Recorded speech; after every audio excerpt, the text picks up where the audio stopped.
Good afternoon, gentlemen. Sorry I am late. Hello, JR. What's up, Jared? What's up, Riggs? Paul Smecker? RO?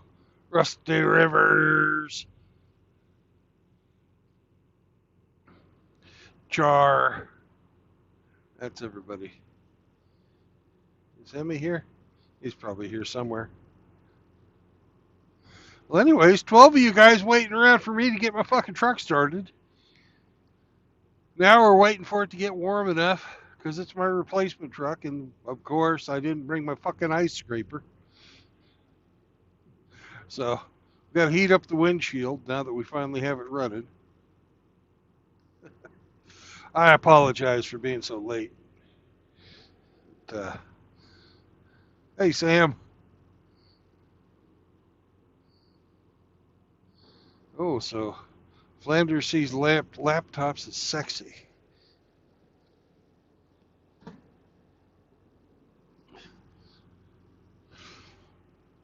We'll be on the road again here in a bit. We are waiting for the big thaw to happen. There we go.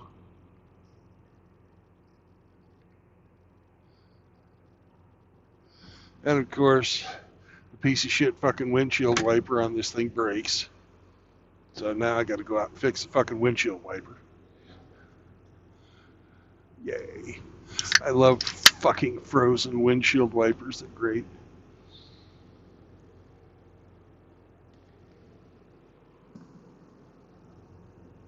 Be right back.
All right, you ready to get on the road?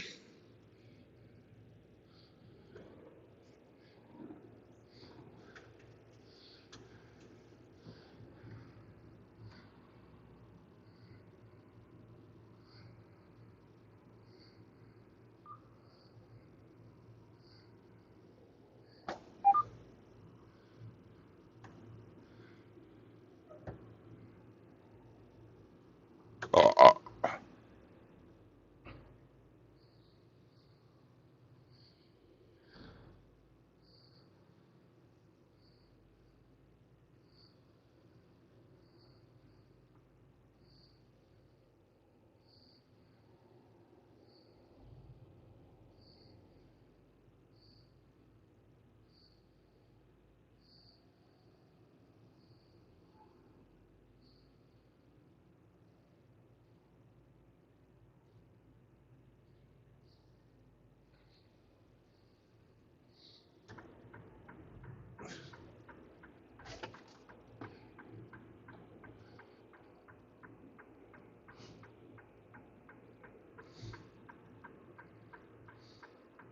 well, when I get the truck over to where I'm parking the trailer, I'll open up the lines. I forgot to pin the link.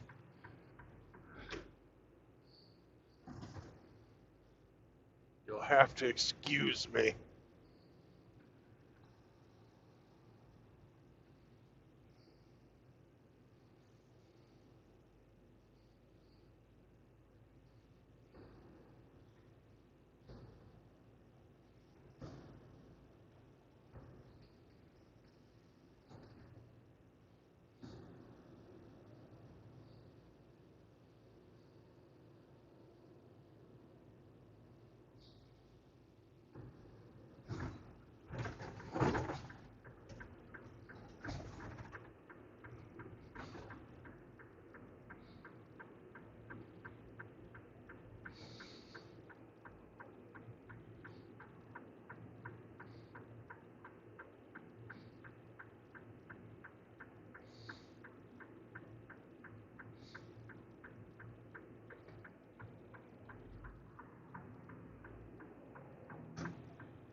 It's like somebody's not having a happy holiday.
Yo.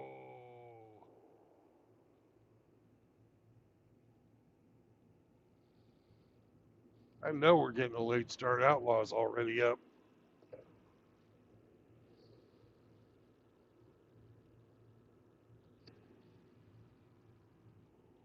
What's up, Char? Moki.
Hello, Michelle.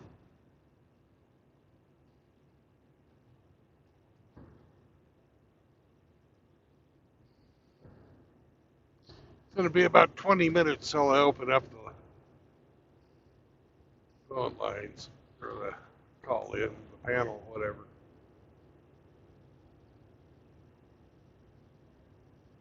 Like a dumbass, I forgot to fucking pin the link.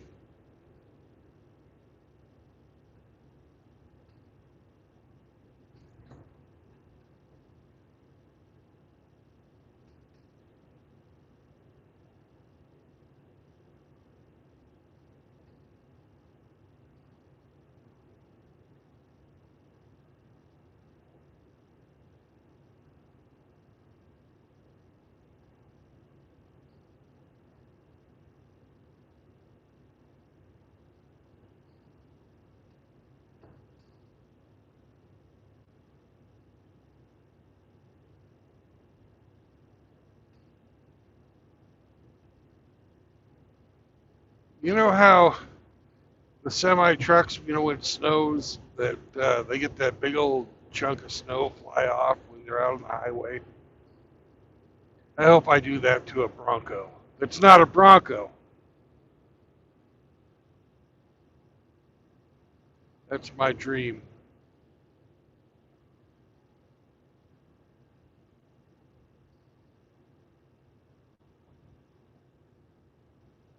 JR, you can get behind that dream, can't you, brother?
Hamster would be sad.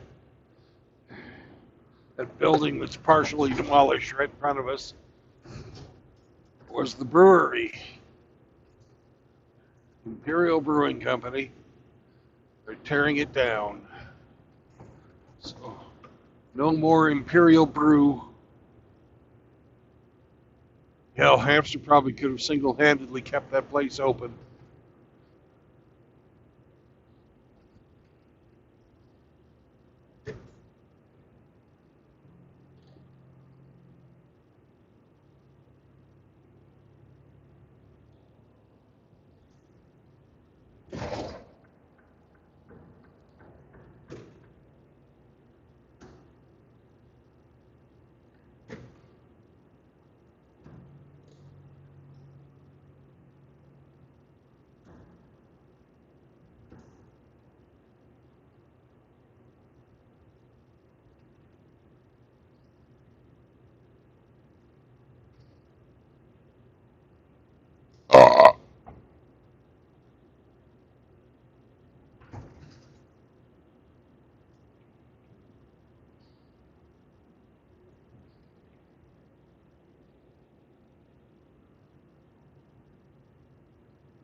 Oh, there's the hamster. Hey, what's up, hamster? What's up, Narcfile? How y'all doing?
Rigsy! Hey, Rigsy.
What's up, Tim? Hey, Grinch.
Now, that's an unfortunate name for a company. Pride Group Logistics. Ship it with pride.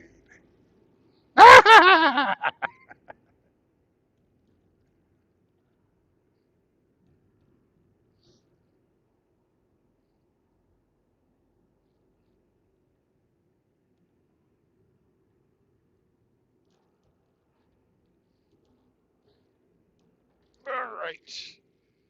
Trailer 7199. Where are you?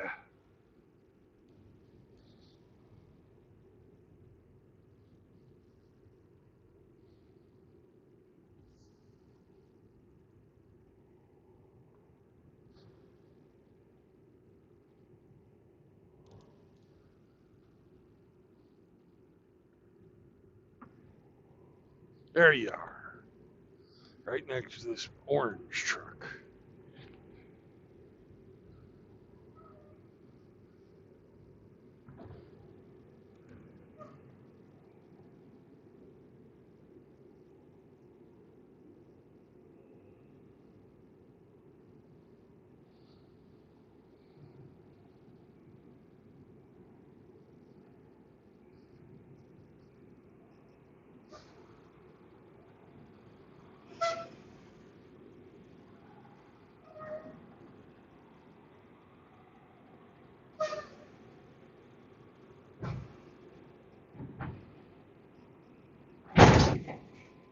We're there. All right.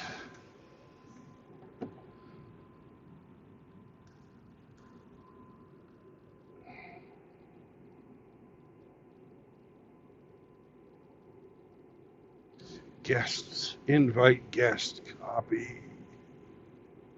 I'll be right back.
Hello, hello. Joe.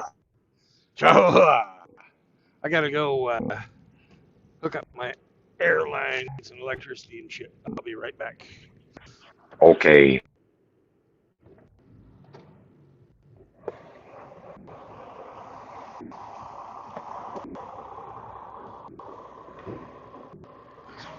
Can I have my gloves, Sam? Thank you, sir. You're very helpful. Never let them say that you are not a helpful dog.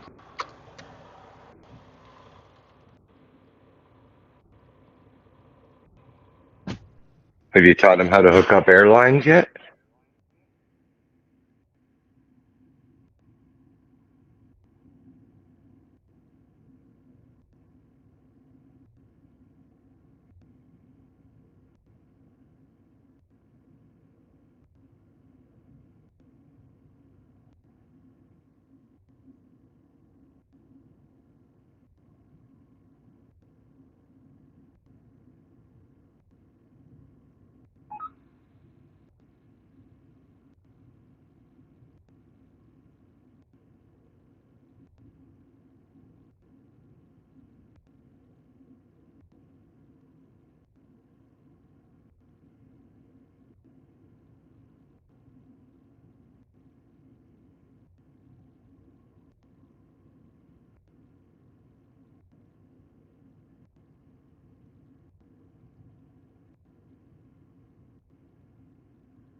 Pardon me, Sam. I gotta put my gloves back.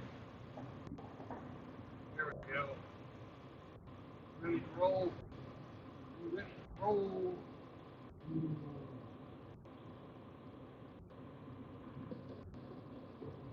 You're all right.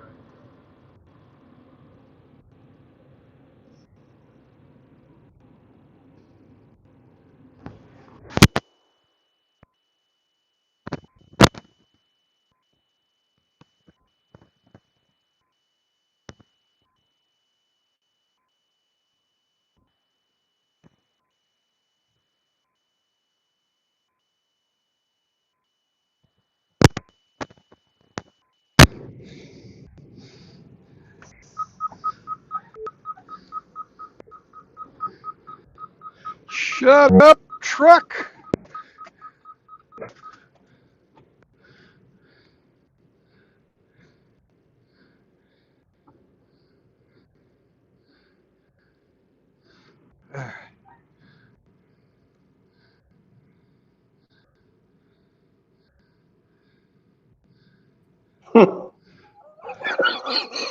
Welcome to the show. Captain of the Crusty Blow. I love that. That's fantastic. Hey, Rivers.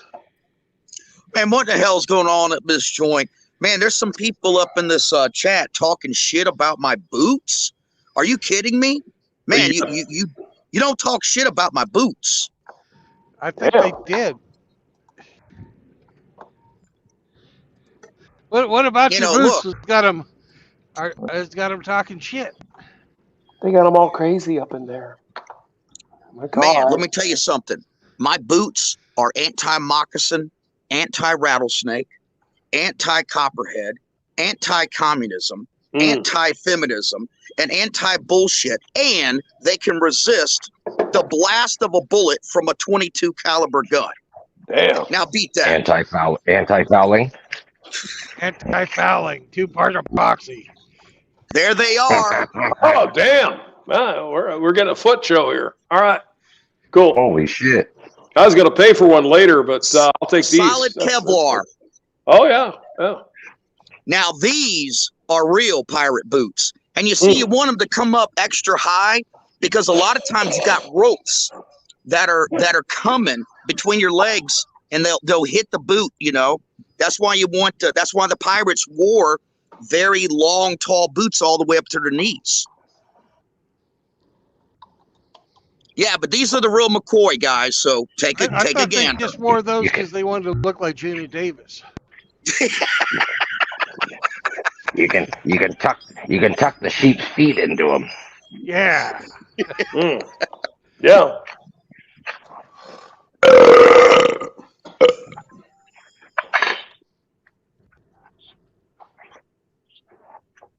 Brittany Venti, is that you? Yes. Let's see. I'm trying to edit my name. I can't think what I want. Outlaws in the back. Oh yeah. Oh, here we go. Outlaws in your rear. Oh my God. Are you ready to sing? No, hang on a second.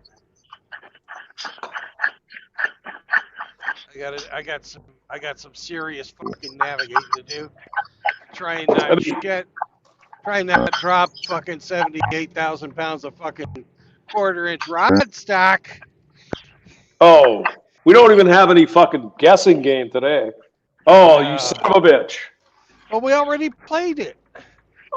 How could we play it? We weren't even here. Don't even give me this stuff. All right. I'm ready to sing. You guys ready to sing? Yes.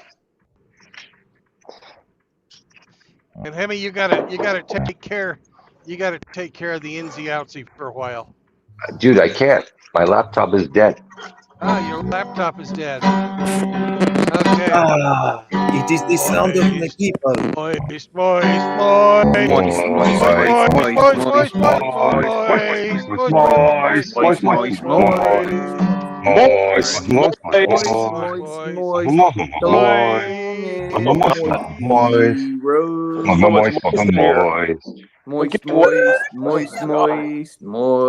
All right. I didn't hit the bums who didn't move because they were high on fentanyl. Oh my God. I didn't hit the upcoming car. But I do have a fat man. Fuck you, fat boy. Anyways. Fuck you, fat boy. It is the sound of my people. What is this? Fuck you, fat boy. It's Gilbert. Gilbert. Hey, Brandon, did you know Father Flanders wants to come in here and show his dick? Did you know that? No. I don't want to see it. Well, there's not much to see. But where's Outlaw? You told me Outlaw was coming, and there's no Outlaw here. Schubert the Third. Schubert. Outlaw was jacking off in the shed earlier, so I don't know what the hell to do about that. Oh yeah. No. It is Schubert the Third. Oh, so you're trolling now. Got it. Something like that, he's. Jesus Christ. Well, there's dogs on the stream, so I was like, I'll be a dog today. Fuck it. Well, there's also big butt cracks. We just can't see them, Brandon. Thank you. No. Hey, by the way, MGTOW Outlaw, Rusty was showing his feet. So he was doing a little foot fetish for you there. A little earlier. Oh, yeah. Scotty, he's moving in on your territory. Damn. Hey, Scotty. I wanted to ask you, Outlaw, were you, and we don't need to say any names. We'll follow Brandon's rules. But were you backstage the other night? No, you know what I'm talking about. On and off. Now we're getting a fight. There we go. Dude, why was I having to state that we don't tolerate communism, feminism, progressivism, and liberalism in the manosphere? Why was I having to actually state the obvious? Because you're Captain Obvious. I I've only seen that guy come on panel maybe once or Because twice. some people are I don't stupid, know how Rusty. he thinks. Who is that guy? Who is this man? Hey, make him go away. Por Make favor. him stop. Tell him But he he's a ticked bad a lot of- person. Slap he him in the ticked- pee-pee. Ah! But he seemed to tick a lot of people off with what he was saying. So MGTOW Outlaw was slapping his pee-pee just an hour ago. So I mean, Yeah, and listen, No. there's different rules for when you're on somebody's live show versus you're on somebody's backstage. And even though, I was taking a little liberty because, I can't stand a goddamn liberal. I'm not going to stand anybody standing up for Joe Biden saying that something he did made fucking sense. That's ridiculous. amen, brother. Amen, brother. Well, with you. did you hear them attacking me, saying, "Hey, stop attacking that guy"? And I'm like, "We're fucking backstage. Who's going to see?" No. Hey, Rusty, I wasn't there, but hey. No, it's Yeah. bad. I couldn't listen to it. So I had to drop can't it be off. everywhere all the time. I would like to be, but I can't. So I wasn't there for a lot of that conversation. You'd be 'cause- spread thin like, getting some toast without enough butter.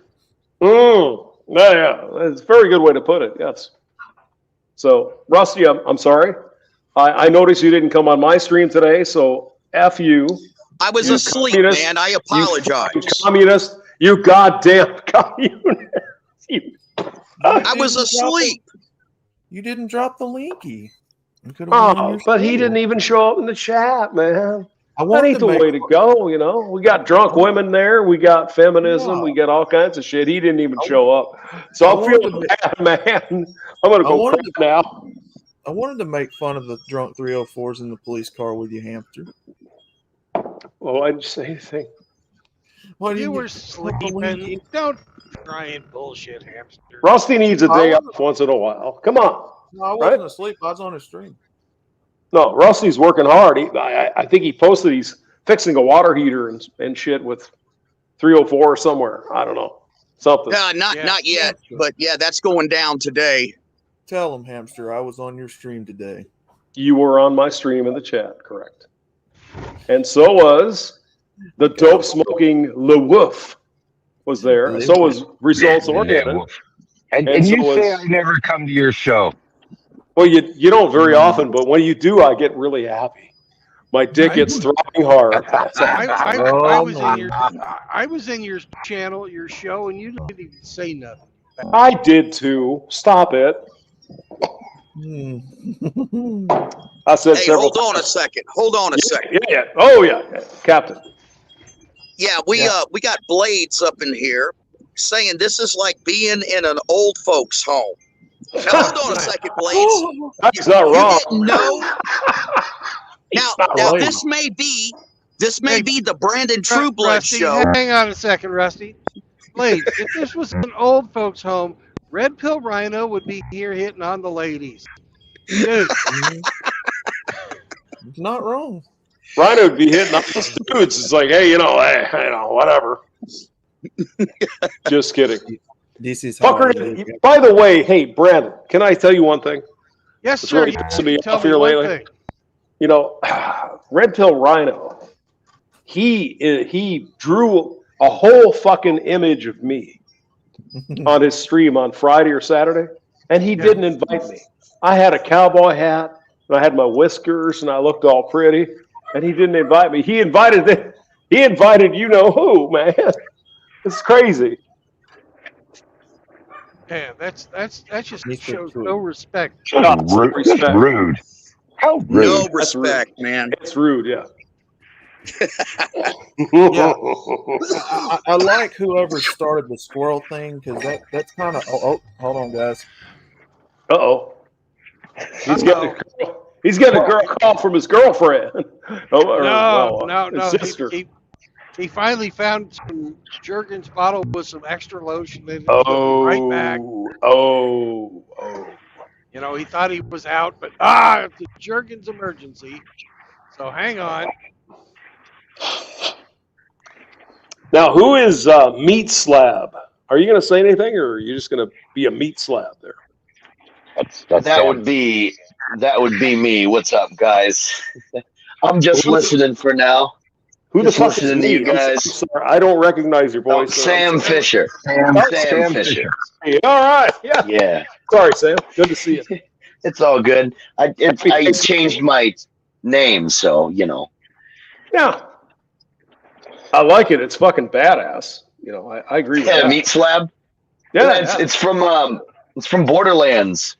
Brick is the character. He runs a raider gang called the Slabs, and that's what he calls you during the whole mission where you're helping him kick Hyperion out of his house. Basically, come on, Meat Slab, we gotta, whatever he's telling you to do. He calls Meat Slab, so I just went with that one.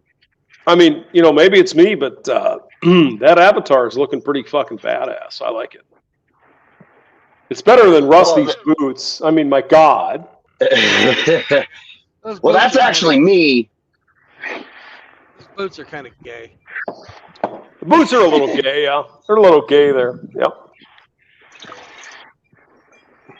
But I mean, Rusty he has fields of marijuana out here, Hemi. So look at that. Oh, here we go. Ooh, getting badass up in here. No, Fields that of was marijuana Up in here, man. tended by alligators. no, that was a customer coming to pick up a vanity out of the shop. So Yeah, right. no, it was. I'm serious. It was I have sure. one question No, for it really Rusty. Is Rusty wearing a mini skirt with his fuck me boots? God damn it. Oh my God! Holy shit. Grinch goes right for the Yo. jugular. It's fucking Some of you motherfuckers Sunday wouldn't night. say this to if I was standing in front of you. Yes, I No, would, fuck bro. no. I'm an equal opportunity offender. And Father Saunders is begging to get let in. So Let him in, man. right. Let Saunders in. He's hilarious. Hey, Rusty, don't go away, man. We love seeing your face. You're a good-looking man. Did Come you on. all catch his black screen stream Here we last go. night? Oh shit! Here we go. Here we go. Here we go. It's showtime. What's up, guys? How See y'all doing, man? We're gonna see it, Dick. It's coming. Guys, Yeah, I'm still lit from last night, guys. What's up, Saunders? How you Hey, doing? great stream last night, Saunders. What's up? Great Where's stream the last night. beverage? Did I stream last night? Yeah, black screen. Good question. Did you I fucked all that up then. Oh God. Dude, I was fucking hammered last night, dude. Hammered. Bad. Like, I drank a Mickey's 40 ounce before I started with the vodka. Oh Jesus. God damn. How long has it been since I had a Mickey's 40 ounce? Last week. Oh, shit. Did I do it last week? Dude, I probably did. I couldn't do it. Don't get hammered and try to climb up any ladders or anything. I hope I've never, ever done something that fucking stupid, like showing you guys my fucking dick or something. I hope I've never, ever done that to you guys. I hope Not yet. Not yet. Always remember. That's all I can say. The day after a stream, sometimes I'll call some of you and be like, hey, did I do anything fucking stupid? Like, did I show my ass or anything? No? Okay, good. Okay. well, you took us to your bathroom and showed us a bubble bath, so I'm not sure. I did, but I didn't show you anything, which is actually harder to do than it seems. He was taking a bubble bath and I missed this. Jesus, I'm sorry. Yeah. God damn. Sounds like I missed some really crazy stuff. All you gotta do is go back. It's not like I streamed for 8 hours and shit. Yeah, that never happens really on your channel. Never. Ever. One time I tried to do a 24-hour stream, but YouTube only lets you do 12 hours at a time. That pissed me off. 12 hours, I got cut. Yeah, that was horseshit, man. I didn't know you couldn't stream 24 hours straight. You have to have a break in there. What the fuck? But I did it, man. You guys were with me. I went and got breakfast, and they said on the phone they knew who I was. They knew what I wanted. Why can't you find a woman like that? Just knows what you want, be pleasant to be around. Why the fuck would you want a parasite? I want you to shut up, make a sandwich, and have a fat ass, and be pleasant to be around. Because the incentive to do the opposite is greater than the incentive to participate. Look, if you guys really are thankful for my service, why don't I have hookers and cocaine here yet? Dude, could you imagine me on coke? Oh my god, dude, I wouldn't want to do that. I'd go fucking nuclear. I talked with one of you guys about it. So, could you imagine me on coke? No. You're not on coke now. I was just gonna ask him that. That's fucking energy, guys. And I only slept for 3 hours. That's coke. I woke up. Oh wow! And I downed a bottle of water and I got drunk all over again. Did you fell out of bed? No, dragged a comb across your head. I couldn't afford coke. Okay. So, Father Saunders, okay, show us your teeth so we know you're not doing meth. Oh, okay, he's got pearly whites. Yeah, he's looking good. I cared about my damn teeth, dude. I had braces for 3.5 years and had to wear retainers for 3.5 years. I had to go through 7 years of fucking work on my fucking mouth to fix that shit. And here got a purty mouth. Saunders, you got a purty mouth. Shit all the time. I spent all that money on your mouth, and here you are using tobacco. Yeah, I know, Mom. I know. I'm surprised I even have teeth left. I'm telling you, between the growing up situation and all the fights I've been in, the only thing that's been broken more is my bones. Dude, that's why my nose ain't straight, dude, because I got into fucking fights. And I didn't win them all either, guys. I got my because all the coke you huff out there. But I mean, if you had a straight nose, would you be better looking? I don't think so. Wouldn't matter.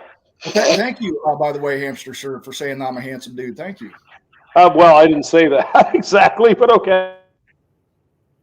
Good looking dude or something. Well, when I went into prison, I had normal teeth. I came out with an underbite. I make the mid-40s still look good. I'll tell you that. Yeah, well, everybody has their fantasies. Yeah, that's good. You keep it up, you. Parade rest. Half right face. Go. So, I mean, is anybody actually ask you? Yeah, I'm sorry, meat slap. Go ahead. I just wanted to ask Father Saunders, how long does your truck float? How long does my truck float? Yeah. Okay, there's a joke or something in here somewhere, and I'm not going to get it because I'm retarded right now. It is a joke. I had to answer that question. You said, I make the 40 still look good. I said, how long does your truck float? Oh, okay. Get it? Trucks don't float. Yeah. Go back to Borderlands, meat slab. Meat slab. Dude, Borderlands was one of my favorite games back in 2009. I fucking love that game. Yeah, I like the first and the second one the best. The first one's still my favorite. Yeah, I think the first one's going to be my favorite of all time, but 2 has my 2 favorite characters, Krieg and Maya. So I like the siren powers, and Jack. Krieg is just my type of guy. Whatever you do, don't yell poop. I'm the conductor of the poop train. Yeah, dude. And everyone thinks it's weird that like I can interpret Krieg's psychobabble without the need of a narrator or a translator. I powdered my cockatiel for the ribcage slaughter. I mean, what the fuck? What the fuck is even that? That shit's hilarious. You know, you want to know what my favorite character is in Borderlands, guys? Those guys that come out. Why fight so hard? They got the tiny ass. Oh, those guys, the tanks. Yeah, they're funny as fuck. I hurt you. How could you not laugh at that shit? That shit's funny at 44, man. I'll fucking still laugh at 74 if I'm alive. Dude, my favorite one is Time for Die. Time for Kill. Oh, that's good shit. Yeah, that shit's classic, man. Man, that fucking shit's hilarious.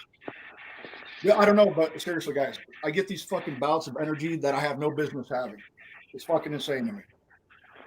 Well, you guys know my sleep shit anyway. I'm fucking military. It was shit before military. Military didn't make it any better. God dang. So what are we all talking Saunders, about? I'm going to keep talking until you guys are like, hey, let me get a word in. We'll keep let's go. Actually, I wanted to mention something about what you just said. So you get these bouts of energy that you have no business having. Dude, like from everything I've seen from you, you're just a high energy dude. And you know what? That's right. I've got the same fucking issue. I'm just a high energy dude, and 99.9% of the time, I have nothing to focus all that shit on. And it's not even like it's not even like excitability, and I'm enthusiastic about shit. I believe if there's anything worth doing, you should. That's mania. Dude, I'm what adult ADHD probably looks like. Look at this. I don't know. I have a reverse Murphy. I don't know if that's what you would call it, mania or whatever that means, but it's just Google it. I'm not even an excitable person. I'm just have a good Thanksgiving. I like that song from Warren Zevon, Excitable Boy. to do with my time. Hamster, do you remember that song? Oh, no. I think Hamster. You lost the hamster. He put it in your private chat. He had to bounce. Oh. Yeah, like I'm going to fucking read that, Hamster. You pay attention to the road, young man. I need you to truck the shit that I need to buy, because we all know that vegetables come from convenience stores, not farm. He's got a load of zip box coming to you, Flanders. You lit the fuse, whatever that means. Oh, I love telling a woman that. When a woman gives you guys lip, say, who the fuck lit the fuse on your tampon, bitch? God damn. You guys are supposed to laugh at that. How dare you? That's a good one. You can't hear me because my mic is muted unless I'm speaking, but, you know. Yep, gotcha. I thought it was funny. That's right. You laugh at my jokes.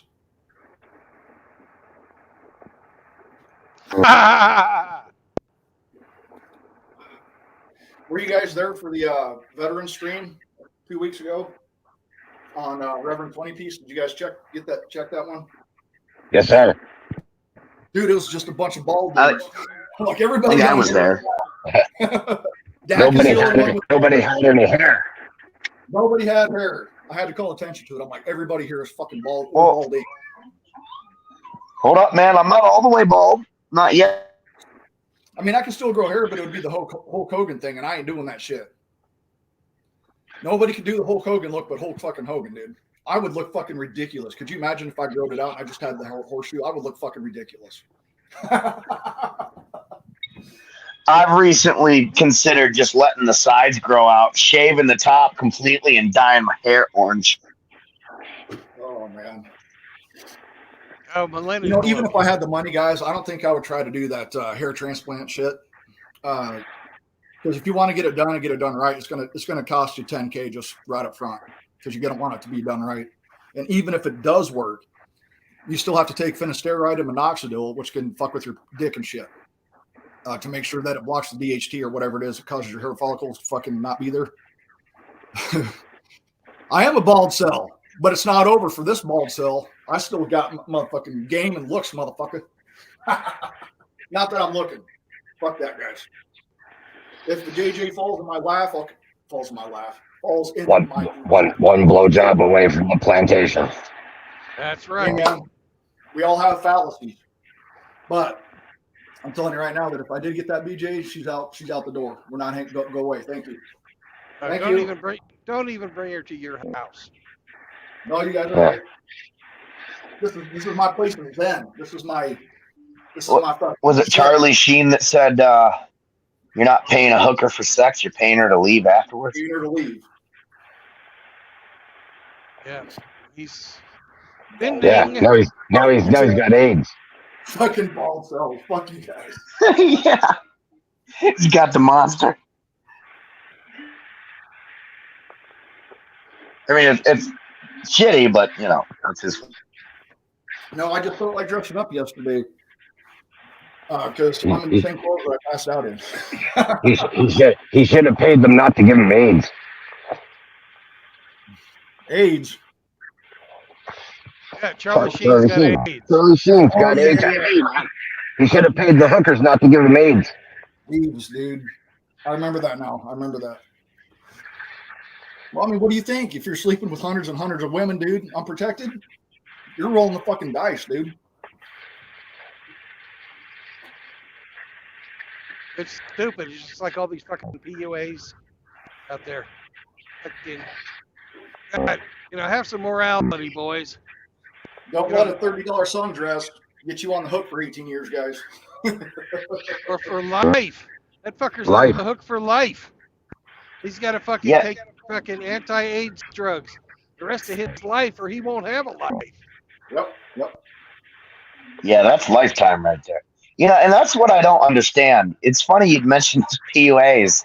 Anytime anybody attacks the MGTOW philosophy, they always use like the PUAs and Andrew Tate and Fresh and Fit as the examples of why MGTOW is shitty, but they're conflating those people with something they don't even observe. Oh, that's because they fucking get their information off of Wikipedia. That's true. Yeah. That makes sense. You can't find the fucking MGTOW manifesto on Wikipedia. The founding document of MGTOW. It's not there because it doesn't fit the fucking narrative. It doesn't fit the narrative they want to have about us. Dude, I trust Wikipedia. Yeah. I trust Wikipedia as much as I trust myself drunk around a laptop. It's just Wokepedia is what it is. And no matter whether using Wikipedia is about as smart as trying to put a fan into your laptop when it was running. Shut up! It wasn't running. Boy, that's about as useful as a screen door on a fucking submarine. Yeah. It was an expensive mistake. Unless Billy Mays is there, you'd be all right. They'll use that Flex Seal shit or whatever, you'd be all right. Yeah, Flex Seal. Man, Billy Mays could sell anything to anyone. Yeah. Including Coke. Probably especially Coke. Yes, Hey, sir, on the topic Captain that Blow, you guys, Krusty Blowholes, yes, sir. Yeah, on the topic that you guys were just discussing, that's one of the things that I have identified, and this is my own personal opinion, that's wrong with, the manosphere. We seem to be drifting, into a type of socialist progressive situation. And what I mean by that is that, on one hand, we have all of us that's over here, MGTOW and, hardcore base red pill. And then on the other side, we got these fucking PUAs and everything. Now, interestingly enough, what'd you say? It wasn't a Bronco. Okay. Interestingly enough, it's the PUAs that are pushing for men to be better. They're pushing for men to get resources. They're pushing for men to attain power. But yet on our side, it seems like our general message is just stay away from women. You don't have to participate in society. You don't have to better yourselves. Some of the code words that bring on and exhibit this philosophy that I'm talking about is when you start hearing the word, well, I'm a minimalist. Okay. No, I don't want MGTOW men to be minimalists. I don't want hardcore base red pill men to be minimalists. I want them to be empowered. I want them to seek power. I want them to attain resources, but not for women, but for themselves, so that they have options. And this seems to be disappearing from our manosphere. We need to push these young men and say, you know what? You don't just need a fucking couch and a goddamn TV and a PlayStation 5. You need to get out there and you need to make something of yourself. You need to create options so that you have the ability to have some real estate that's in the city. And when the shit hits the fan, you got your real estate off grid that you could go to. Only a man that has resources can have options. Why are we setting these young men up so that they have no fucking resources? Because we keep telling them, well, you don't need to work hard because the nuclear family's destroyed. You're never going to get no fucking puniti. You might as well just barely exist. And you know what? I can't stand that. Well, you're conflating the fucking black pill, which is the ones that are saying that shit, with the MGTOW and fucking, there's nobody in here that says that shit. Every man should be pursuing power. Every man should be pursuing influence and control. And I don't give a shit if it's for the attainment of women or what. He should be doing it for himself, because you know what? Even though we don't want nothing to do with the modern day woman. We still have extended families.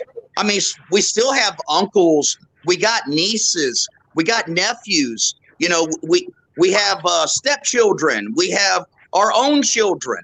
And every man should be creating his own empire so that he can have options. I want every man in the manosphere to be empowered. I would agree with that, but I do have one question for you, though. Okay, so say you are seeking, and I agree with everything you just said 100%. And I would point out that I haven't really heard anyone around here saying, you shouldn't try. In fact, quite the opposite.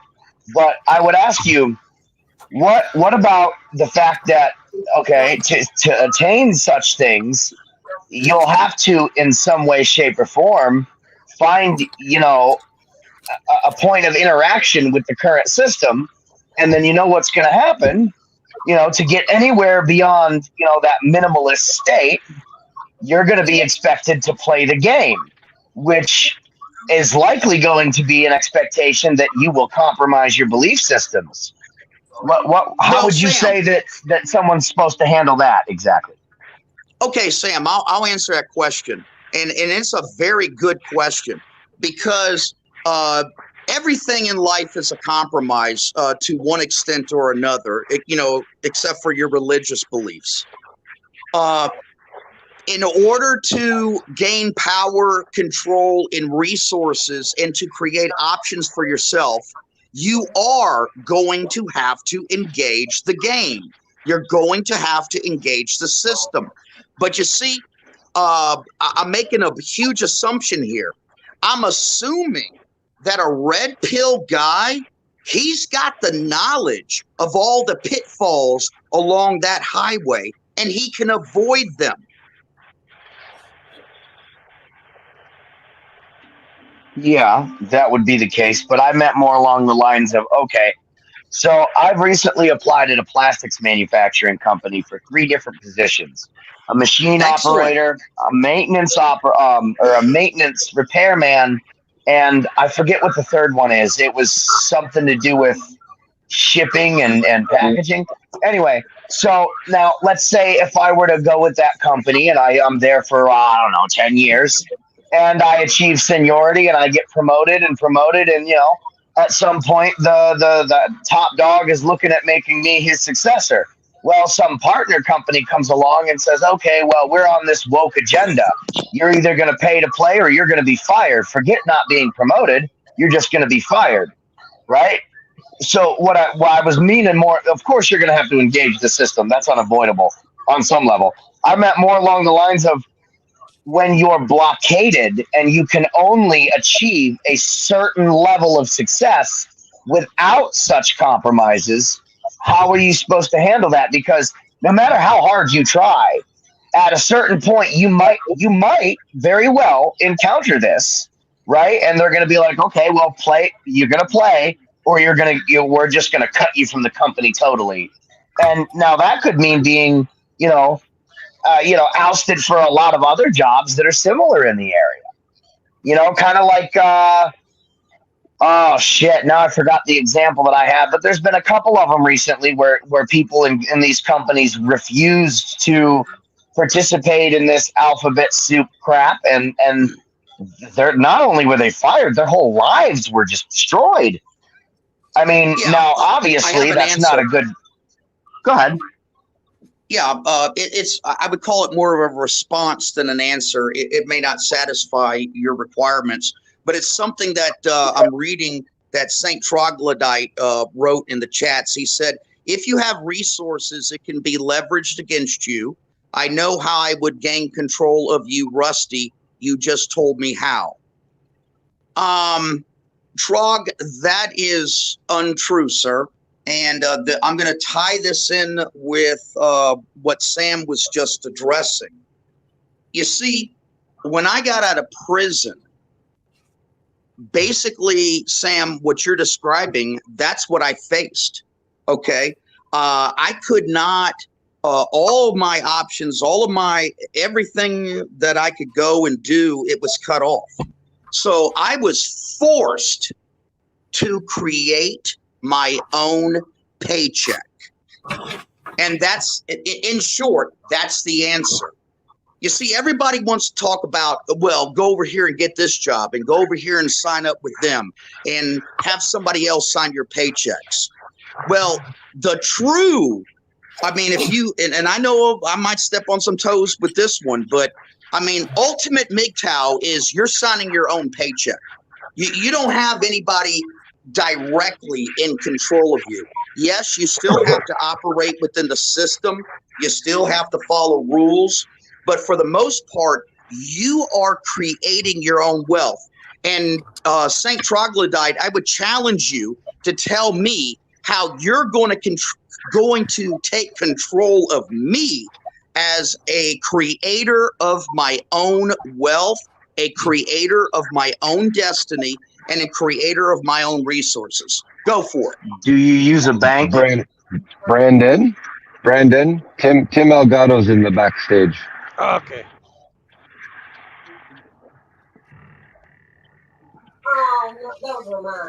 Hello, Tim. What's up? How you all doing? It's a beautiful day. Yeah. We're all winners. Every day we wake up and we're above dirt. Hell yeah. You got to set your own fucking goals in life. What's your fucking dream? You go for that. You can call it having power if you want, but you work towards what the fuck you want to do.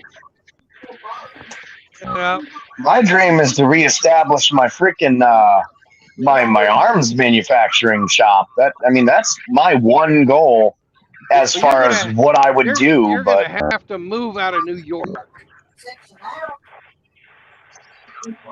My dream is to be left the fuck alone, away from this fuck up probably system. will.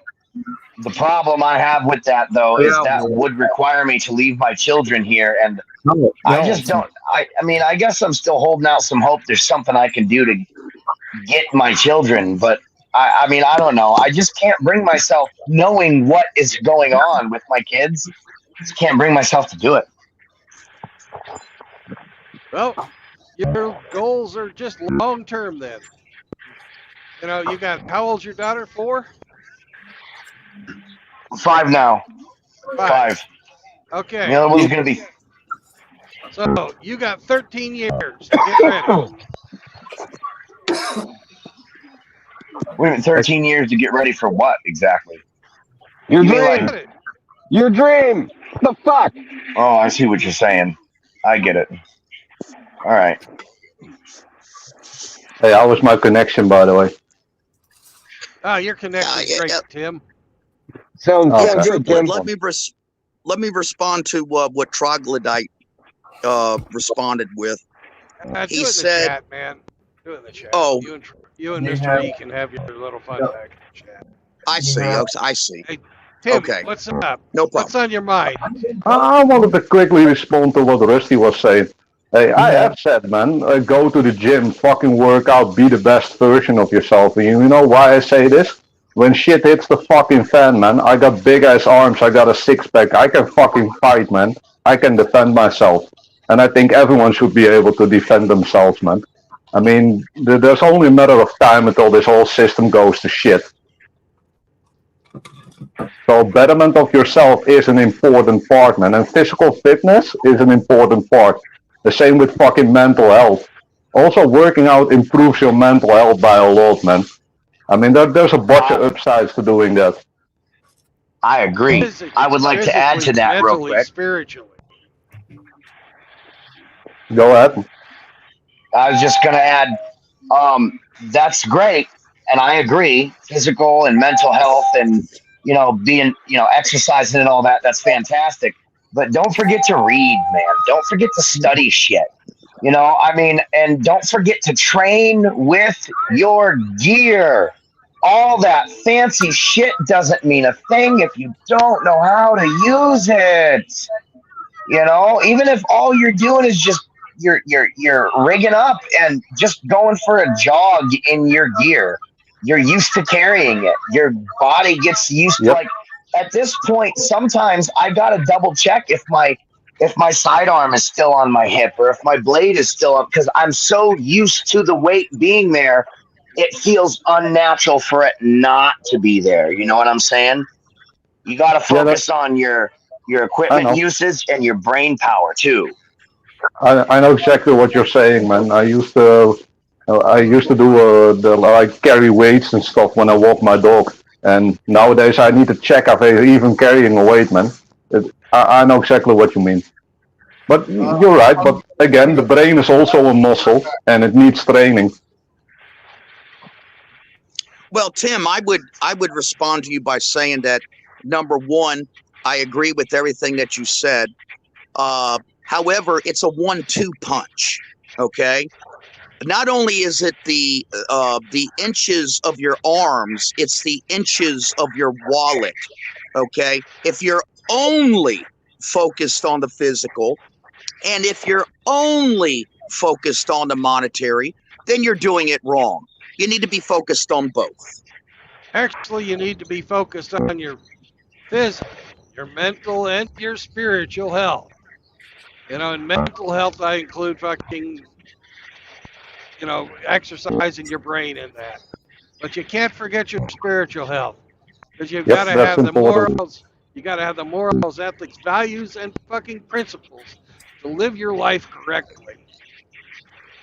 I've said this before, and I'll say it again. I own my own car shop, man. I can do basically whatever I want, and I would consider that being a minimalist. I mean, I write my own paycheck. I work for myself. I contribute at least as possible to this fucking shitty system. But I wouldn't say go out and get a high-paying job and contribute a bunch of fucking tax money to a system that hates you.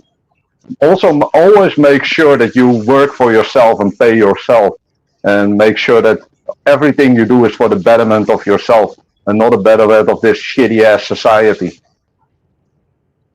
Fuck Well, the I would also parasites. like to add that, and this is something I was talking about a few days ago, the coming collapse. Well, guess what? What if the collapse never comes? What if we all just stay in this gosh darn shitty ass slow toilet flush forever? Then what? That is a That's possibility. inherently unsustainable, though. By definition, this has to at some point collapse. And here, how do you know it hasn't already collapsed? And we're just having this shit held together through mass delusion. Even if it doesn't collapse, prepare for the worst and hope for the best. That's my motto. It's a good motto.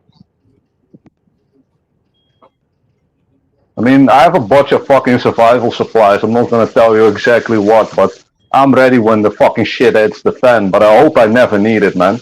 That's what I hope. Yeah, I'm ready for when the shit hits the fan. I got my places in the city. I got my places off grid, and I got my ship completely fueled up and ready to go. It's called resources. It's called working hard. It's called gaining power. It's called control. I control my life with my options that I created. Yeah, I would say get out of the city. That's always a good idea. I mean, me personally, I live in the middle of fuck ass nowhere, like with like 100 people. That is excellent. That means when shit goes down, you have options. And then Well, I again, man, think that a lot of people are missing the mark on a specific reality. And that reality is, let's say you have your off-grid place, right? You've got a select few people that you bring with you or whatever. A lot of people think that, you know, the biggest danger to folks who were prepared is going to be starving persons. But I don't think that's the case. I think it's going to be the government who those starving persons expect to feed them. And what's going to happen when the government is no longer a viable option for producing those resources or maintaining the economy? Well, they're going to start looking at where can we acquire the resources that the people we still have control over are demanding.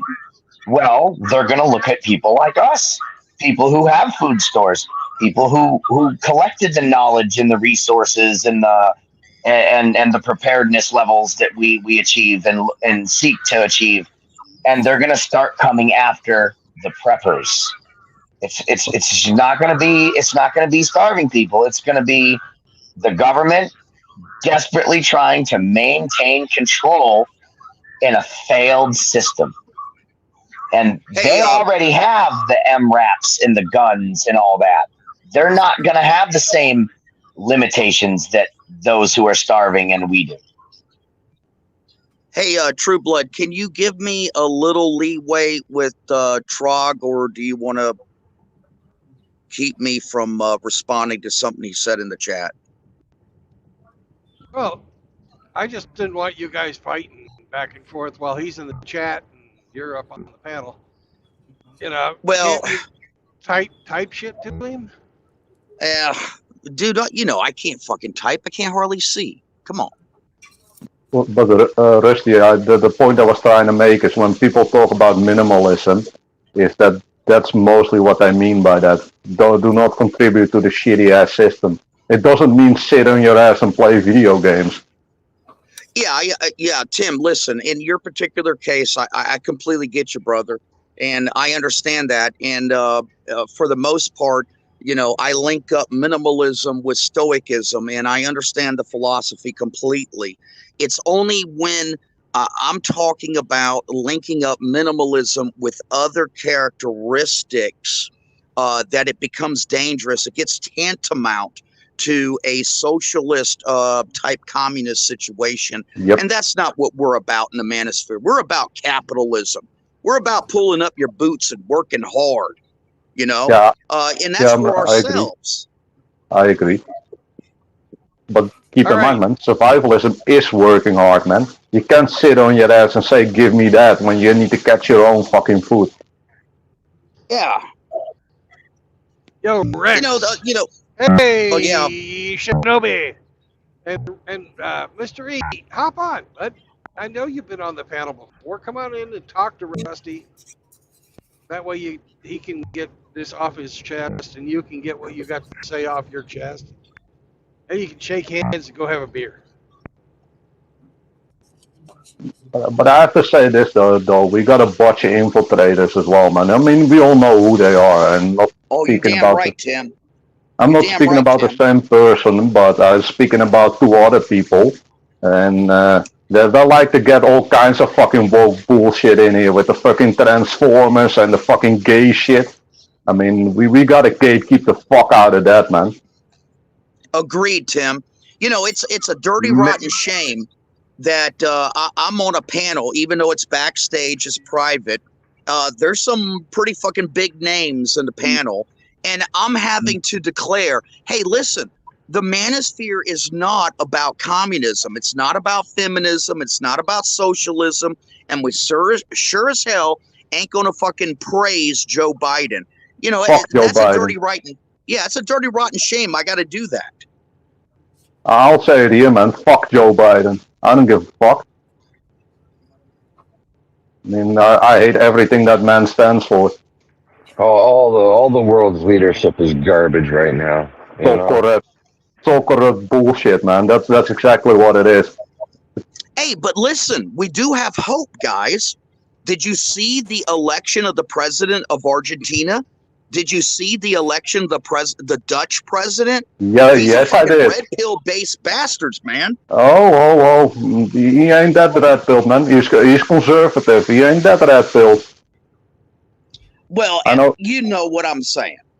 Yeah, it is a step in the right direction, but he's getting blue balled already, man. If I look at my media, and I am from the Netherlands, I don't know if you know that, but Yes, sir. all I fucking hear every single day is Geert Wilders is fucking an anti SJW. He's a fucking woman hater. He hates Muslims. He hates fucking the European Union. He's a Nazi. That's all you see on television 24/7. The brainwashing is on overdrive, trying to get him out of there. So yeah, the race isn't won yet.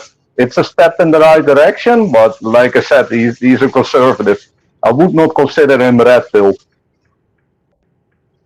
Okay, well, you're there, so I trust your opinion. But looking at it from across the the sea, as an American, it just seemed like it's going in the right direction at least. Yep, you're right about that. It's a step in the right direction. But like I said, they're still feminists, by the way, man. They still want better rights for women and stuff like that. I have a question for you two on this topic. Yeah, go ahead, man. Go ahead. Now, Monk Mode, you would say it's a step in the right direction.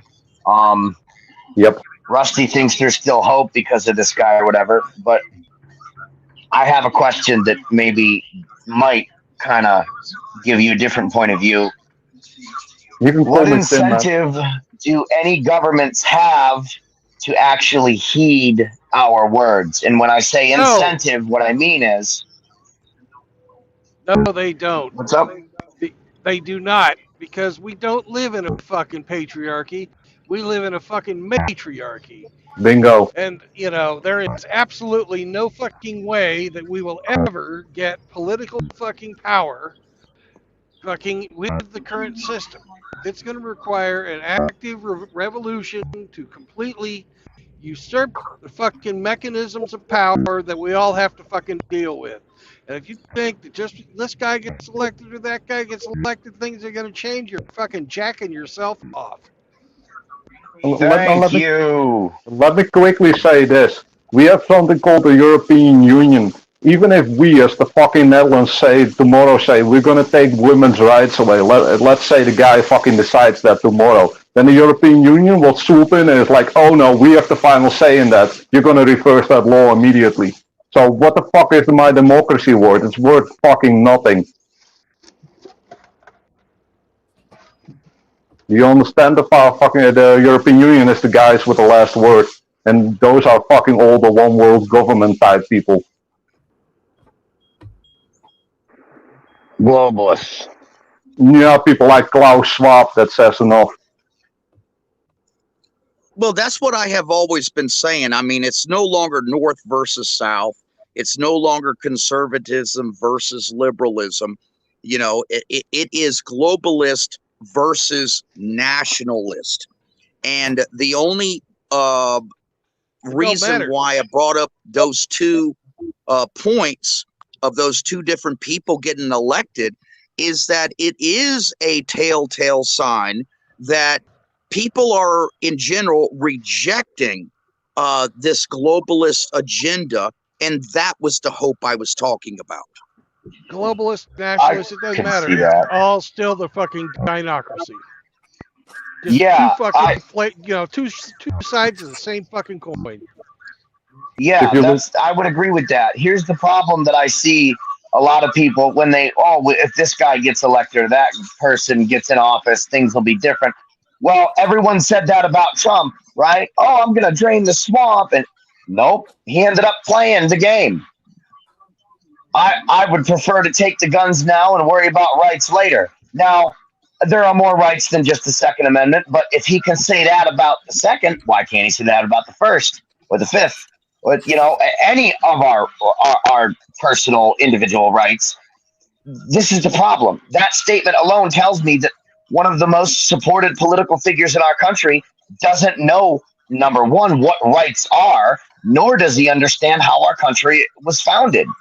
Like, I can't figure out why people think that it's if we could just get this guy in, if we could just do it next time. It's literal insanity. You can't vote your way out of this problem, and that is basically the truth, and a lot of people don't want to see that. I mean, we can make steps in the right direction, but to get rid of the problem, some drastic things need to go down.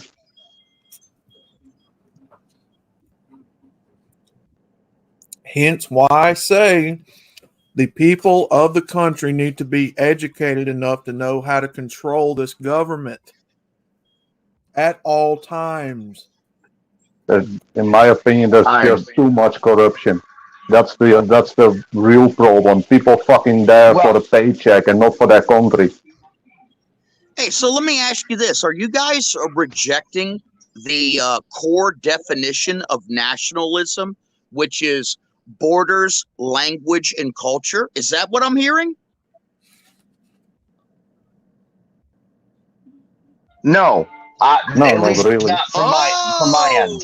Oh, okay. I will explain it to you like this, Rusty, okay?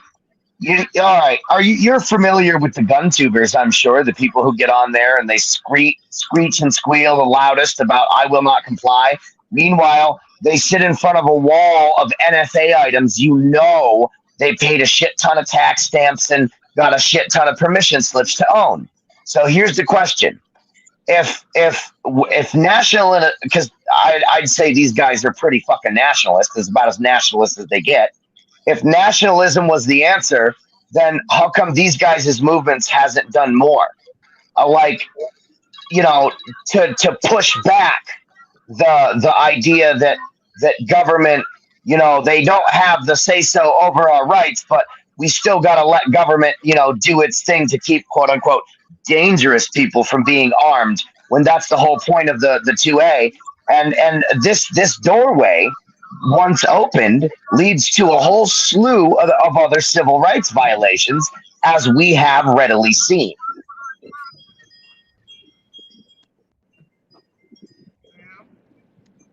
Then still the guy I don't think you can take control of a country without suspending certain civil rights. If I can talk for my country, the biggest problem here is still the gynocentrism and the fucking shitting on men. Still, everywhere you go, it's like, oh, white man bad, sacrifice for the system, kill yourself for the fucking system. And a lot of people are like, fuck that old noise, man. We done with this bullshit. And I don't hear a change in tone. It's even from the guys on the right. They still want you to sacrifice, but they just want you to sacrifice for your country instead of for global homo. I mean, there's not really a big difference if you're sacrificing for your country or sacrificing for the European Union, which is part of your country. Let's say Europe is a mess. In my opinion, I'll only sacrifice for myself or my direct bloodline or my family or friends, and the rest can go fuck themselves, basically.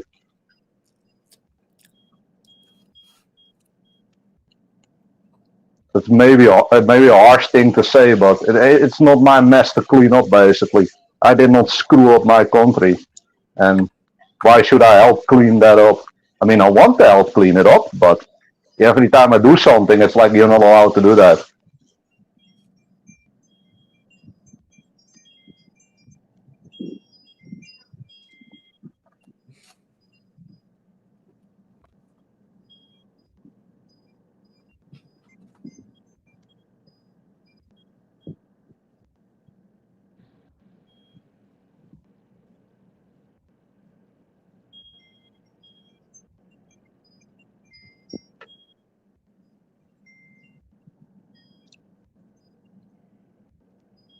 Anyone want to respond to that, or?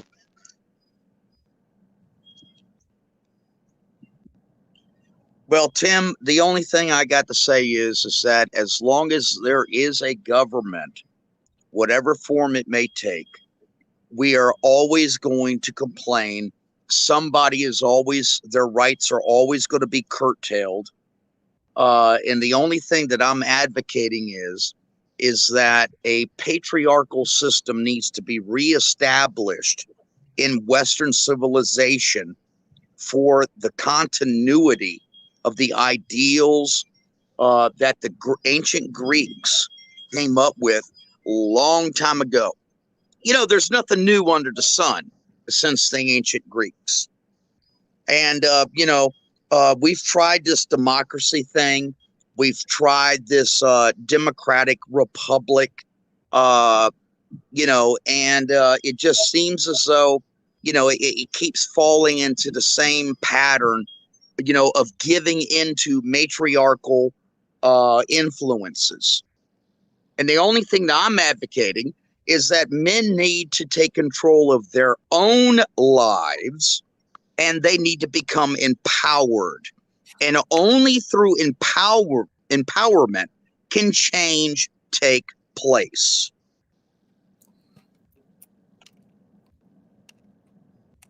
I agree with that. The patriarchy is an important part about fixing the problem. The only problem is all the feminists who control the country will never allow a patriarchy to be reestablished. Yeah, and Trog, you're not the only one that read The Prince. I used to teach it in high school, 12th grade English.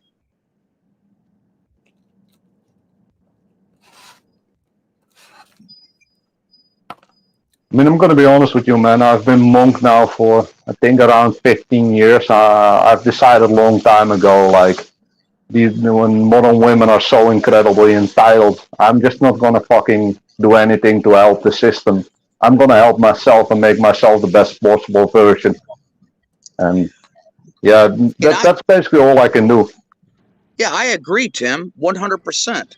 And I think that where people are getting confused is that they think that my advocacy for men attaining resources and power is somehow participating in this matriarchal gynocentric system that we currently have.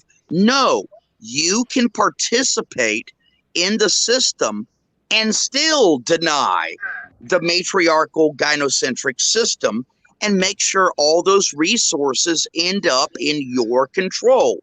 You do not have to give 1 inch to any of these women, any of these corporations, or any of our governments for attaining your own power. And most of them would be really disappointed with just 1 inch anyways, Rusty.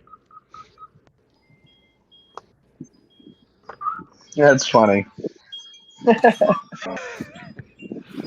But the only thing you have to keep in mind is not everyone is capable of being their own boss and setting that up and making that work.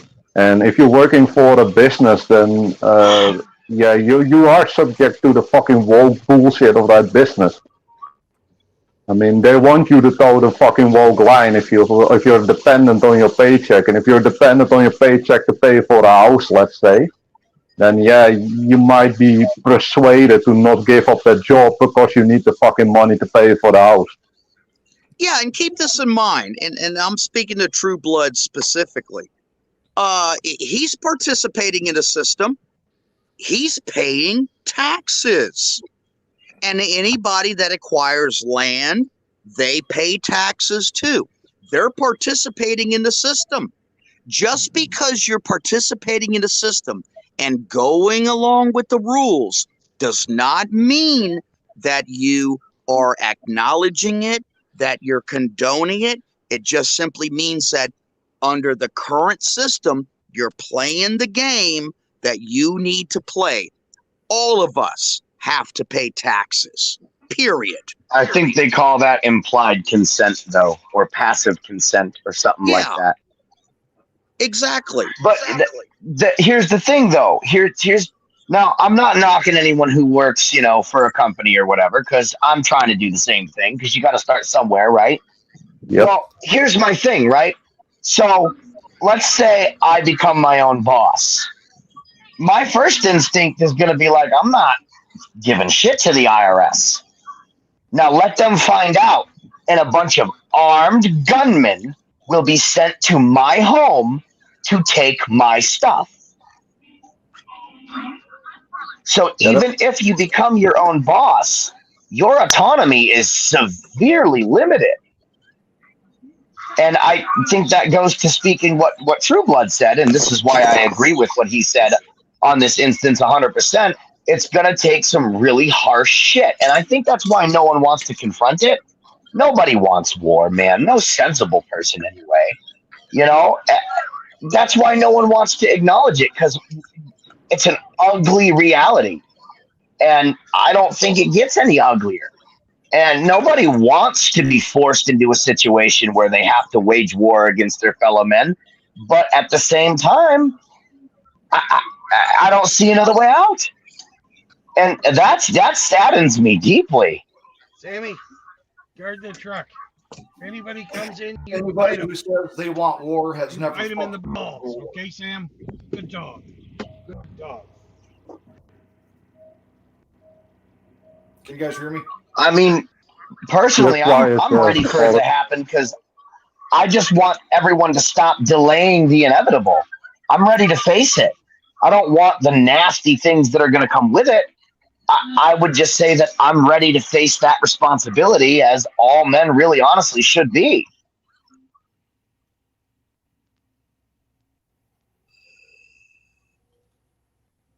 I think the only thing we can do to people is just tell them to prepare for the worst and hope for the best. I mean, there's not really a way out of this. I mean, it's corruption, and as long as people don't feel the direct pain of corruption, they won't take any action.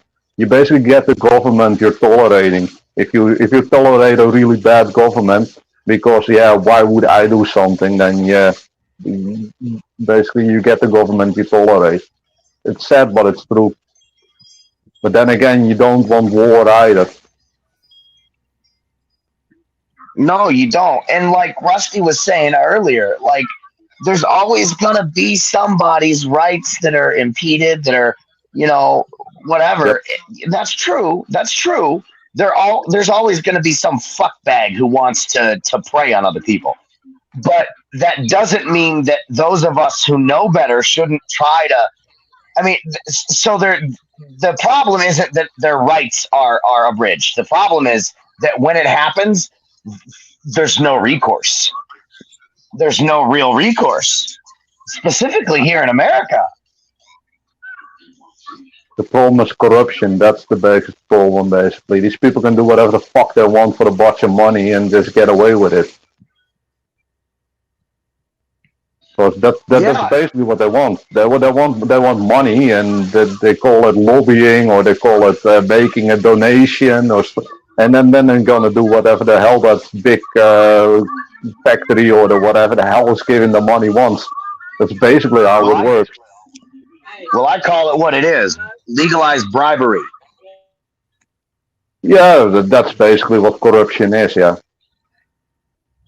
But then again, they want to be bribed. I mean, just look at Windows in the 90s. They would like not lobby, and then you had the whole Netscape and fucking Windows debacle where they said you're not allowed to use Internet Explorer as a default browser. The whole lawsuit and shit. And as soon as he started lobbying, then poof, the lawsuit went away. Because they want the money, the politicians. They want money from all the big businesses. It's all about the fucking money. When you chase down the money, you know who's really in charge and who's really pulling the damn strings. It's sad, but it's true, but the leaders are fucking corrupt as hell. Ability of facing corruption instead of joining it. They want an out to get out from under the bar of the standards they claimed to have when they sought election. Let's face it, most politicians have no fucking standards. That's why they're politicians. Yeah, I'd say that's generally true. These people will do anything for fucking power, man. It's basically selling your soul away for power. That's basically what it is. In my opinion, the only way you can fix this is with a radical change, and the change needs to be on a minimalist government, as little as possible, who does as little as possible, and just pure freedom for the citizens of the country. Basically, how America started, where the whole Declaration of Independence came from. It's the only way to fix this, but it's been just co-opted into this bullshit, whatever the hell this is nowadays. Well, I know that a lot of people are going to disagree with this, but when America was founded, we were, by definition, an anarchy because we had no rulers save ourselves. Okay, a monarchy is one ruler. An oligarchy is a techno rule with corporate rule, and an anarchy is a society without any rulers. There should be some basic rules, but like we don't need a fucking rule for anything, man. I mean, there should be some basic rules. I mean, it's not cool to fucking steal and shoot each other, stuff like that. Man. No, yeah, I agree. Basic, necessary, moral-based rules and laws are necessary to any civilization that wants to have any modicum of success. Yep. Here's where I see the problem, though.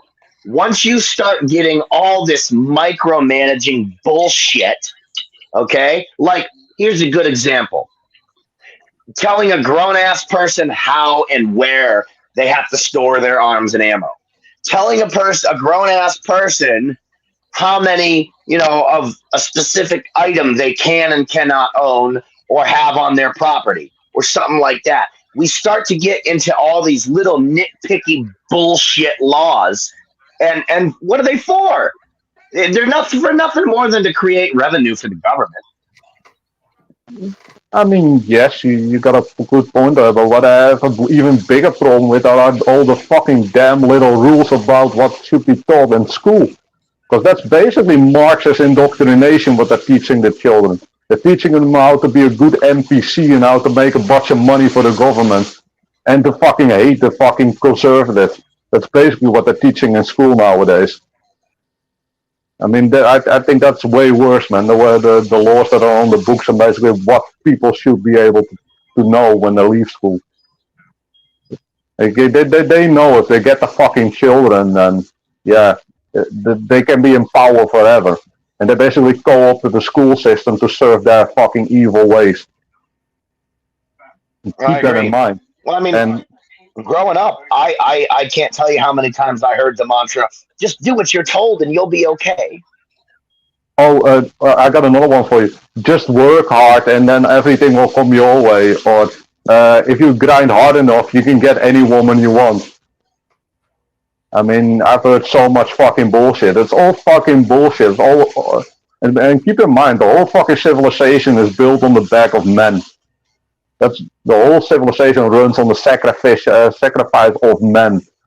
And nowadays you have so many men who just say, fuck it, I'm done with this bullshit. And they're starting to feel the stress, man. They're starting to feel the impact. I mean, keep in mind, man, if you have to provide for a family, you have one of these women at home, yeah, she's going to want a big home and go on a fucking holiday like 8 times a year and shit. Guess who's paying for all that bullshit? I mean... Yeah, and if you tell her no, she's got the backing of the state to come and destroy your life on a whim. Now, let's take me, for example. Fucking monk for 15 years. Do you think I'm going on fucking holiday 8 times a year? I got better shit to do, man. Get the fuck out. We ain't doing that. That's a waste of my money. You think I'm fucking eating out 9 times every fucking day? No, we're not doing that. I'm just whipping myself up some fucking nice dinner and hitting the gym, man, and then calling it a day. See all the shit I'm not spending money on? And that is the problem. That's the problem. At least for the government, that's the problem. It's never enough. Yep. They need more money, they need more sacrifice, they need more taxes.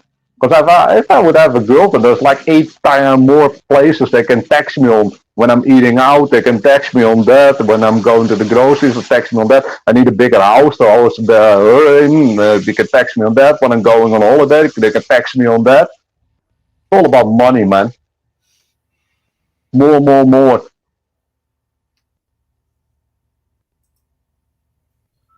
Well, you got to start to wonder what is all this wealth being put to? Are they just hoarding it? Are they? I mean, what's the point of all this? You can't take it with you when you die. I think there's two sides to it. The first is it's power. They just want the power to have that much control over other people. And on the other side, it's getting fucking thrown out for all kinds of weird woke ass progressive bullshit. Like trans reassignment surgery or fucking Ukraine or whatever the hell they're putting it to. And I really don't know why they want all the fucking money, but The blueprint. Well, there's no secret. Sorry. Go ahead, man. Go ahead. Well, it's no secret that Ukraine is a massive hub for human trafficking. So, what's that tell you about why we were over there? Yeah. In my opinion, we shouldn't be over there. That's not our fucking problem. It's really not. I agree. Sorry. I don't care. We shouldn't be over there either. Yeah, you're right, man. Look, I get it. You know, the U.S. and Israel has an agreement. Look, I get all that. But no. Our first priorities are here. Actually, Outlaw, there are no official treaties with Israel. Yeah. There's no treaties or anything because they know that if we were to sign treaties, there are regulations and restrictions that come along with that, and they don't want none of that. Operating on this sort of call it a gentleman's agreement, quote unquote. I know the irony there. I see it. Type of methodology. They escape and effectively subvert all the extra shit that would come with an official UN treaty. Now, here's a question. Why are we still supporting a people, I'm sorry, let me rephrase that. Why are we still supporting a government that attacked our troops and murdered dozens of American men on board of a ship that was clearly just observing? Yeah. For anyone that doesn't know, I'm talking about the USS Liberty. Yeah. The blueprints of this country work. It works. The problem is people in this culture are not educated. They don't understand their part in all this. Because our education system has failed us. Because the education system has been On so purpose. updated by Marxist indoctrination specialists.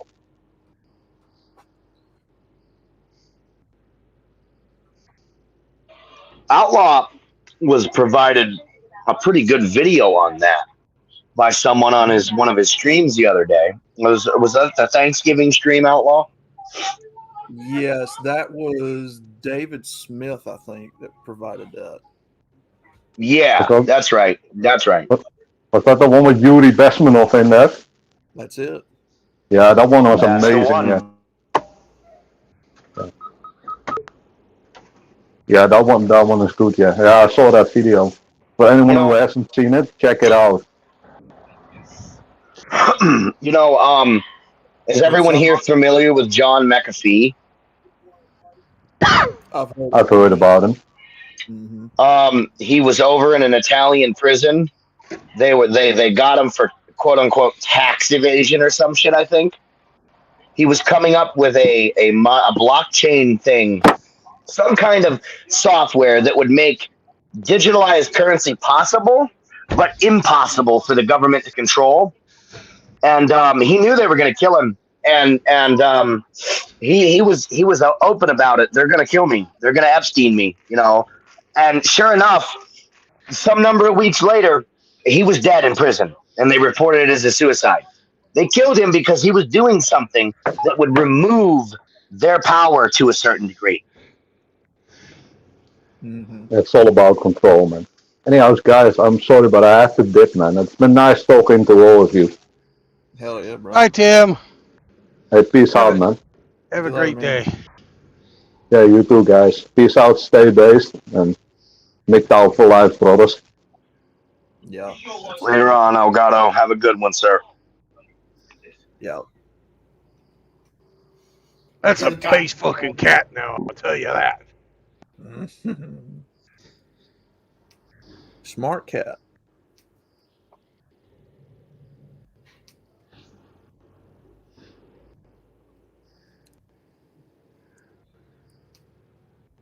Well, like Rusty was saying, you got to seek power, but it just goes to show if they can't control you politically, monetarily, or any of that, you're only going to get so far before they fucking off you, you know? Mm-hmm.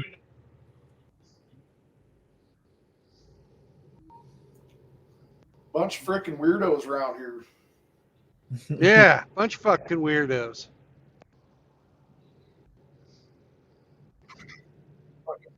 I got a reputation to keep and shit, man. Yeah. Fucking Can't be hang seen around guys like us, you lose all your fucking hair.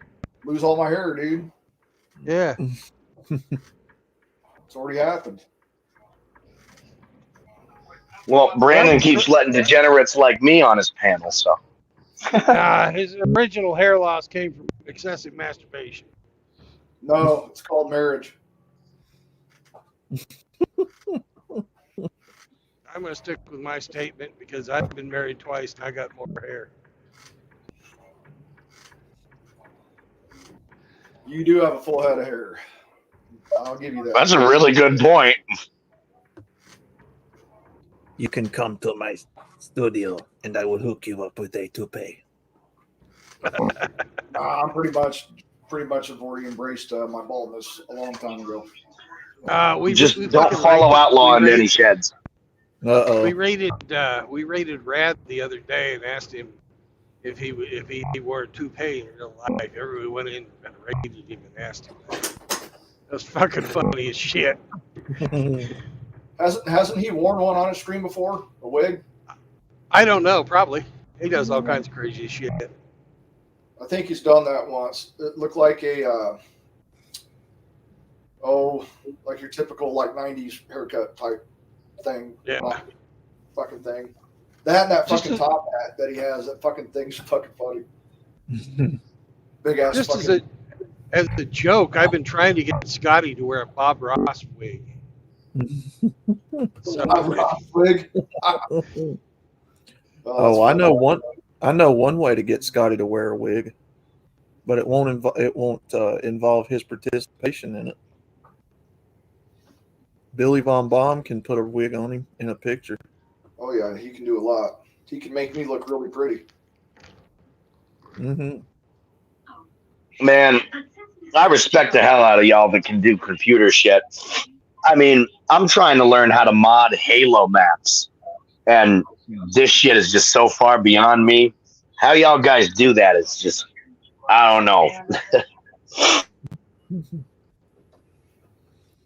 Well, when I started my channel, Sam, I kind of had to figure this stuff out using a phone.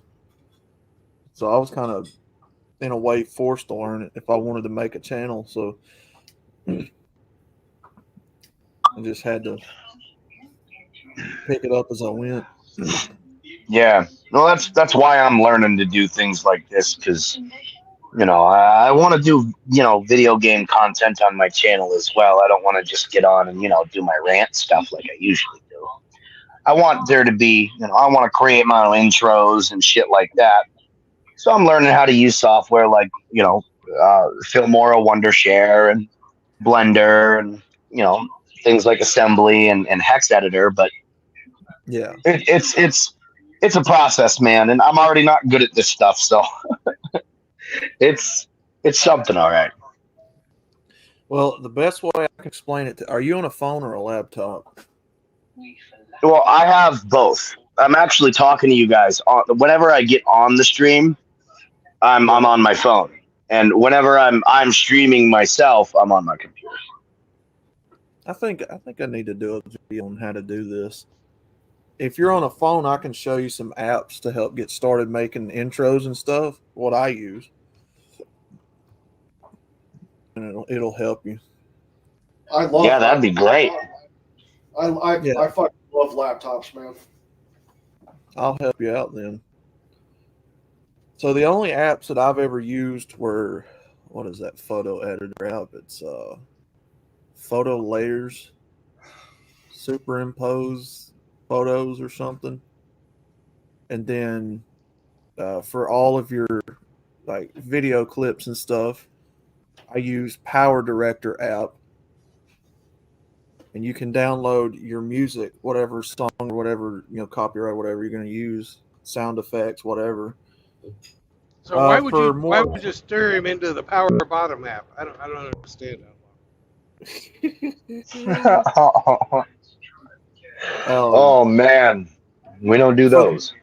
For the more complicated stuff where I have to put moving layers over on top of each other while you're making a video, I have to use a Screen Grab app because it records everything on your phone. So if you record a video on YouTube that's using a certain filter or whatever and you can't download it, I use that, and then Power Director allows you to make it see-through where you can layer it on top of your videos and stuff. So that's how I do a lot of it.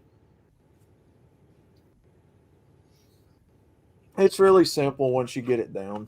There's not really all that much to it. Hey, Outlaw. Yeah. You can download my dick. Whoa. Holy crap. No homo. Wow. No homo. That's what you can do. You can eat a bag of dicks. That's what the woodshed's for. So much hostility lately, man. I don't know what's wrong with You these guys. You better not be wearing fucking pants, Outlaw. I don't ever wear pants, man. Okay. It just comes with the territory now, you know? That's what the duster's for. Surprise! The duster. Yeah, that's why they have such a long slit up the backside. You think it's for riding a horse, but no. Outlaw don't own the horse. No. What JR said, you can download these nuts. Too damn expensive.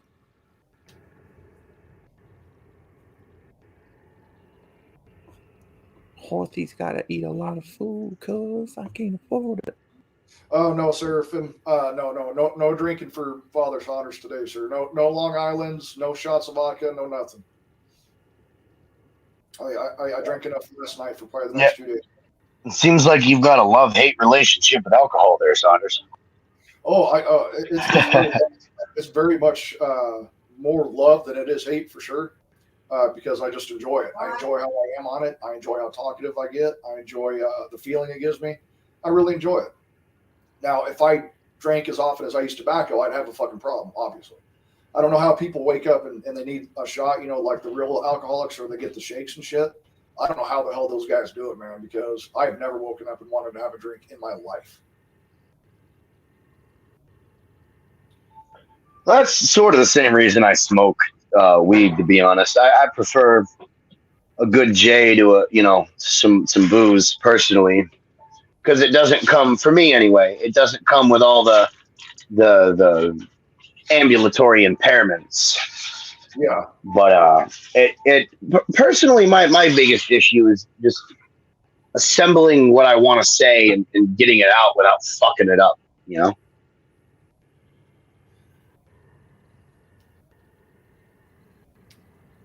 Yes.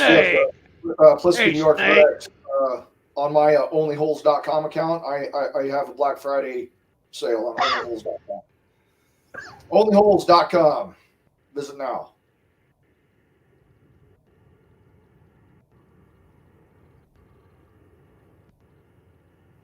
You going down the gigolo route there, Saunders? Yeah, I'm just gonna, a couple butthole pics or something like that,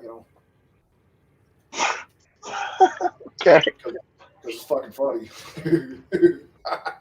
Dude, just the word butthole is fucking hilarious. I love that shit, dude. Farts are still funny. I don't care. Yeah, dude. 100%. I agree. Dude, I'm just a big kid, dude. I don't want to lose that fucking that energy and those feelings and whatnot. Why? I can be an adult and still fucking act like a kid as long as my responsibilities are taken care of. I'm good. Yeah, I want to go to work, and then I want to get together and just be juvenile with the homies. Yeah, dude, I want to have fun. I'm not here for a long time. I'm here for a fun time. Yeah. I hope I don't die anytime soon. You know, not until my kids and whatnot are, you know, fully taken care of and grown and whatnot. Weird ass subject to talk about with death and whatnot, but I can tell you right now, it was one hell of a fucking ride. I don't know if I'd want to do it again. I know I wouldn't want to do it again. When my time is done, I just want to be at peace, to be honest. That's all I care about. I honestly think that's why religion never stuck with me, per se, because the idea of eternity does not appeal to me. I would want the void. I would want the rest. I wouldn't want to live out my days, you know. I mean, plus when, you know, things like paradise are explained to me, it just, there's no pain, there's no suffering, and by extension, they're like, there'd be no joy and there's no emotion. And like, well, that's just sounds like I'm going to be living in a giant empty brown paper bag to me. I mean, to me personally, Valhalla sounds more like heaven. As long as there's hookers, cocaine, and booze, man. No, I'm fucking with you. Hey, there's a good way to start your fucking weekend. The hookers, cocaine, and booze? Somebody in a fucking, converted dually fucking flipped themselves on their side.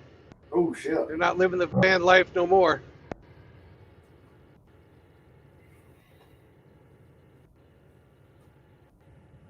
I mean, you can have the hookers. I'll take the coke and the booze.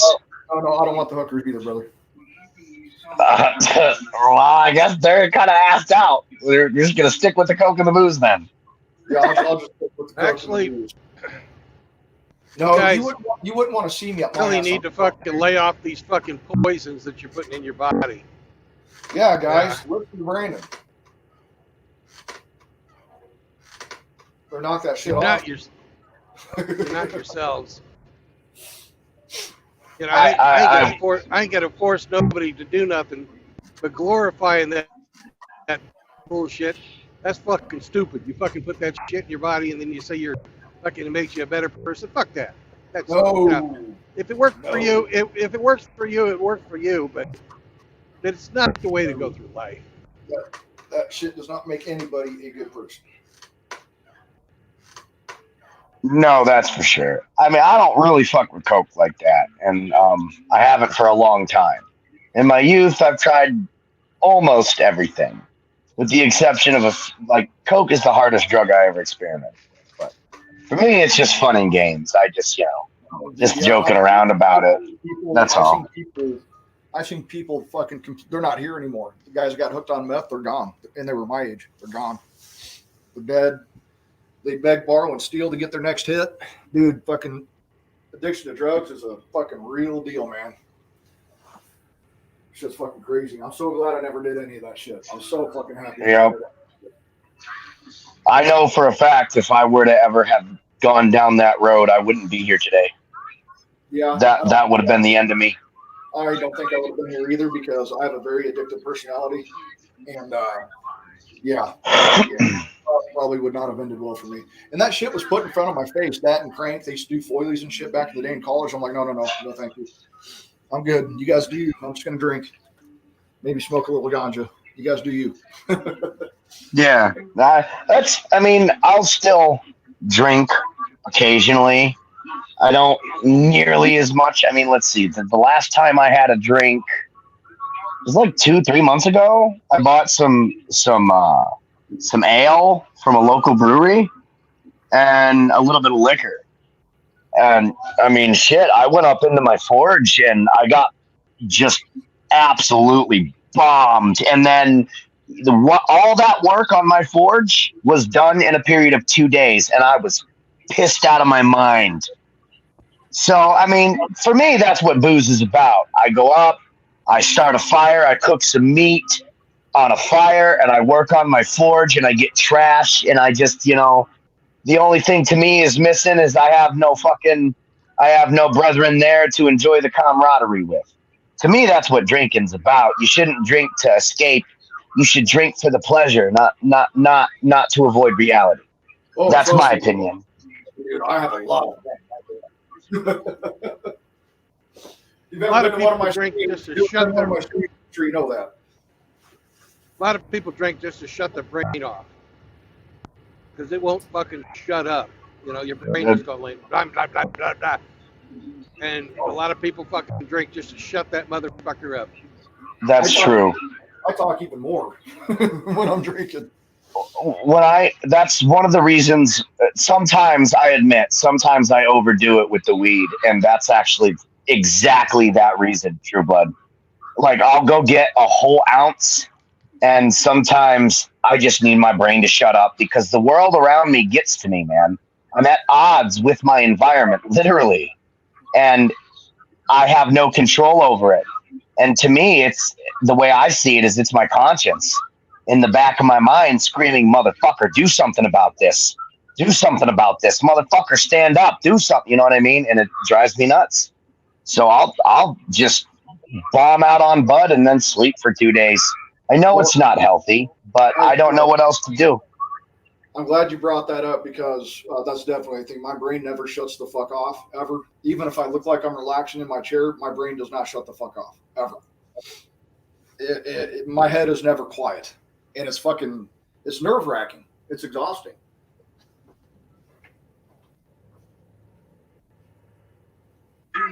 That's exactly correct. I mean, I don't know what it is for you, but for me, it's literally the world around me. Like, let me give you a good example. My line, in a lot of ways, is with kids. Like, I cannot stand the types of people who prey on kids. Nothing would. If there's anything that will drive me batshit insane to the point where I would tell you if I'm ever acting like this, just put me down because I'm gone, it would be that. It will be not being able to stop children from being preyed upon on the mass level. Because, I don't know, maybe it comes from my upbringing, but that's my one weakness. If I have any, that's it. If I have any significant one, that'd be it. I cannot bring myself to, because here's the way I look at it, man. They didn't ask to be born. What kind of piece of shit creates a life and then intentionally turns their back on it? That's just the way I see it. Well, I used to, I still have the fucking brain that won't shut off, Saunders. There's a fucking way around it. You gotta teach yourself to think about shit that you want to think about, and not let your brain just fucking go wherever the hell it wants to. And it takes some fucking, practice to do that. So Yeah. you got some fucking problem that's been pissing you off. You can use that fucking energy for a positive thing.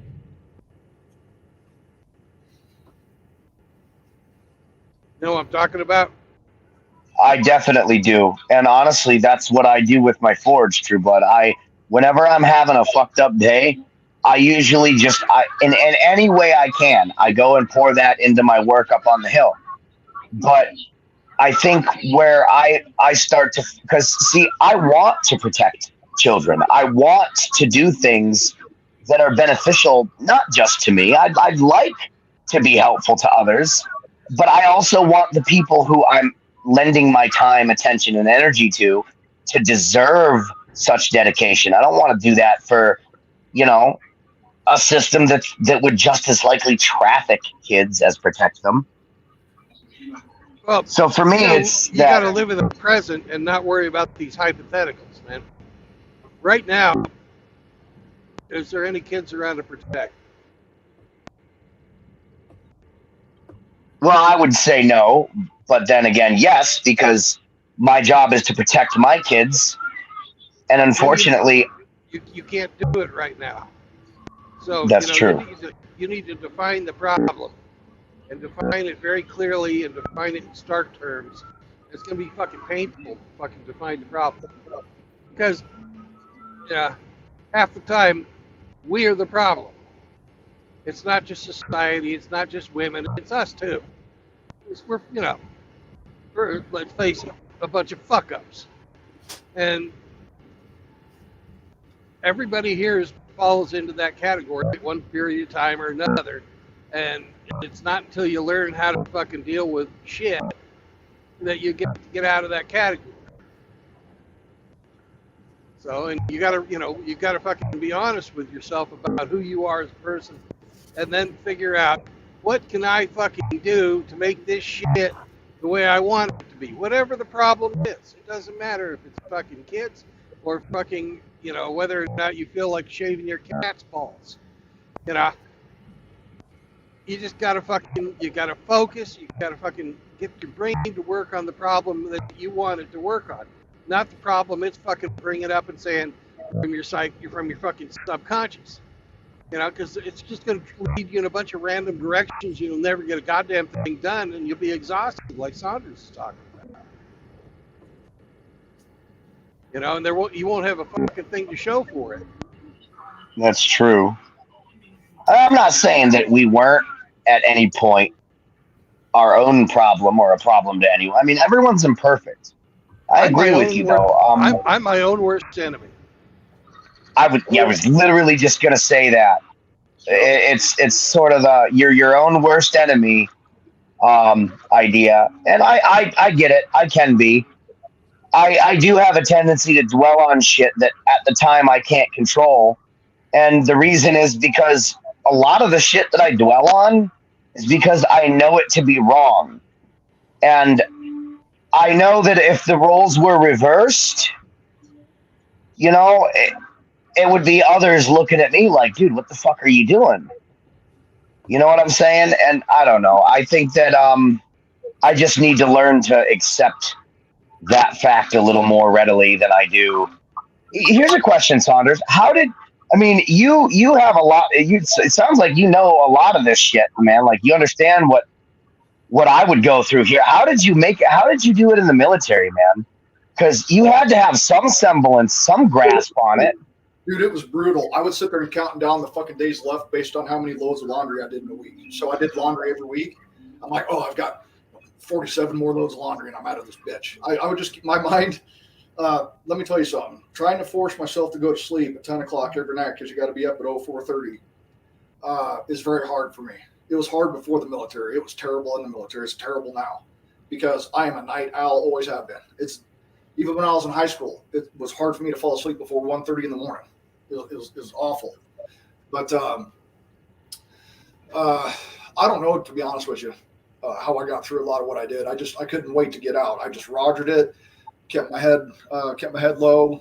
I wasn't under the microscope. Right time, right place, right uniform. Just do everything you can for people not, over you to not fuck with you. Plus, my age probably helped too, because I was already in my 30s when I was there. So, I'd already been on my own for a while before I went to the military, and I just kept to myself. And Roger, even if it was a piece of shit person over me, you just say Roger.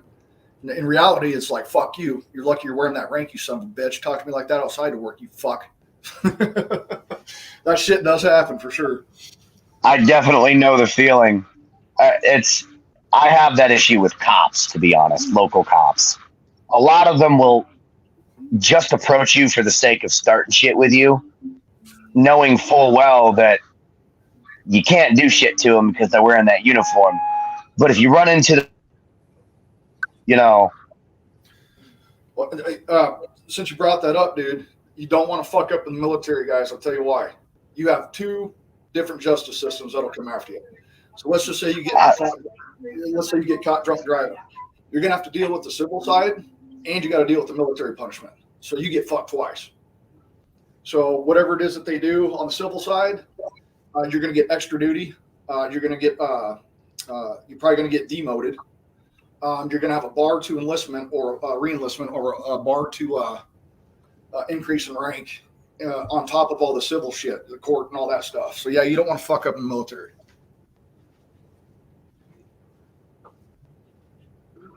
No, definitely not. I don't know. My big thing is I can't stand people who abuse their positions of power. It just irks me, is all. It's an it's an absolute overused term, I know, but that's the definition of toxic leadership, what you're talking about. Yeah. Well, I mean, I just think that when it comes down to matters of the mind and of like True Blood's always talking about spiritual wellness, and I love it because a lot of people don't talk about that, and whether you are religious or not, that's still important. You know, your inner wellness means something, but how do you not society when everything, I don't know, I shouldn't dwell on it, but I do, because I know that it fucks me, but it also fucks everyone else around me. Everybody's getting fucked. Everybody's getting fucked. Everybody's getting fucked. Everything's fucked. Yep. Just for good measure, fuckity fuck fuck fuck. Dude, there's no better language to cuss in than fucking English, dude. English is the best language. You cannot replace the word fuck with anything that comes out better in any language. I don't know. I'm starting to think we need a more offensive word, because I say it so much, it's almost losing its power. Well, it was pretty much a second language in the military, dude, especially as a grunt. Yeah. I should try to stop cursing so much. I curse way too much around my kids for it to be acceptable. I sort of grew up in these. You need to elevate it to an art form. Yes. There you go. I like that one better. You three-toed, bug-eyed fucking sister fucking piece of shit. Who the hell do you think you are? You don't know your fucking dick from your fucking pinky finger. I fucking swear to God that I've got more fucking common sense in the end of my fucking pecker than you've got in your entire body, you poor-ass fucking slope-ass bitch. That's the proper use of the word fuck. How you fucking do it? Just right? Like you can mix it in with a whole bunch of other colorful adjectives and have it come out to be about as insulting as you can possibly think. Just elevate. You know, if you're gonna cuss, do it well. Yeah. Anything that's worth doing is worth doing right. I agree. That was fucking hilarious. You're like, yeah, you fucking weirdo. You don't know rat shit from a Rice Krispie, you fuck. I'm gonna go get my DNA test. You're a fucking retard. There's no way you can be my kid. No, don't go that far. Oh God. I don't swear at my kids. Actually, when addressing my children, it's ironic. That's when I don't swear. I use the word hell a lot, though. You know, I personally like True Blood's version of that there. I think that's really cool. Yeah. You know what? I can't believe I didn't think of that.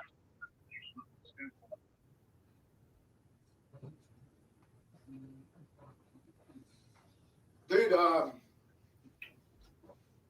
when I was growing up, True Blood, I'm sure, had this too. Dude, it was very common to be like, what the hell are you doing, you fucking fag? You faggot? We called each other faggots all the fucking time. You fucking faggot. The fuck's wrong with you? You do that shit now, you get locked up. That's fucking hate. Yeah, it's nonsense. That's hate speech. No, bitch, there's just speech, and it either is fucking free or it isn't. Just exactly. Just like there's no fucking hate crime. It's just crime. Get the fuck out of here. Exactly. Assault or murder doesn't become worse because of who your target decided to sleep with. It's still a crime. It's still wrong on its face, no matter who you do it against. And hopefully I didn't get True Blood's channel banned because I said the F word. No, you can say faggot all you want. It's okay. Well, I appreciate you, fucking fag. Oh man, I saw that one coming. Queer. That's with absolutely all due respect, sir. You're my elder, so I got to respect you. Yep. Need a bag of dicks, you bald-headed queer. Okay. Oh, you fuck. That was a good burn. I'll allow it. Yeah, pull the cum out of your ears so you can hear what I'm fucking telling you. I'm gonna hold you down and piss in your ear. Is what's gonna happen? You guys ever seen the Cyanide and Happiness shorts? The Le Telepathe? No, I don't think so. Oh man, it's the telepathic restaurant. Their brains get scanned when they go in the restaurant to find out what they want. And dude's like on an anniversary with his wife, and she gets a chocolate caviar fountain with bacon crackers, and the waiter brings him a big old plate of dicks. Oh, that's funny. And the waiter's just rubbing it in. He's like, "Sir, we can't just take back the dicks you ordered." Dude, you gotta check it out. It's Cyanide and Happiness. It's called Lay and Telepathy. And then when the credits go to roll, give it like another minute. There's an end scene. There's a little treat at the end. Oh man. Yeah, it's like, Steven, why did he bring you a plate of dicks? And the waiter reads the receipt. That way you can have a bag. Yeah. My go-to is suck a dick, suck a bowl of dicks. That's my go-to.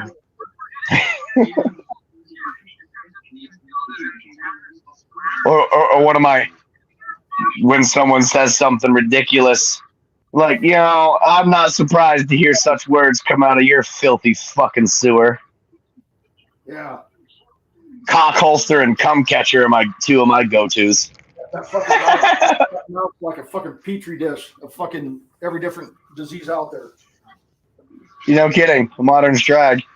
I don't know. Outlaw's probably giving them a run for their money in that tool shed of his. Well, what else are you gonna do when someone ain't wearing pants? You gotta do something. this fucking dick ain't gonna fuck itself. No. We gotta come up with some other stuff though. Our outlaws of homo rhetoric is getting kind of played out though, don't you think? Well, I don't know. I really like calling everybody a weirdo. That doesn't get old for me. I think it's fucking weirdo. That's okay, because I am one too. It's in my name. Never fear. The motherfucking weirdo is here. Yeah, some of these jokes. I'm a fucking tree monkey. Yeah, we gotta come up with something new. Yeah, some of these jokes do kind of get old and kind of get on my nerves, but I know it's all in good fun. Yeah. I mean, I'm surprised that the ball busting isn't elevated to any specific level. I mean, it's kind of been pretty mellow as far as I can tell, some of the shit me and my Well- friends would say, you'd make some fucking sailors blush, man. Well, as a guy, you have to expect it. You know, it's just going to be something that happens between guys, but you got to have thick skin. That's what I try to tell some of the guys, but you know. Well, I say if you can't laugh at yourself, who can you laugh at? Oh, yeah, absolutely. Well, I mean, also, some of the best. Go ahead. I think too, guys. Every once in a while, just step away from the fucking internet, dude. It'll be good for your mental health. Every once in a while, just step away for a day or two. I know I have to. Yeah, Yeah, I for do sure. too. So do I. Yeah, I do too. Like, I mean, I absolutely love stepping away. The internet is like my entertainment capital. All right, I love YouTube. I loved it when it was old YouTube. I love the shit, but at the same time, you know, it can affect you.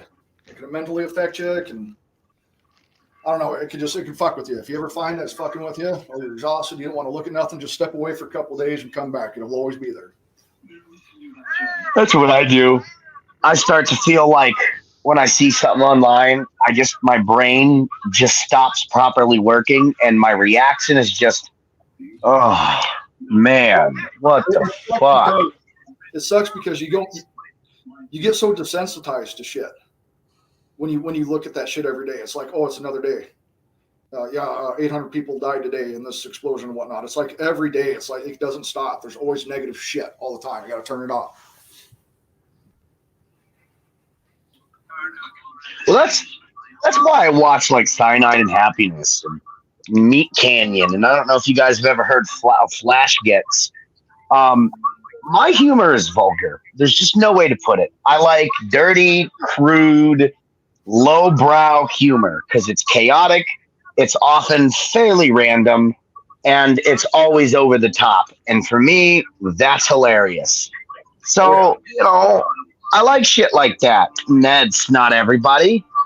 I also like it, you know, if someone can take something seemingly innocent and turn it into something just chilling and horrifying. Oh, that dude, is also amusing. I have a dark ass sense of humor for sure. I'm telling you guys, when you're out fucking playing Army for weeks on end, you come up with some fucking crazy shit. Because everybody's suffering. You're fucking tired. You're cold. It's rainy. It's fucking too hot. It's this, that, and the other. You don't get to sleep in your own fucking bed for weeks at a time. Fucking, yeah, dude. I call it playing Army because it ruined camping for me. Fuck camping. I hated that shit. You were lucky if you got what they call a field chow. So they'd have a food truck that would come out with like, you know, a hot breakfast or something. But when you're in basic, dude, you have to eat MREs almost every fucking day, dude. And that shit gets old. It gets fucking old.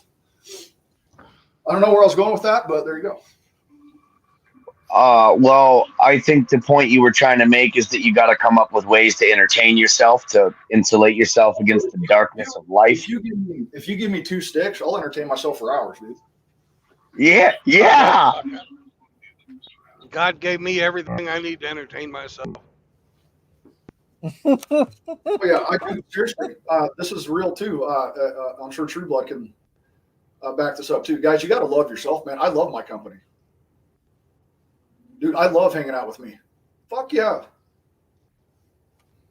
Dude, I used to go to the movies by myself. I go to the bar and drink a pitcher by myself. I can do alone really good. I love it. It's not for everybody, and I'm not saying do that all the time. Like, we're not alone right now. We're talking with each other here and shit. But if you were to ask, I'm a lot more introverted than I am extroverted, but I can be both. And I'm thankful for that. I'd say the same thing. I do alone very good. I'd rather go buy a bottle and go drink by myself in the woods than go to a freaking bar or any of that. And I can amuse myself really easily. Like, I'll just be sitting there quiet and randomly, you know, you might hear me start laughing. It's because I thought of something hilarious as hell in my head. And I came up with a way to, you know, get a chuckle out of myself. I mean, it might sound nuts, but that's what it is. No, dude, I used to get in trouble in school with that all the time. 'Cause my friend would make like a funny face or do something hilarious, and I would just start thinking about it. I start fucking laughing out of the blue, dude, and I get in trouble. Son of a bitch. Yeah. Get out of my head. You know something? It reminds me of when I was locked up. I had gotten into a fight because this guy he kept throwing shit at the back of my head in GED class. And, what do you want? You want to go out? Yeah, No, of course you do. All right. I just And saw a fucking really cool thing for the state of Missouri. If you hit a deer and you report it, they'll give you a free case of beer. Really? Yeah. Mm-hmm. I'll be damned. Are you on True Blood? Are you on I-80? I'm at 35. 35? that's pretty funny. Yeah, my first vacation I ever went on was to Silver Dollar City at Branson, Missouri. Yeah, that's a lot of fun.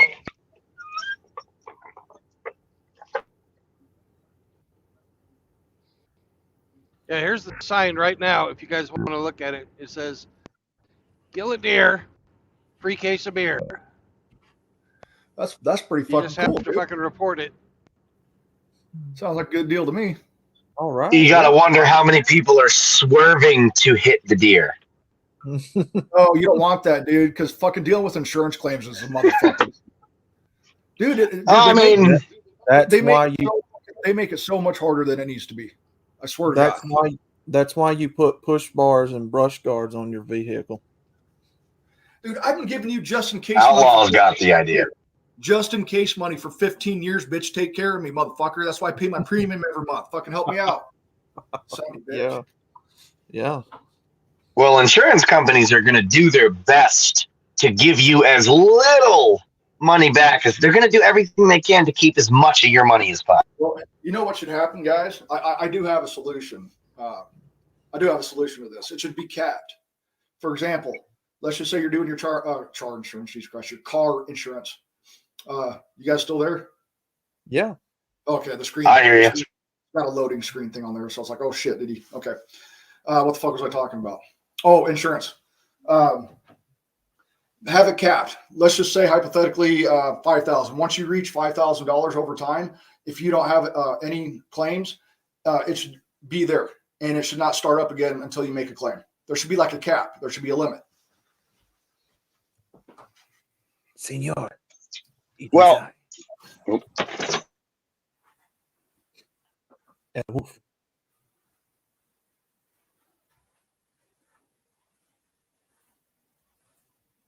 It's sounding real choppy. Hubert had to chime in. Yeah, it was getting choppy. Well, you know, the compelled purchase of goods or services, i.e., insurance, is supposed to be against the Constitution in America. Income tax is horse shit, dude. Getting taxed on the fucking labor that I do, fuck you.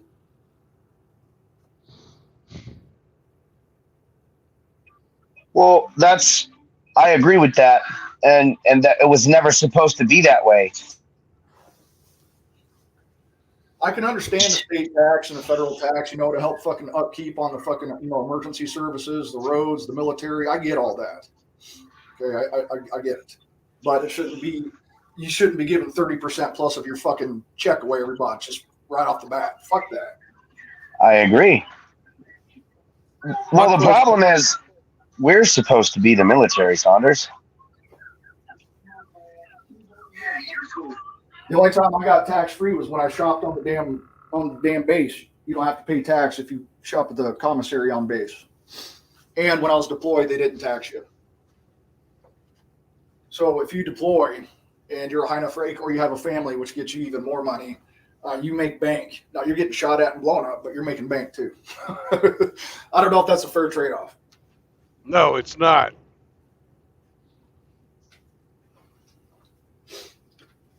Then they'll use it against you in a court of law when you get divorced. Motherfuckers, you're the one who told me to go to war. You motherfuckers.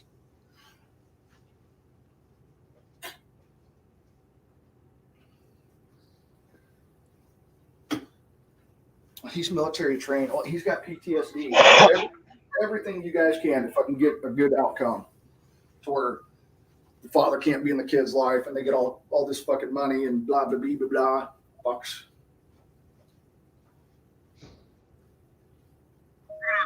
I would say that it would be a fair trade-off if you were told the truth about why you were there in the first place.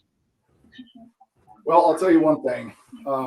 I will never leave this country to go fight a war again. If that comes here, I will fight because I love this land. I love where I live. I love this place. Okay? But I'm never going to another country again. Never. And I feel the same way, though, about New York. I would rather stay here and stick it out and try to build something here where I was born. Because the way I see it is, why do I want to cede territory to tyranny?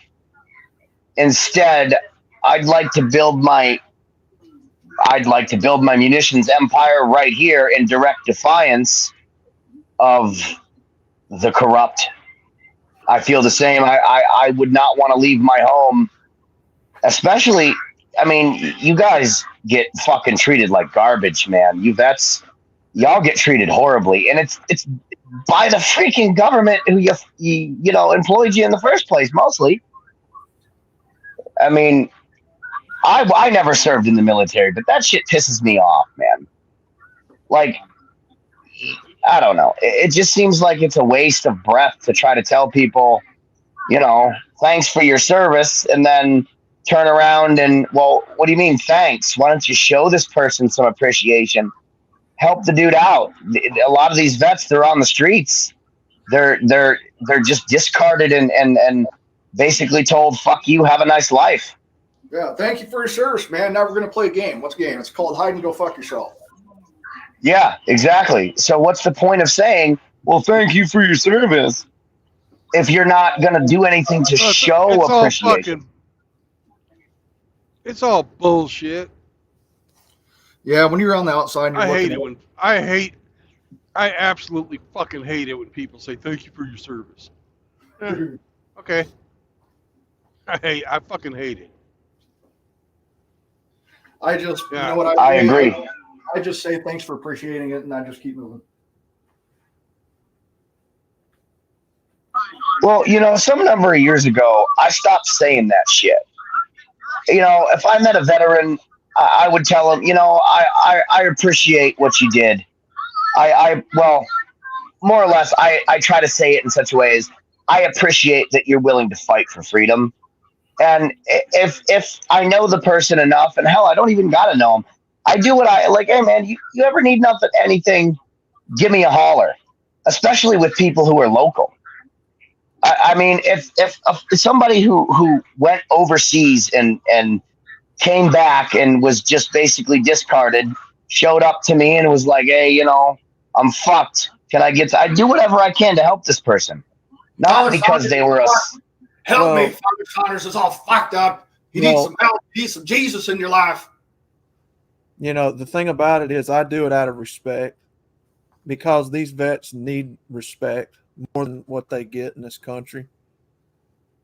And, you know, maybe I don't have any perception of what it was like over there in any of them wars, but the way I see it, you guys survived something that I couldn't imagine.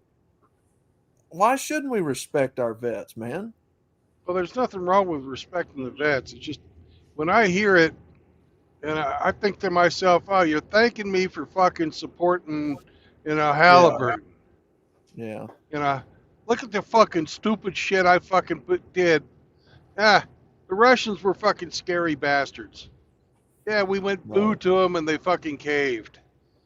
But 90% of fucking what we've been doing in the last fucking 100 years is just supporting the goddamn military-industrial complex. And I didn't know it at the time. I didn't fucking understand. I didn't understand it was all fucking laundering our tax dollars into the hands of some evil motherfuckers. And people were out there bleeding. People were out there fucking dying. People were out there getting maimed and fucking blown up and burned and fucking stabbed, fucking poisoned, and you name it. Yeah. You know, all in the name of fucking the military-industrial complex, and you're thanking me to fucking support this goddamn graft and corruption. Yeah. God damn it! You know, that's what I think. I don't fucking ever go off on anybody about it. It's just like, what the fuck are you thanking me for? You're thanking me for fucking robbing you, because Yeah. that's basically what they're doing. They're Agreed. fucking Yeah. Yeah. You perfectly you know, summed up the nature of my grievance with it, sir. just because there's Pretty fucking much. laws involved and it's the military and we went out and did our patriotic duty because we were dumbasses doesn't mean that it ain't fucking right. You know, it's Yeah. fucking That's true. wrong. Because we were a bunch of dumbasses. Well, And that's my Tell me issue I- with it. These tell me I'm wrong, Saunders. Tell me I'm wrong. There's no lies in what you said. It makes perfect sense to me. Yeah. Yeah, and that's my issue with it. After, I mean, I wanted to join the military. Like when I was 16, after my fuck up, I was like, you know, I realized I need direction in my life. I need to do something with my life that will bring me some modicum of discipline and teach me shit. And that was the best thing I could come up with it at the time. But after, you know, a couple of years, I started to see, well, wait a minute, these guys are being lied to about why they're going over there. They're being lied to and told something other than what it is they're fighting for. So my issue with it is these men, they have enough conviction and they have the testicular fortitude to be willing to lay down their life for their values. And in their mind, it's protecting their nation. It's protecting their home. And all of these quote unquote threats are just invented by the fucking government. And I mean, look, the freaking Al Qaeda started with the Mujahideen, which was a government, you know, American government created and funded, you know, alphabet soup agency operation. And Al Qaeda becomes ISIS and so on and so forth. It all starts with the freaking alphabet boys in DC and everywhere else. They're starting with these spooks and they're creating the quote unquote terrorists. And it's, I mean, there's some evidence that even Saddam Hussein may have been a CIA asset. Nah, Saddam Hussein was the fucking puppet of the Soviets. You know, that's their own, they were playing their own fucking game, you know, that way. You know, it's not that, you know, everything is America's fault. America fucking has its fingers in everything. But every government out there, every single one I've ever fucking seen is corrupt. They don't have the people's best interest at heart. You know, there's not a fucking one of them out there. There's no fucking base government. They're all fucking against the common man. Every single last one of those cocksuckers. Doesn't matter if it's, you know, it doesn't matter if it's the fucking Netherlands or if it's fucking, you know, Mozambique. They're all fucking the little guy. Yeah, I wasn't trying to say it's all America's fault. That wasn't my point. I just was trying to point out that, you know, governments create the issues that they're expected to solve. It's like job security. Yeah. It's like, why would you treat an illness? It's called wagging the dog. Yeah. Yeah. Hegelian, what is it? Hegelian dialectic. What was that last one? Dialectic. The Pygmalion dialectic. Yeah. I don't know. It infuriates me the way that this country treats vets, man. Yeah. The VA here in Nebraska, the people have been actually really, really good. It's the process that fucking sucks. The people that I personally worked with, I can't complain. And I'm thankful for that because there's a lot of people who do not have good experiences with the VA at all. So I am thankful for that. Well, I mean, you know, and that's like you said, the VA, they're really good there maybe, but I've seen countless video after video after video of VA employees being at a vet's house with cops. And what gets me is some of the cops themselves are former servicemen, and they're just there looking for any reason they can to come into this dude's house and take his firearms and stuff him in a nut house and stuff him in the psych ward of a hospital. And it's not even, they just want to disarm people. They want to make you look like, oh, hey, this guy's crazy. They already did a good job with me. I'm not allowed to own firearms unless I get my charges. What's the word I'm looking for? I have to get my charges. What's the word I'm looking for? God dang it. Abdicated. You got to get relief from something or other. Yeah. I can't remember the actual fucking nomenclature word. But I have expunged. To do that. I'm a combat vet. Expunged. Combat vet who cannot own a firearm. See, that sounds fucking nuts to me. You know how many firearm systems I fucking got to use being infantry? You're talking the 50 cal, the 240, the 249, the fucking Mark 19 automatic grenade launcher. I can't have a fucking pistol. Yeah. You're fucking mine, dude. Because of domestic. And it was a misdemeanor, domestic. Actually, there might be a way around that now, sir. There was, I think, a court case recently, wasn't it? The shit. I bet you Grinch would know. I'm pretty sure they just struck that down, didn't they? What's that? The whole no guns for domestic violence shit. Because see, here's the problem, man. All right, domestic violence, quote unquote, is literally just she says you did something and you get arrested. That's it. It doesn't even have to be evidence that you did anything. In fact, there can be evidence that you were the one attacked, and you'll still be arrested. At least here in New York. I still got arrested. My ex was hammer fisting me, kicking me, slapping me, spitting on me until I couldn't take it anymore, and I pushed her. And I'm the one who went to jail. Yeah, dude.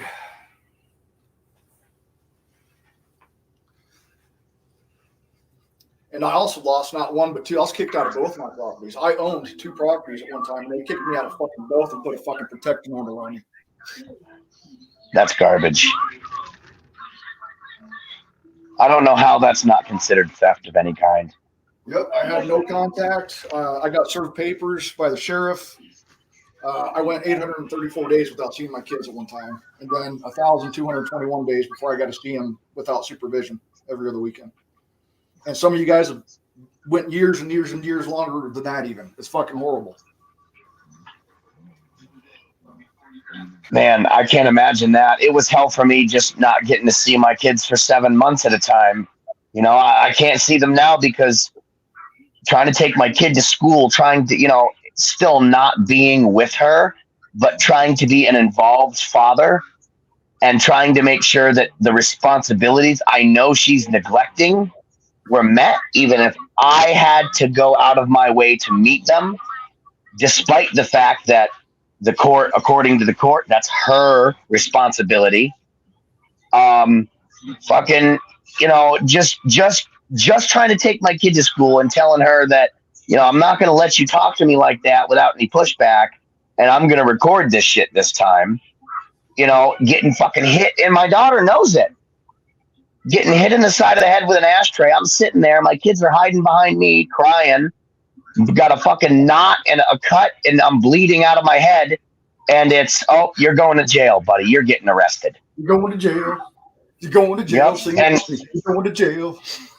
Going to jail. What you gonna do? No. But I'm basically told, suck it up, bitch. You have no recourse. You can't file counterclaims. You can't do shit. I'm basically told you just gotta fucking take it. I think I remember now. I have to get my charges expunged. I think that's the word. Expunged. Something like that. Yeah. Well, I mean, if anyone, I challenge anyone to show me in the Constitution where it says any of those things are requirements for you to bear arms. Dude, if you didn't commit an act of violence or anything, or a felony or a misdemeanor, with a weapon at all, you should not be banned from having a weapon. If I was using a gun, I could see that, but none of that was involved. It's all horseshit. I mean, I would agree with that to an extent. I don't think it should just be a one and done, though. I mean, think about it like this, right? You could be in public and in a state where you don't live there, you're just traveling. Maybe you're going to see mom and dad for the holidays or whatever, the in-laws or whatever the case may be, right? Or family or whatever. And some freakazoid attacks you in a state that has what's called a duty to retreat law, and you don't know about that. Well, now you're going to be convicted of committing a violent crime with a firearm because all you did was defend yourself from an armed crackhead in a state that has a duty to retreat law. So I would agree with you, but that's a slippery slope too. You'd have to be very careful approaching that, because there are, like, New York is like that. If a psycho breaks into this house, to Iowa, motherfucker. He's in Iowa. Iowa. Bunch of fucking idiots out wandering around. That's right. Dude, Iowans, they're terrible drivers. There's a reason why that stereotype is there. They're fucking terrible. Every time I've ever went to Iowa, I've never had a good fucking time without incident. Their driving's fucking horrible. Like, generally speaking. From my experience.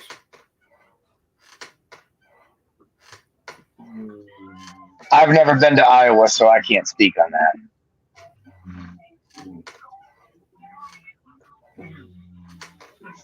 Sounds like Nebraska. Hey, I love my Nebraska, man. This is my shit. I've been all over the world and I still came back here. Fuck the rest of the world. I want to go back to Nebraska. I've always really wanted to move to Texas, but I think that would be sort of futile now. From what I hear, Texas is going down the toilet. It ain't what it used to be. All them goddamn Californians moving in, it's turning red. I mean, turn blue. No, I don't want nobody. Nebraska's closed. No liberals. Go away. I freely travel this country. No, you're fucking not. The fuck out of my state. Unless you're bringing fucking my supplies, get out of my state. You know what I find interesting, though? Why does it matter? See, here's the thing. Why would it matter if all these blue Looney Tunes are moving into Texas? I mean, it's not like by your political beliefs, it grants you somehow the ability to force your way of life on other people, right? Right? Yeah. I mean, I don't know. That's why I see it. That's the biggest problem, is assimilation. We obviously have that problem with the fucking invasion that's going on right now in our country, and that's what it is. It's a fucking invasion. They're all military age males. If they were leaving an oppressive state, then why the hell are all their women and children with them too? It's a fucking invasion. It's called what it is. The problem is not properly assimilated. If you come into a culture, you assimilate into that culture because that country is hosting you. It is a privilege to come to America. You will adopt our fucking morals, beliefs, and values in a high trust society, which we don't have anymore. I would disagree with that on one premise. If you come to America, it should be because you believe in the values and principles of liberty and individual autonomy. And what I would say is, I don't expect them to assimilate. I just don't expect their way of life to be forced on me once they get here. Fuck that. They gotta fucking assimilate. Assimilation would fucking cancel that out from the get-go. If they assimilate. Their culture is so fucking wonderful, why the hell they'd leave? Yeah. Leave that shit at home. I agree. I don't mean their culture. Well, you know. Okay, let me give you a good example of what I mean. There were some people who were of the Muslim faith who were trying very hard to push and be able to enforce Sharia law here. And of course, no fucking body went for that. Now, here's the thing. If you want to live by that code as a Muslim here in America, I feel like you should be free to do that in your house, in your church, with your family. I'm not going to have you trying to attack my family in the streets because my family doesn't observe your Sharia law. Fuck out of here. This is America. You're free to live and run your own life how you see fit, right? But you're not free to abdicate that shit to the government and say, now shit on the rights that everyone had before and, put my belief system in place. And that's how I see it. I don't care what anyone believes. I just don't want it to be forced on me. Well, there's some things like you're talking about with Sharia law. Have you ever fucking seen the research they did from the Pew fucking Research Center? Specifically regarding what? Sharia law. They No. fucking went and they surveyed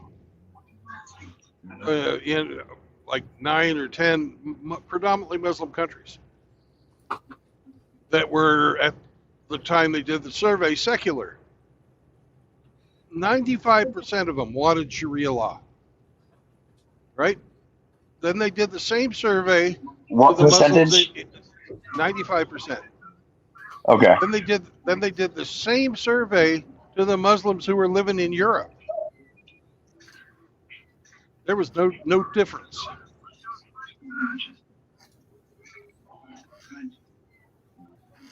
Well, right? I understand that. They want to assimilate you. Right. I'm not denying that at all. I would say, yeah, I believe that. I've seen the evidence of it. The only way that they can assimilate is to adopt our fucking laws and culture. And you cannot adopt our laws and culture if you believe that there is a better set of laws out there that you truly want. Okay, I would agree with that. No more dual citizenship either. If you're here, you are fucking American first. You are. Thank you. American. Yes. Fuck yes. I agree with that. Sorry, I don't mean to. If you have dual citizen, if you have a dual citizenship, you're automatically excluded from the military and the government.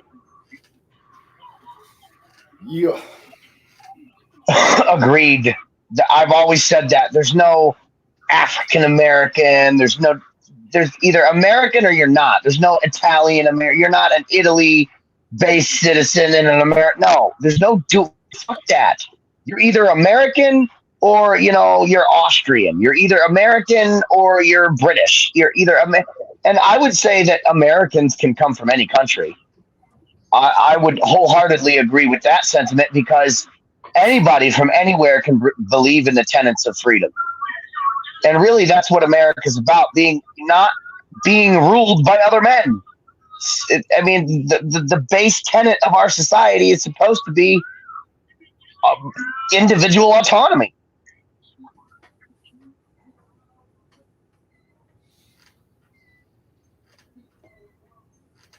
Oh, if you guys were on Hamster Strain earlier, I think it was Hamster Stream. Yeah. I was Hamsters before here. Man, those ladies freaking out that are all like drunk and shit with the cops, dude. Oh my God. God dang. That one bitch. Well, I'm injured. I've been in all the wars. I have all the injuries. I'm like, bitch, what the fuck are you talking about? So I got a kick out of that. So guys, I've been in all the wars and I got all the injuries. Okay, you guys should have been there for the Revolutionary War. That shit was lit. I know, I was there. Shit was crazy. I've been in all the wars, all the injuries. Do you even hear yourself talk? Do you even think about what you say? That's hilarious. I wear camouflage, right? I wear BDUs like constantly because that's like my favorite thing to wear. It's got 1 billion pockets. It's nice, heavy clothing. I just like the utilitarian value of it. But I especially like woodland camo. That's my favorite camo. How many times people misrepresent that kind of shit intentionally. You know how many times someone has walked up to me and like, are you trying to steal valor or some shit like that? And that pisses me off. People who try to play that card for personal gain, or they try to pretend they were in the military when they weren't, or when they try to be like, I was in all the wars, I should be immune to this negative consequence of my action. That shit's dirty. It's just so dirty. I have ever understood what would compel somebody to try to pretend to be a soldier. I can't fathom what goes through their head. Like, why would you think that would be okay? Somebody that's never been an actual soldier. Agreed. It fucking baffles me. Who thinks of that? Who wakes up and says, "Oh, I think I'll be a soldier today"? Who the fuck does that? Well, someone who's trying to scam. It's Saunders. It's, in my opinion, it's somebody who thinks they have a general idea of what a soldier goes through without being one themselves. So they have this romanticized idea that it's a privilege to be a soldier, and like a get out of jail free card type thing. What? There's also a bunch of guys out there who are not happy with themselves and the sad, pathetic lives they have, and they fucking try and grab onto something they think will make them, at least appear to be a fucking person of value. I am a person. Well, I guess it matters. Well, I would say that, but as long as you're not being a degenerate, you have some value based on the fact that, you're at least living by some moral code. But what gets me is, sorry, go ahead. It's okay to be straight. It's okay to be man. It's okay to be white, and it's okay to be all three of them at the same time. Right. Mm-hmm. No, but there's a group of people. I don't know if they do it on YouTube or what, but there's a group of people in the city nearby that go around, and what they're trying to do is they're trying to catch people who are pretending to be servicemen. But what's end up happening is they're. Do you ever wear a unit patch? Yes, but not a unit patch from I have the Skull and Crossbones and the MSF unit patch from Metal Gear. I don't do any of that garbage. No, I rip off the name tags, I rip off the unit patches, and I put my own shit on there. Well, tell them to eat it. Have I shown you not guys my fucking pretending to be shit. Well, that's what I was trying to say. You're not pretending to be shit just by wearing camouflage. And a lot of people around my local area recently, these watchers, they call themselves. They're fuck, man. They approached a dude wearing Realtree camo in Walmart the one day. And I approached this dude and I was like, you realize that they don't wear Realtree in the military? This dude is probably just a hunter and you're harassing him.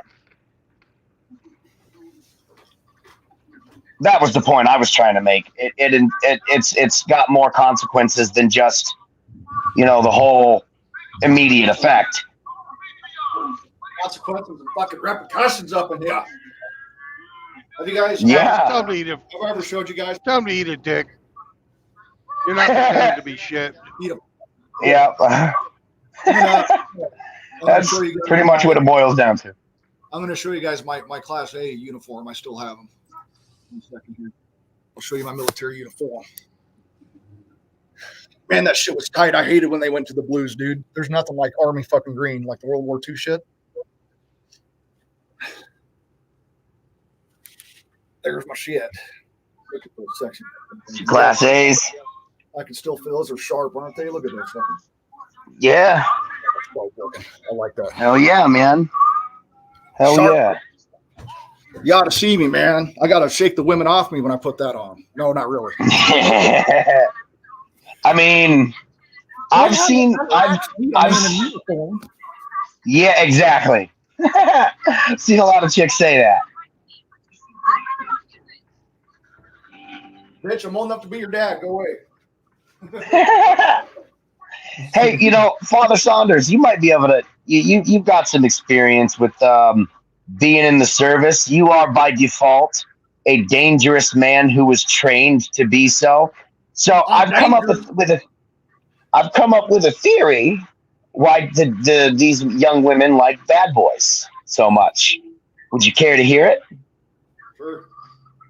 Okay, so the bad boys, what's the one thing about the bad boys that is perceivably their whole shtick? They break all the rules. They're not just mindlessly obedient, right? It's the butterflies. It gives the women the butterflies. It's the thrill of the chase. Well, yeah, but I was talking more along the more in-depth psychological part of it. I believe that it's their... Hey, Ma. Ma Saunders. Chicks like guys in uniform for a couple of different reasons. One, they got a fucking steady paycheck. Two, they know that the fucking military will side with them in every fucking instance. True. And three, the guy's going to be gone most of the fucking time, and they can do with whatever they want with his money, and there ain't shit he can do to fucking stop him. Well, except not give her access in the first place. Oh yeah, that's the only way to not fucking get played is not to play the game. Yeah. Well, my theory was that it's because they don't submit as much to quote unquote authority. And I would say that when men a guy in the military not submitting to authority, that's gonna end up well. No, not the guys in the military. I mean the bad boys, specifically why they would leave a decent man to go with an actual lifelong criminal. Dude, I fucking love my mom. My mom's the only woman in my life who's never turned her back on me, always believed in me, always supported me, gave me a place to stay, never humiliated me in public. My mom's the only woman who's ever done that. For me, that would be my aunt.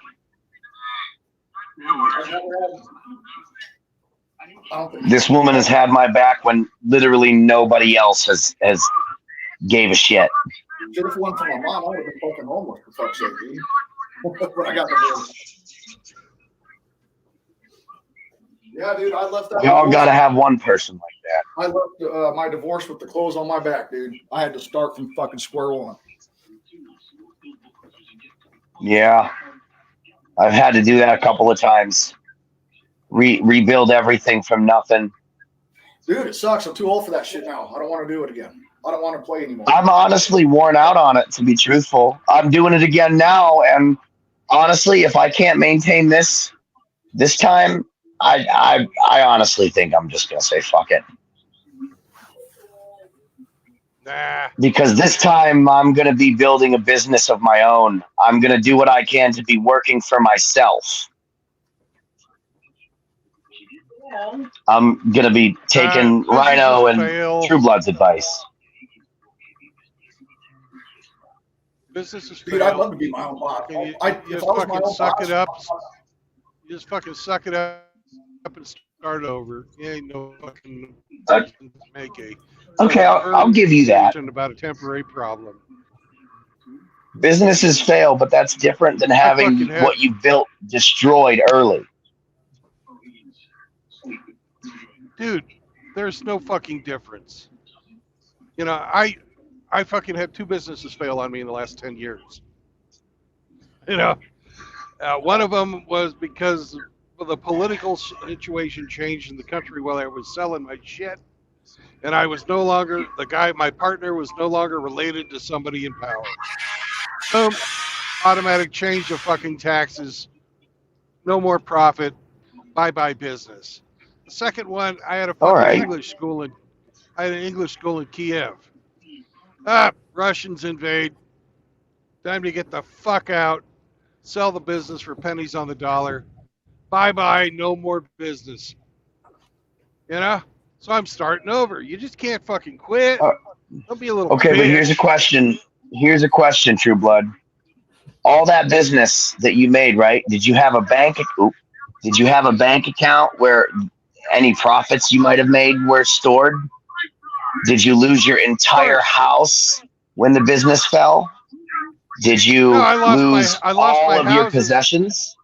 I lost my houses and most of my possessions in my divorces, plural, because, like I said before, I'm a dumbass. Yeah. You know. Yeah, we've all been there.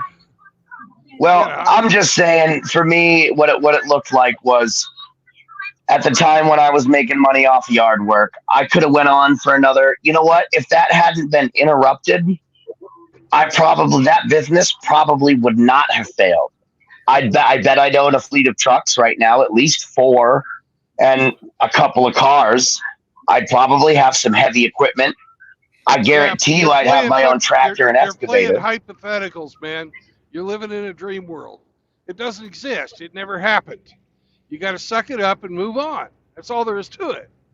You can't sit there and go, oh, I would have had this, I would have had that. You know, if my fucking, shit would have gone, I'd be a millionaire right now.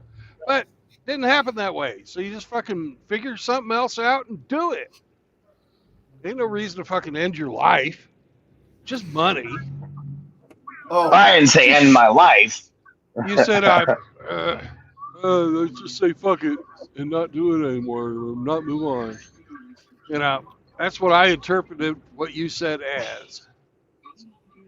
Well, I mean, yeah, I don't know. It's not that extreme, but yeah, you're right. I do kind of dwell in the past a lot. That's true. I beat myself up over what I could have or should have done too much, more than I should. Yeah.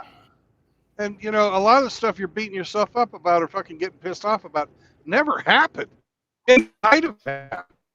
That's not to say that it did happen or that it would happen. It just could have happened. What the True. fuck? Well, I mean, what I'm really pissed up about is what did happen and what I did lose. That's really what pisses me off, to be honest. Yeah. Well, you can be mad about it. But how the fuck do you move on from here? You can't focus on the past. Shitty things happen. Everybody fucking has to embrace the suck and move on. Embrace it's the hard fuck. You embrace it. It's fucking embrace the fucking suck. What the fuck? What's next? How do you fucking fix all the fucking things you've done wrong? How do you fix all the things that have been done wrong to you?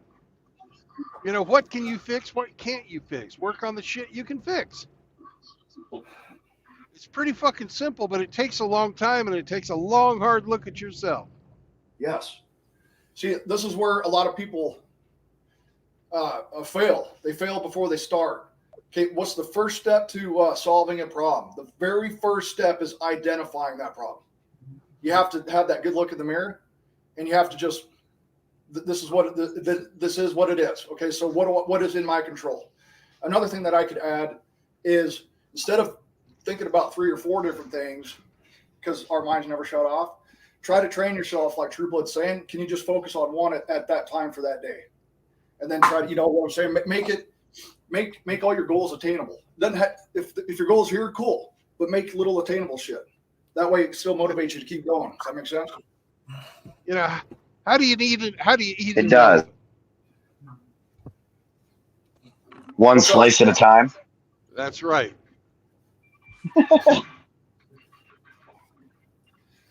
Yeah, focusing on the past, it can really get you down for sure. It's a real thing. Everything that True Blood said is correct. I mean, when it comes down to it, the brass tacks, you guys might not like his delivery, and I don't think he gives a fuck, because it's actually true. You just, whatever it is you got to do, at the end of the day, it's you just got to keep fucking going. At the end of the day, you got to keep going. That's true. I do dwell on the past too much. Yeah. I admit I tend to do that. Because ain't nobody going to give you a handout. Ain't nobody going to give you a hand up. You got to fucking do the shit yourself. You might get a hand job. Well, I don't want handouts, but why in the hell would I get something from someone else that I could do that no one can do better for me than myself? Like True Blood said, and I agree with, sometimes you are your own worst enemy. You got to get out of your own way. You got to get out of your own head. Yeah, I think that's been my problem lately. I got to figure out where I'm fucking myself over and get the hell out of that mindset. I have that problem. Now, here's the thing.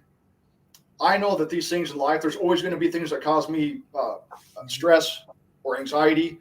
I can't change that. So what can I change to allow me to better navigate through that? Just, I know that I got this problem. Okay, so how do I go about getting better at it? Well, first you got to identify it. Yeah, I have problems with anxiety. Yeah, this, and then you go from there.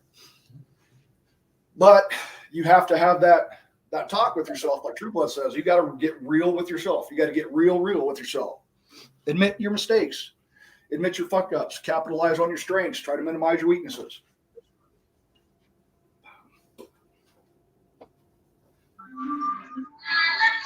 You know, Outlaw talks about this stuff quite a bit. You still Yes, with us, sir. Outlaw? Yes, sir. You were doing a stream where you were talking about this kind of stuff not too long ago, weren't you? You were actually talking about these issues. Fuck, man, I can't remember what you said, but you said something that was spot on. You the way you said it was perfectly stated. I don't suppose you remember what you were because we were talking about learning how to identify your own flaws, I believe was the topic. And you said something along the lines of learning how to step out of your own mind or something like that. I don't know. I can't remember what the words were. I was hoping that you might remember. No, Don't ask me, man. I don't know what the fuck I did 10 minutes ago. I'm trying to remember. You know, yeah, same here. Well, you know, you said something to that effect, and I think that's exactly what it is. You gotta learn to step out of your own head, and I think I gotta figure out how to do that more. Yeah, your mind is. You got to overcome the mind, man. You guys remember those old school commercials? This is your brain. Then they crack an egg open. This is your brains on drugs. Any questions? You remember that stupid shit? Yeah. Yeah. I remember that nonsense. Yeah. You guys remember that old program called Dare to Keep a Kid Off Drugs? The Dare program? Oh yeah. Resist drugs and violence. Yeah. I was buying weed from the Dare guy in school. Dare to keep a kid off drugs. Man, our with fucking with McGruff the crime dog. Dude, our commercials back in the 80s and 90s were the shit. Like that little old grandma, where's the beef? The old Wendy's commercials and shit. Dude, commercials were awesome back in the day. Yeah, I need to do another one of those nostalgia streams. After these messages, we'll be right. Yeah, man, I like your nostalgia streams. You guys remember that shit growing up, True Blood, Saturday morning cartoons? Oh yeah. That Dare shit was a joke.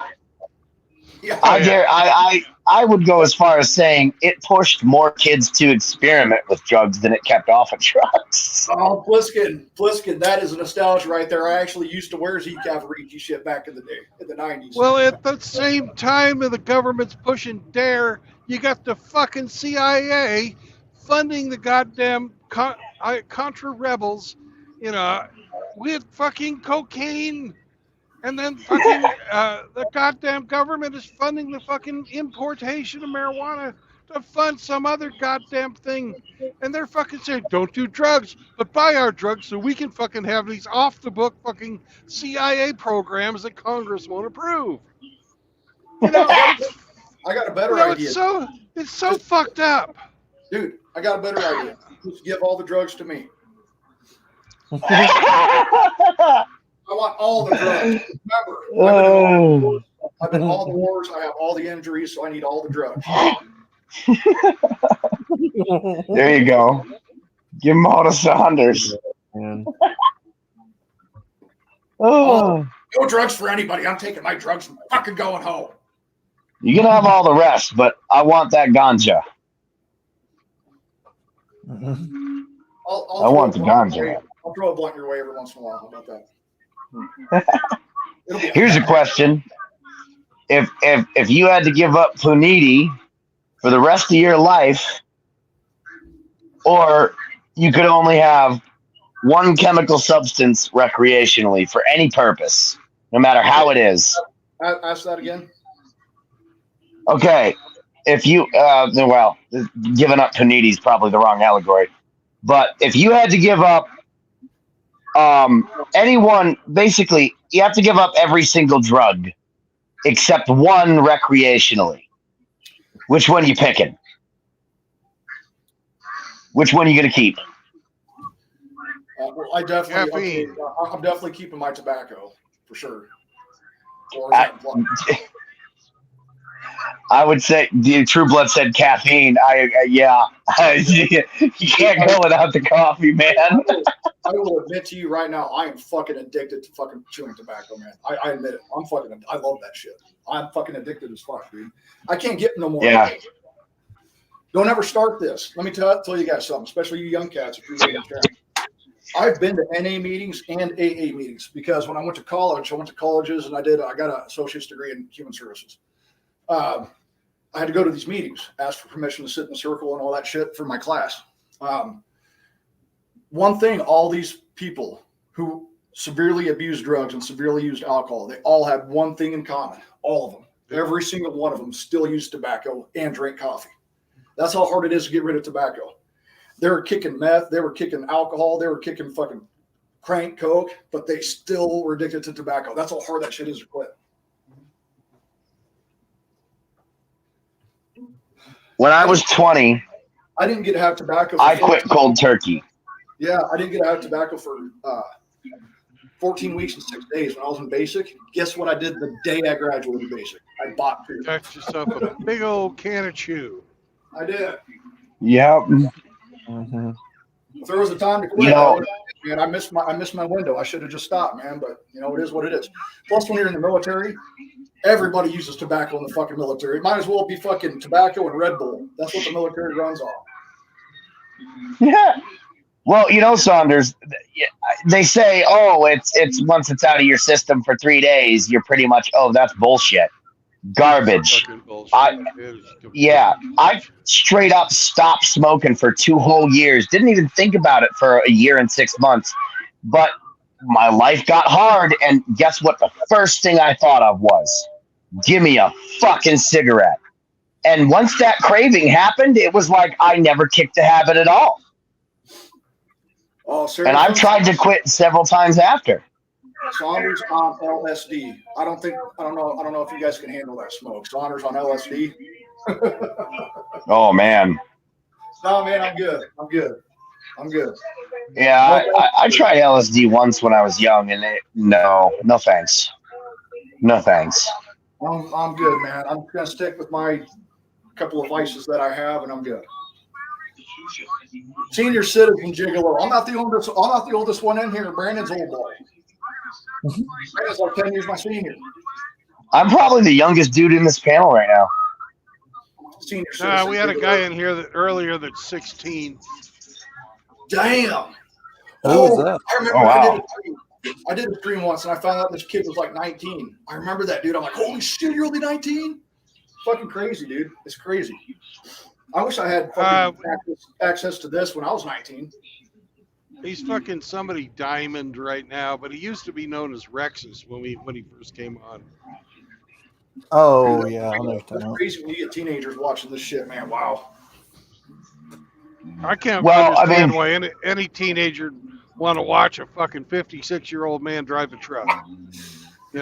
What the fuck? Well, to be fair, True Blood, when I was 16, if this was around, I probably would have been around here too. Honestly, if MGTOW was more prevalent when I was 16, y'all might have kept my ass out of jail. Just a thought. Yeah, when I was 16, they didn't even have the internet.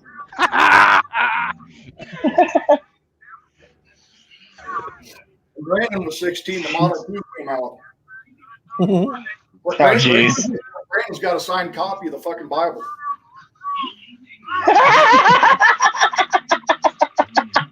That's a good one.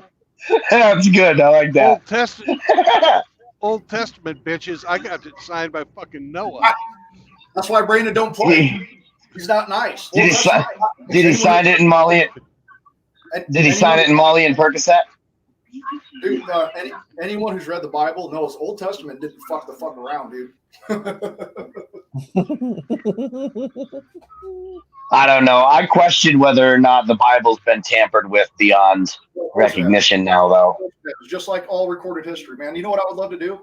I would love to get all the scrolls and all the ancient texts out of the Vatican because I want to look at it, and I have a right as a human being on this planet to fucking read that shit. In my opinion, I should have access to shit. Well, they're never going to let that happen. Saunders, that's bullshit. They already have. You can go to a place called the Gutenberg Project.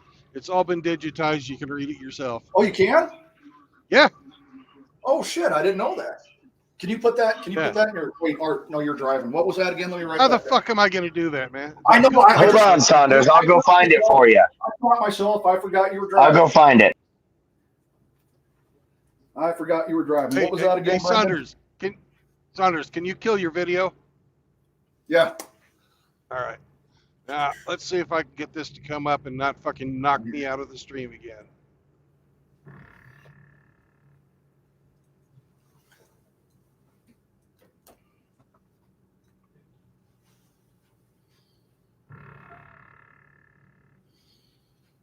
All right.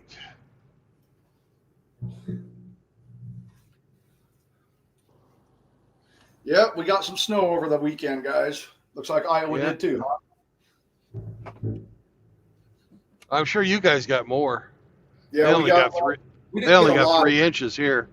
I think we just got a couple inches. We didn't get much here. Yeah, but I bet you it's a lot fucking colder where you are than here. It's pretty cold. Well, yesterday was fucking cold because it was windy as shit. Get that fucking Nebraska wind. Fuck. Well, it's pretty fucking windy here. Luckily, it's coming in from fucking behind me. It was 13 degrees yesterday. Today, right now, it's 25. It's 25 here. Yeah, it's 29 here, and you can tell from the road that it fucking melted today. It was above freezing. Well, shit, we just had a 65-degree day last week, not even a week ago. Yeah. Vatos locos forever. Vato loco. I'm going to play with my huevos. It's good for your kahuna. He's got old huevos. Hey, guys. Old balls. Pretty soon my balls are going to hit the toilet water. Hey, guys. What's up, Moki? What's up, Moki? Hey, buddy. Why are you talking about addiction? But, like, you never talking about this one addiction. Guess what it is? Uh-oh. Pussy? No, not that addiction. I forgot what that was. Brandon, If that would it be? It's been a while. I forgot what pussy feels like. Porn? No, Fentanyl? B is a breeding addiction.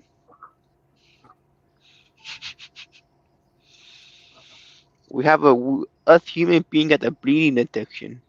Oh. A popism. I like it. Gutenberg. He's talking about Pop's, when Pop says some people can't kick air addiction. Oh, the two-way rifle range? Yep. Yeah. I like Pop. Pop's a solid guy. I like him. Because Rhino or none of them's ever really talked about it. Where exactly did he serve? Like what branch was he in? He was in the Army. He was in the Army for 33 years. He was in the Army. I think I heard one say, or I think it was Jimmy said he was a Green Beret. He was Ranger Tab, and he was Special Forces. Yes. Okay, that's cool. He did, it's called the Robin Sage. It was like a 90-day fucking thing for Green Berets back in the day. And then he served. Oh, I can't remember what his position was, but yeah, he's badass. Yep. I was just a regular infantryman, so he's more high speed than me. Oh yeah, like what happened to him happened to Father Saunders. Oh, I was in for 8 years. He was in for fucking 33, man. So he's seen a lot more shit than I did. No, and I mean the vote. He he said they look at him as an evil man because he served the army. He know how to kill people, quote unquote. Well, life is fucking unpredictable. That's for sure. Yep. We're built for pattern recognition. Don't get me wrong, but it's still unpredictable. Mm.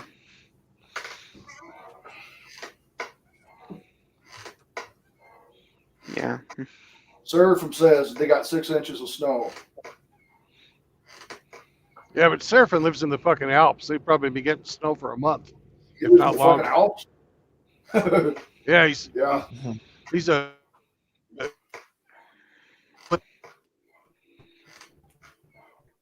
Oh, you cut out, Brandon. Yeah, cut out, man. I'm sitting here trying to talk into a muted microphone. Yeah. Yo, so I was going to tell you, Mochi, killing is not in and of itself an evil act. Like violence, it is neutral. Like tools or firearms, any kind, it's neutral. All right, it's how it's used that changes its karmic standing.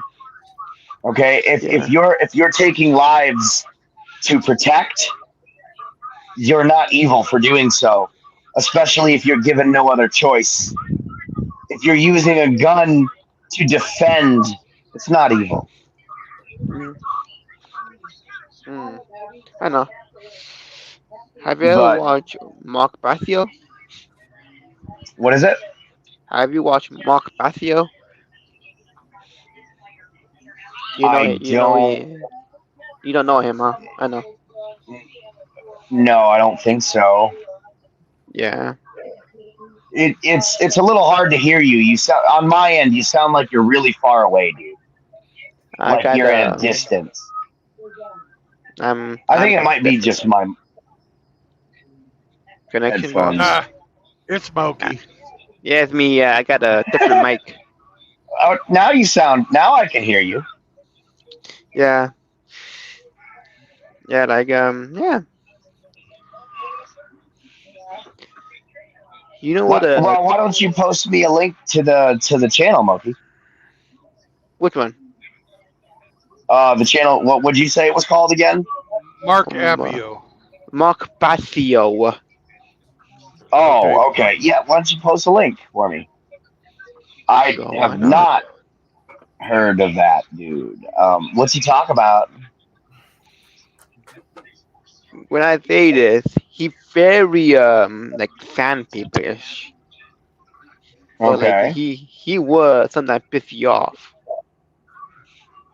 Okay, that's all right. You know, you can't tell the truth if you're afraid of offending. Sometimes you got to hear shit that'll piss you off. That's how you get better.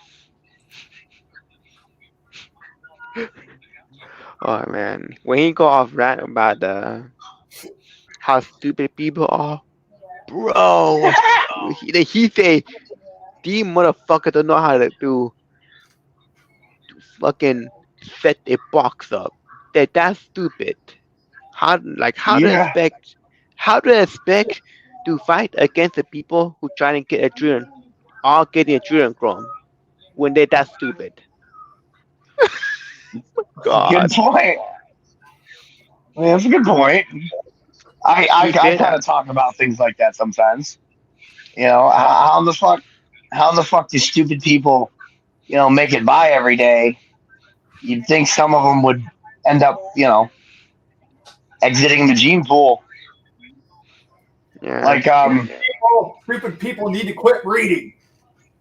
I don't have a problem with stupidity in and of itself, as long as it's not harmful. Because sometimes it gives you a genuine laugh.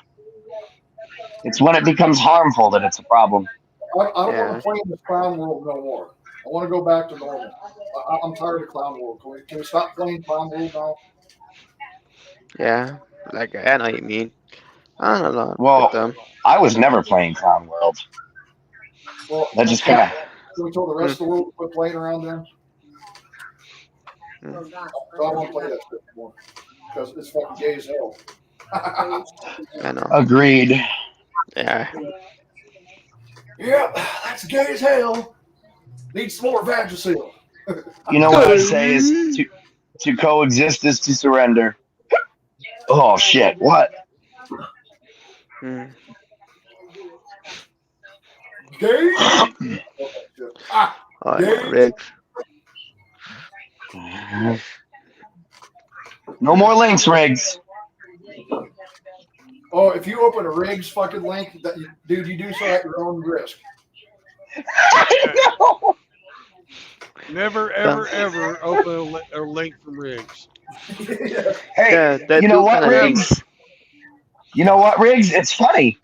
Now, since you had me open that link, I located the one ass other person in my area who knew what munging was without having it explained to them.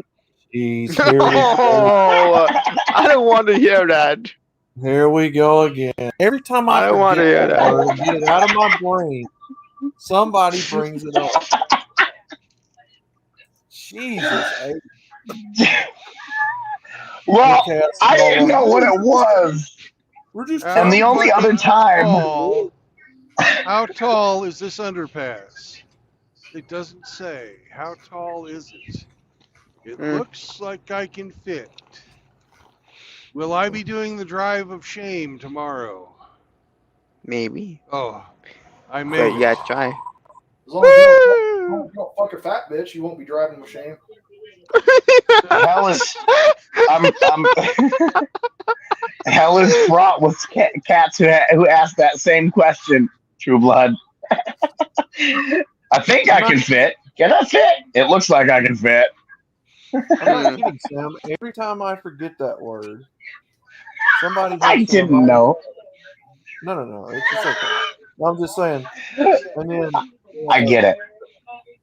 Their way around it is, oh, we're just trying to desensitize you to the words, man. I'm like, who said I wanted to be desensitized? I never back for that, dude. They're lying to you. They're just fucking with your head. Oh yeah. Well, I went to see a friend of mine down in downtown. And hey, I want to warn you, I will boot you if you try and explain it. I have not looked it up on purpose. No. I'm not going to explain it. Fuck no. Okay. But he didn't know what it was. But I was explaining about because he was talking about going on his like different YouTube channels he likes, and I was like, man, you got to be careful with that shit on the channels I go to. You open you open the wrong link from the wrong dude, you're gonna be traumatized.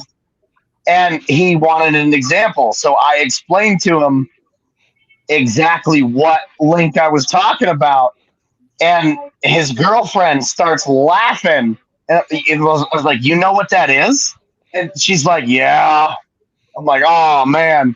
I had to kind of walk away. The fact that he didn't know what that was, but his girl knew, I was like, oh, buddy. But you know what Rick's like? I don't know if I want to know. You like the ATM machine. You don't like. Don't. No. I explained that to you guys. Okay. I don't want to fucking hear it. That's what I'm saying. It's like, why do they keep bringing this up? That definition is so foul, man. It is. But it's.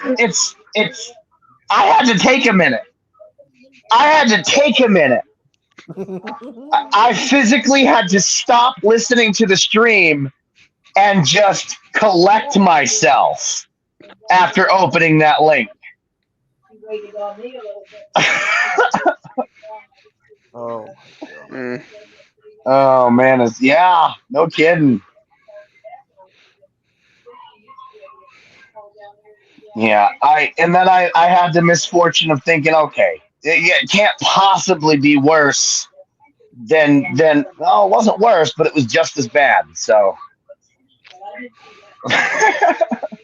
Jesus Christ, man. Yeah, man. Yay, 24 miles to Centerville. Shit, that name is that that your destination? Yeah. Oh man, shit, that thing that's that what's like up. have you I heard fucking, about Scab? dude, I hate this fucking daylight savings time shit. Can't they just make up the time and stick with it where it never changes? It gets dark at Yes, fucking 5:30. It's fucking stupid. Yeah, that shit's ridiculous. I agree. When I was stationed in Hawaii, I think Arizona here they don't have that. It's just the same time all year. They Mm. got that shit. Oh, we gained an hour today. Oh, we lose an hour here. Fuck you. How about Yeah, that? sorry, Outlaw. I kind of just ruined your whole night. Oh man. No, it's okay. But no, seriously, man. Jesus Christ. You guys are way too fixated on fucking corn, man. I live around corn, and I don't talk about corn as much as you guys do. Nebraska is the corn-producing state. You guys love corn too much, man. Y'all love corn. Get your mind off corn. I gotta wonder, did the word cornholing originate in Nebraska? That's a good question. And if so, did it originally have anything to do with corn? It's a good question. I can't answer that, but we, in fact, Nebraskans do like playing their fucking cornhole. Yeah. It doesn't sound right. It just doesn't sound right. does it? We're gonna go play some cornhole. What? Hey, you're gonna what with your hole? The fuck? What the What's wrong with your cornhole? Don't like is it a PG or is it just sexual? I don't want to hear it. If it's sexual. Oh man. You got to go to my website, onlyholes.com. We do all sorts of creative shit. Onlyholes. You don't have to be lonely at onlyholes.com. Family Guy was making fun of farmersonly.com. That was they're like, it doesn't say whites only, but yeah. I was like, dude, really? They're trying to shit on farmers only. And then they had another joke. It was a bunch of post-wall beluga whales wearing cowboy boots and Daisy Dukes at a bar, at a freaking Denny's bar. Is that Oh man! my question? Do they look like Rusty River? All right, Moki, what's your question? What? Moki, what's your question? My question is, do they look like Rusty River? Oh man. Damn, True Blood, you've been going 4 hours already. Holy shit, we've been going 4 hours. Fuck. Yeah, man. Dude, time pisses by when you're just shooting the shit, having fun, doesn't it? Yeah. Well, this is what I call, I didn't coin this phrase, but this is what I call a digital campfire. There you go. Hell yeah. Oh yeah. Yeah, I don't know who coined that phrase, but it fits. It does.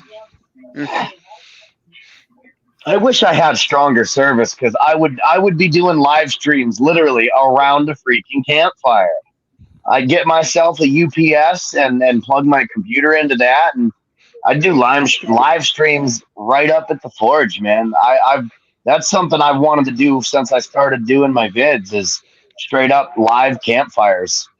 Today, I think the only guy I've seen do a campfire session is D-Man. Freedom Inc. does them now and then.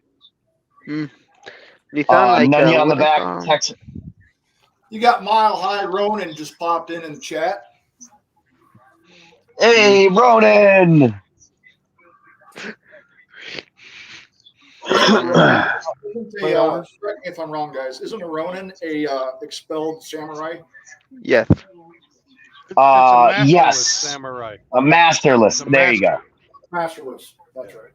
Yeah. They were the MGTOW of the samurai era. No. Sort of. Not necessarily. I think Their the Lord master either died Oh, because come of on, this. True Blood. You can't let me have no fun at all. Damn, man. No. No, dude, fucking old Grandpa of True Blood, man. He's Old Testament. There ain't no fun. Ain't no jokes around here. It's serious. No fun for you. You can have as many jokes as you want, but you got to be correct. That's fair. You know what? That's fair. Hey, you want to hear a joke then? Guys, who doesn't? Who doesn't love sitting around? I can just watch fire for hours. I love watching fire, dude. You want to hear a joke? I just love watching the flame. Let's hear a joke. Let's hear it, Mochi. It's a you heard some guy heard it, but I think Sam Fisher, Sam and I think father son haven't heard this. What's similar to a railroad track and a 304? They both get ran through. Yes. Oh, was that? There you go. I just guessed on that one. Bitch, you've been fucking ran through more times than a yellow light, you bitch. God damn.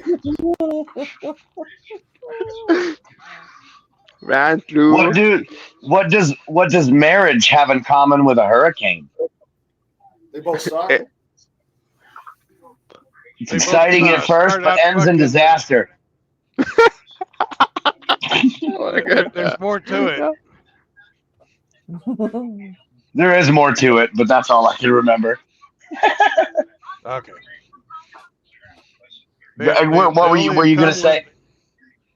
Well, they always start out hot and moist and give you a good blow, but in the end, you lose fucking everything.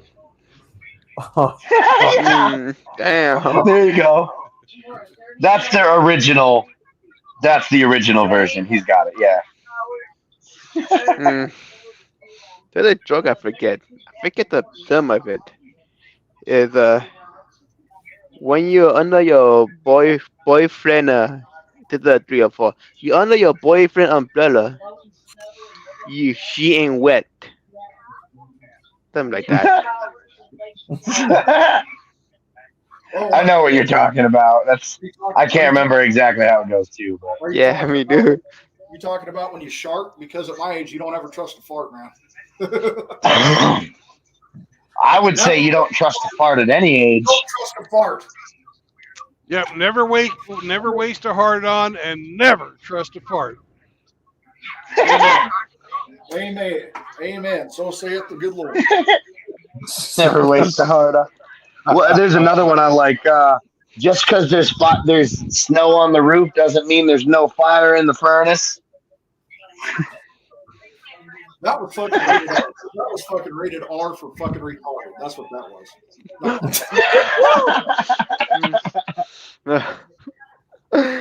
Dude, the first time I heard that, it had the movie announcer. This following is rated R for retarded. I laughed for like fucking. Where'd you hear that at?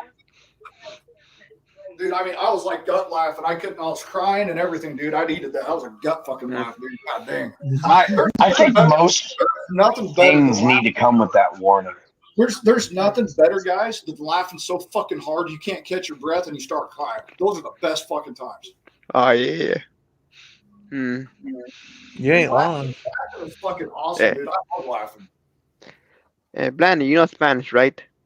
Oh, hey, we got Rebel Against the Feet in the chat. Oh, that game. Oh. Okay. What's up, Brad? Yeah. Oh, hey. Hey, Brad, you speak Spanish, right? I'm Spanish. You're very good at Yeah, it. you see. Okay, they're the Spanish. I can ask where the bathroom is. I can get fucking food. They're the old saying that Okay. is like yo da chingón. Y mira la chingón chinga tu madre.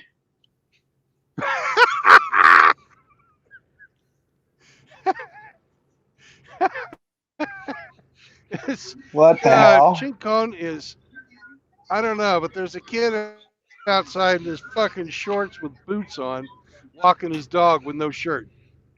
That kid's a stud. You're definitely in the Midwest, aren't you? Yeah. But anyways, Loki says, Yeah,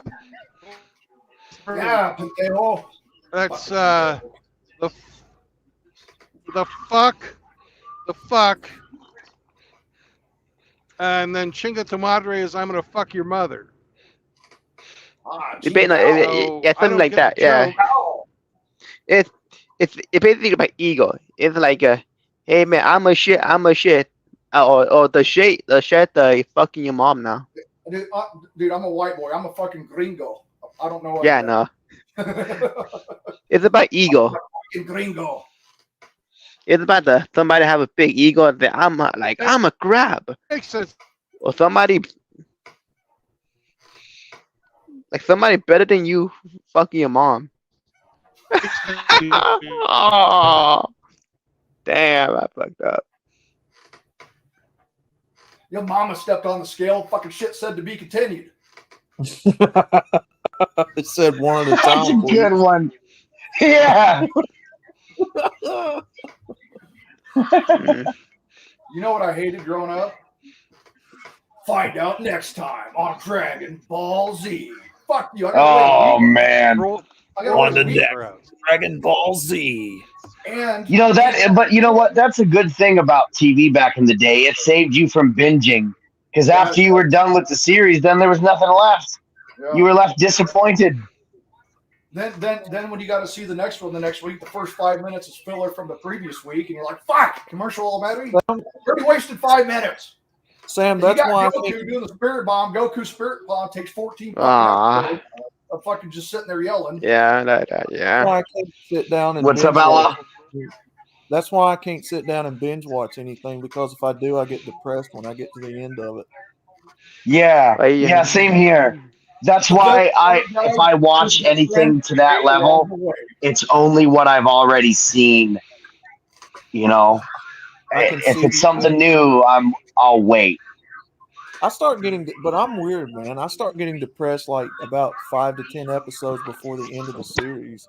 Because you know it's coming to an end. Yeah, I'm like, oh shit, I want to watch this, but I don't. And the temptation's so strong. It's like, just finish it. So Yeah, you know what? That's why I won't finish One Piece.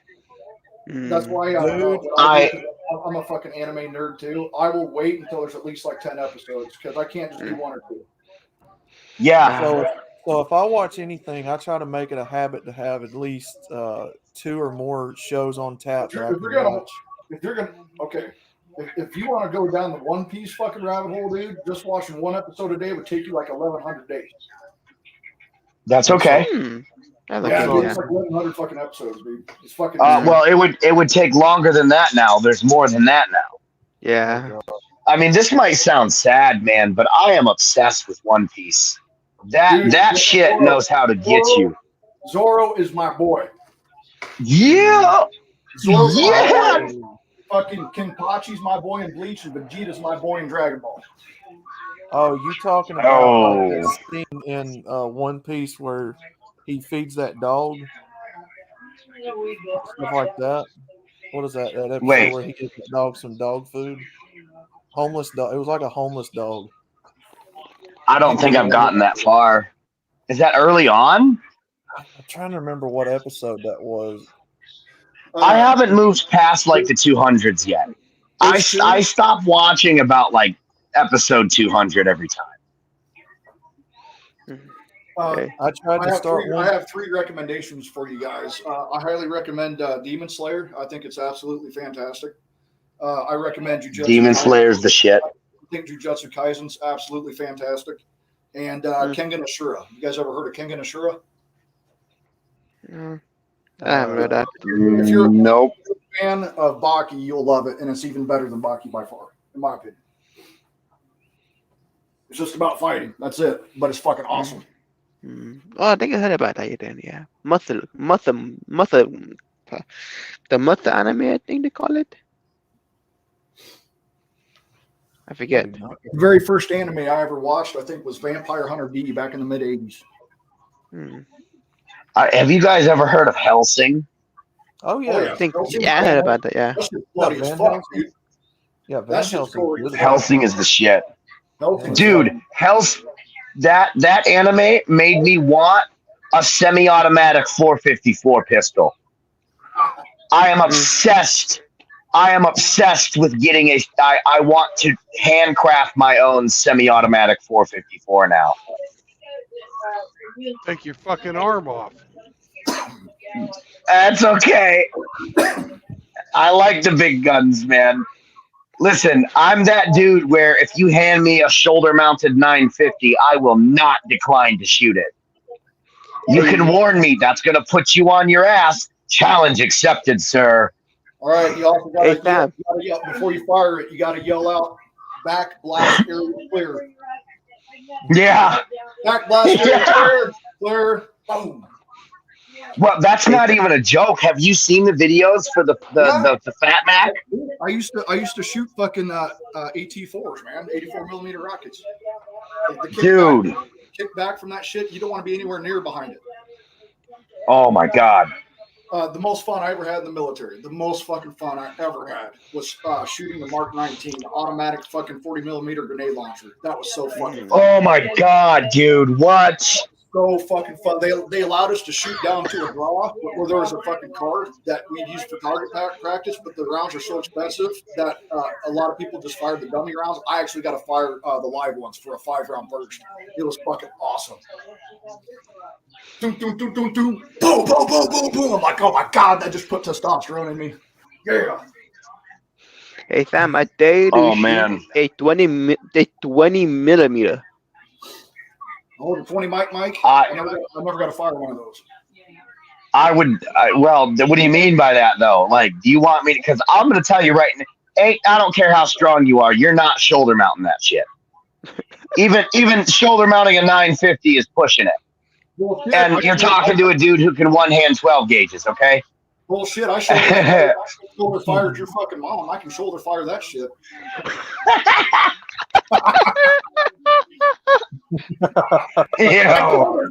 Yes. I'm talking with you, man. Yeah. I love my mom. I wouldn't want people talking about my mom. Yes, it is. You know what? It doesn't bother me, Saunders, because I'll tell you something. I grew up with that shit so much, it has become totally meaningless aside from comedy. Because, hey, man, you know what? Yo mama jokes are some of the best fucking comedy.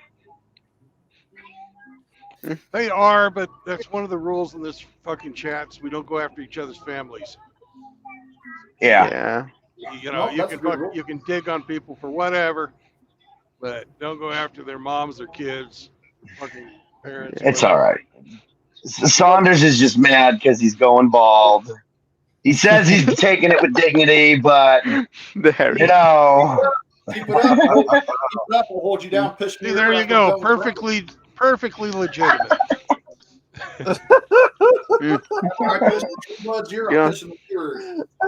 Hey, Saunders, if I bring some turtle wax, can I get a few rubs for good luck? Keep it up, little shit ass.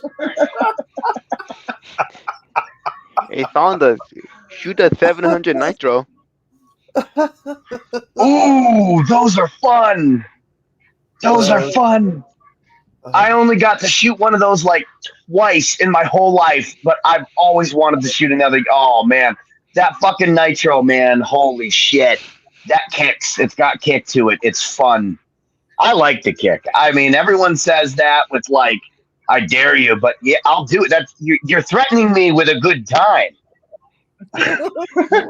You fucking famous last words before somebody goes to the hospital. You know what? I've been down that road too, and you know what I'll tell you? Totally worth it. I have watched Castlevania. I did enjoy Castlevania. The first season was my favorite on that one. I have not got to watch Castlevania yet. There's one that's based off of the video game that's actually really good. If you get a chance, watch Dragon's Dogma. It's based off. Yeah. It's really good. You know, Outlaw, you suggested Ghost in the Shell to me last year at some point. And hey, man. You got to watch the original one first from way back in the day. No, that's the one. I got it. I got the OG Ghost in the Shell. Oh, yeah.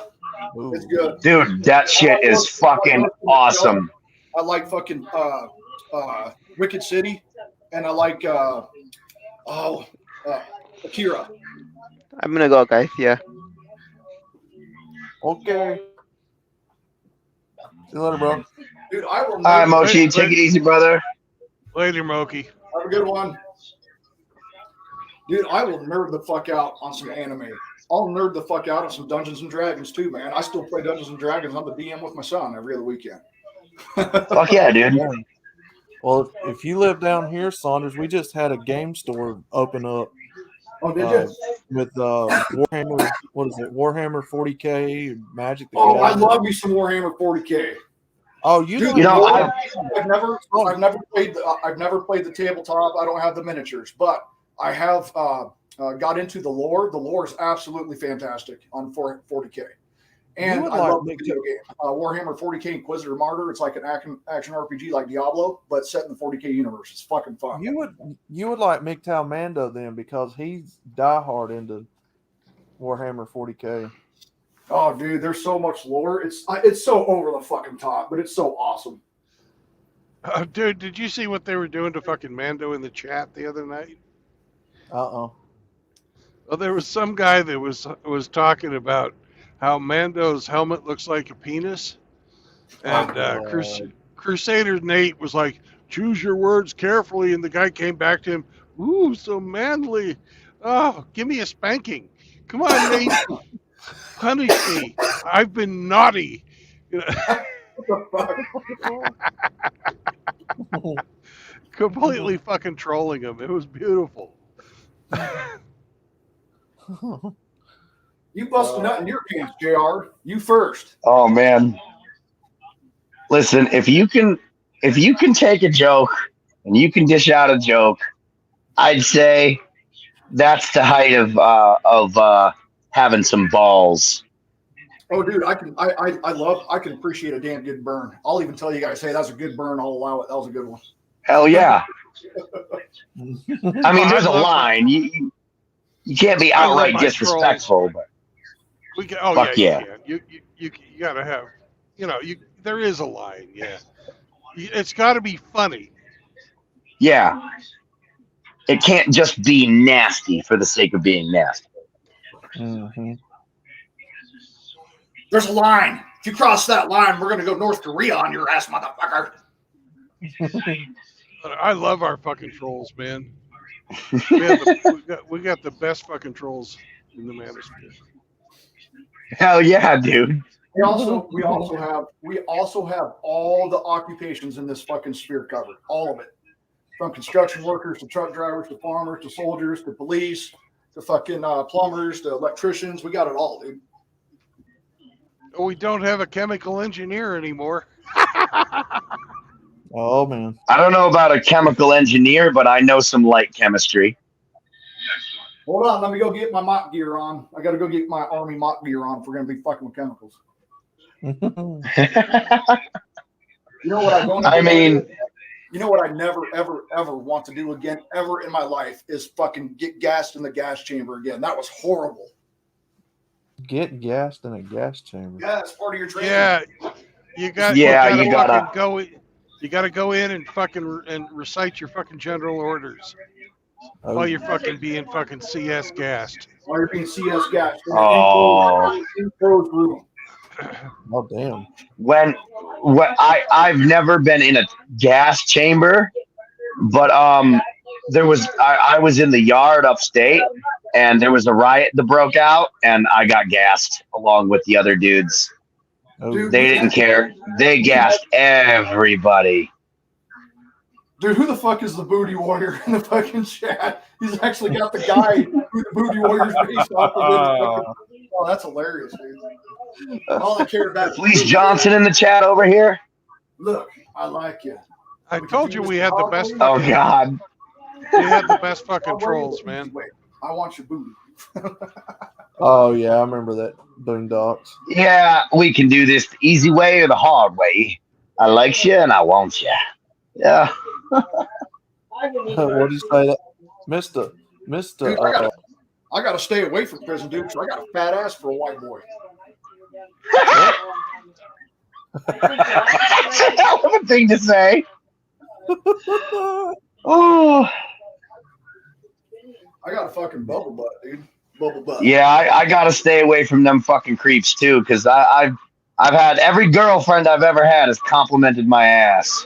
Oh, whoa. And some dudes too. It's really creepy. Hey now. If you're gonna slap my ass, you gotta say good game. Slap my ass. Good game. Oh man. Yeah, where'd she go to college up to get? Ew. Oh boy. That's kind of like if you and your buddy are spit roasting a chick and your eyes ever meet, you either got a high five or fist bump. Where was she living? Booty Warrior says, "Hey Pliskin, when are you gonna let me tap that ass?" Oh shit. You ever heard of Pliskin in the chat? You ever heard of El Nino? Well, I'm El Negro. Get down here and tap that ass. Oh god. Oh yeah. El Nino. There was El Nino is Spanish for the Nino. Jeez. El Nino is Spanish for the boy. Yeah. Oh shit. True Blood lives in a van down by the river. There was a short Spanish dude in the county when I was younger in there the first time who spoke minimal English. And like the only thing he would ever say is, "I fuck you face." And every time the guard would walk by, he would hop up on the bars like a freaking primate and start shaking the bars like crazy and just screaming, "I fuck you face." And that's all he would say.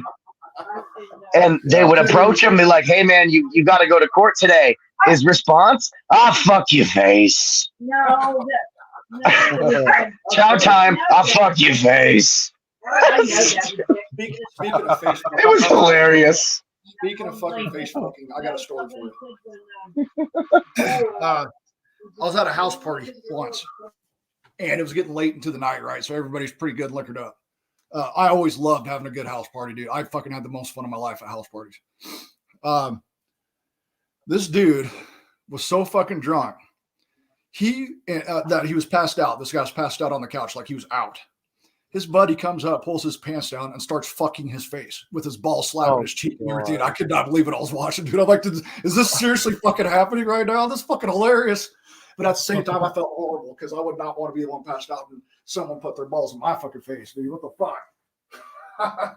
He was literally. I learned a long time ago, never pass out drunk, even if the people are your friends. Because at bare minimum, somebody's going to draw a dick on your forehead. At bare minimum.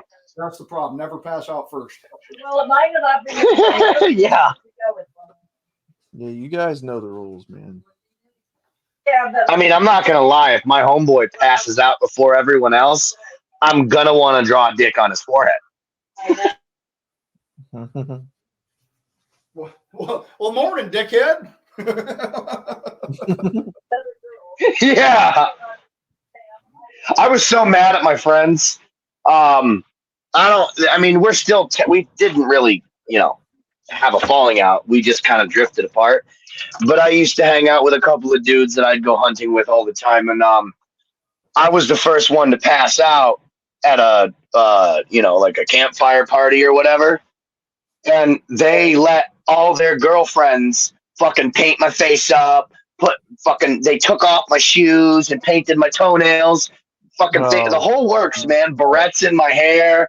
I woke up and everyone was laughing. I couldn't figure it out. I went into the bathroom. I came out of the bathroom just swinging a chair. Yeah, buddy.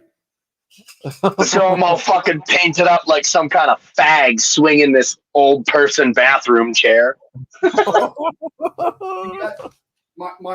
Unfortunately, my son Saunders got a hold of some fucking photos of me that are on the internet fucking forever now. you should add this out loud. No laughing. There's no fun. Saunders was there. Outlaw gets the biggest kick out of that fucking picture. Such a Outlaw stone. knows obviously this story. You got to see this picture of him. Oh my god.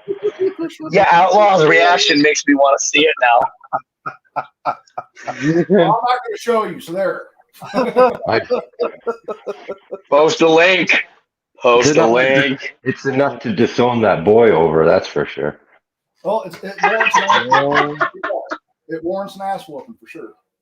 I got to do it now. He's already bigger than me. I got to do it now. I got a chance, dude. Yeah, you better get him now before you get too old. He's already 6'1", 190, dude. And he's only 15. For fuck's sake. He's a fucking unit, dude. He's got size 15 shoes. Who fucking does that? Who does that? What are you feeding that boy? Growth hormones? God dang, dude. Must be getting the fucking meat from Texas where they got all the growth hormone and steroids in it and shit. Believe it or not, correct me if I'm wrong, True Blood, because it could change at any time. I think Nebraska there's only one state who makes more beef than Nebraska, and that's Texas. So we have the most corn and shit, and I think we're also the number 2 beef producing state. That might have changed since then, the last time I looked. Well, yeah, it's more than just corn here. It's a lot of fucking cattle. Well, Sam, I laugh hard at that because it's so relatable to my family because, being from a close-knit family like we are, that's all we do is bust on each other. We try to find like old embarrassing photos of one another. It's just so relatable. Yeah. I mean, that's kind of how me and my brothers are. I have 2 younger brothers. Well, technically I have 3, but I haven't spoken to my oldest younger brother in years, but that's how me and my brothers are. Like if we're not busting balls or fucking with each other, there's something wrong. One of us or all of us want to kill each other. Yeah. But if we're busting balls, then that's how you know we're getting along and we're talking shit, Yeah. Oh yeah. Hey, did you guys get to hear any of that shit? Any of what? True Blood, have you had this issue? I've tried to put comments on there, and this is the second one that's blocking me from letting post. Well, it's probably because you're a nasty bastard. But these are facts, but yeah. Anyways, did you guys get to hear any of the fucking conversation I just had with one of Iowa's finest? No. Mm-mm. Yeah. They happened? decided that, well, I was stopped fucking looking at my map, right? Mm-hmm. And he pulls up and waddles up there. Is everything all right? I say, hey, my GPS was going to take me into this residential neighborhood, and I knew it was wrong. So, where are you going? I said, the steel plant.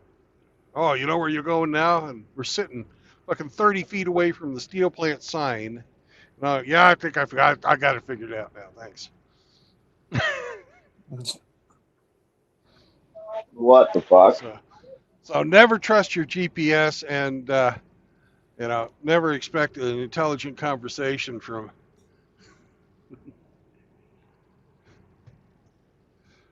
random people you meet on the highway. I'll be right back. I got to walk the dog. All right. The dog. One of my questions I always ask regarding cops is, what was the job they always wanted to do that they were never good enough to do before they became a cop? Yeah.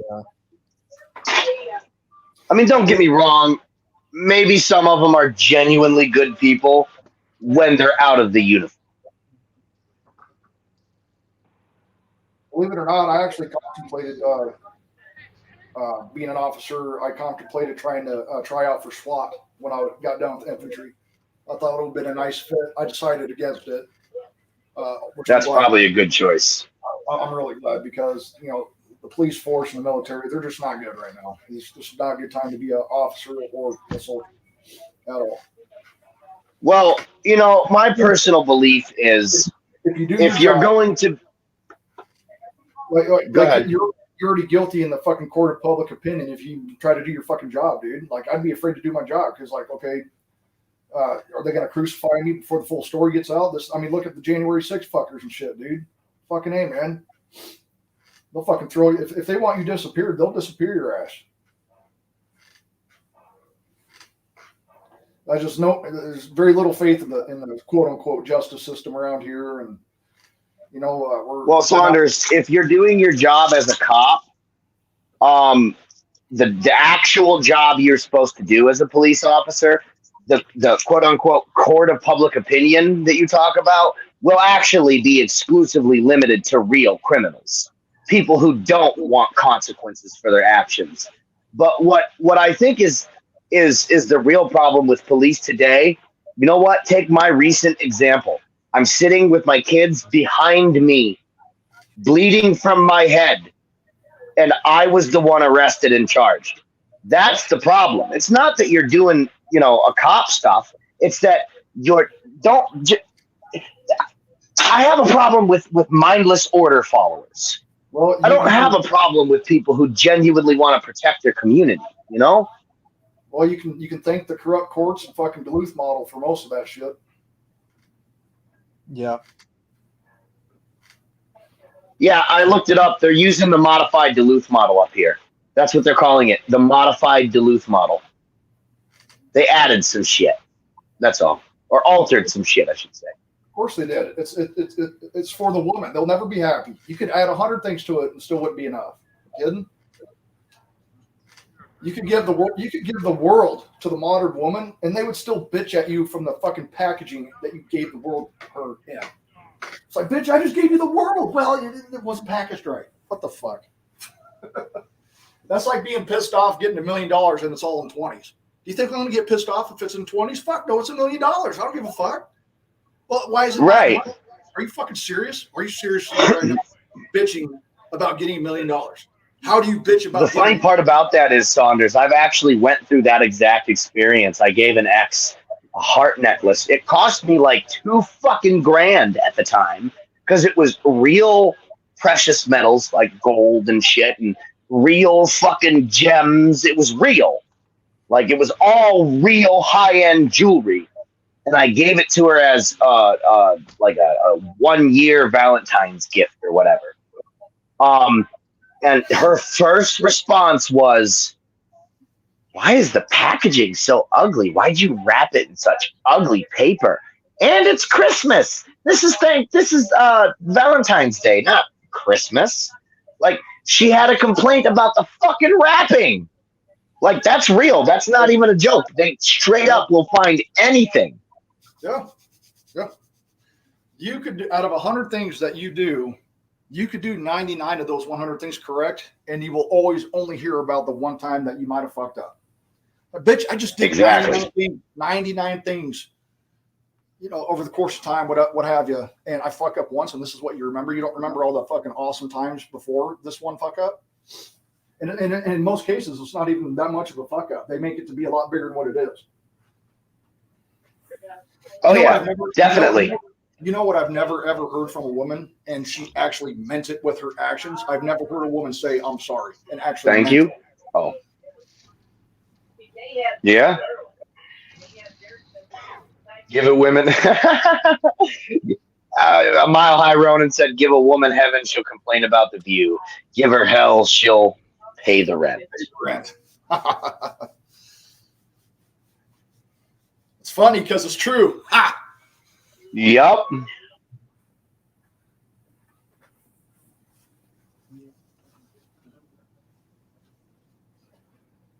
$4.5 hour mark, guys. Damn.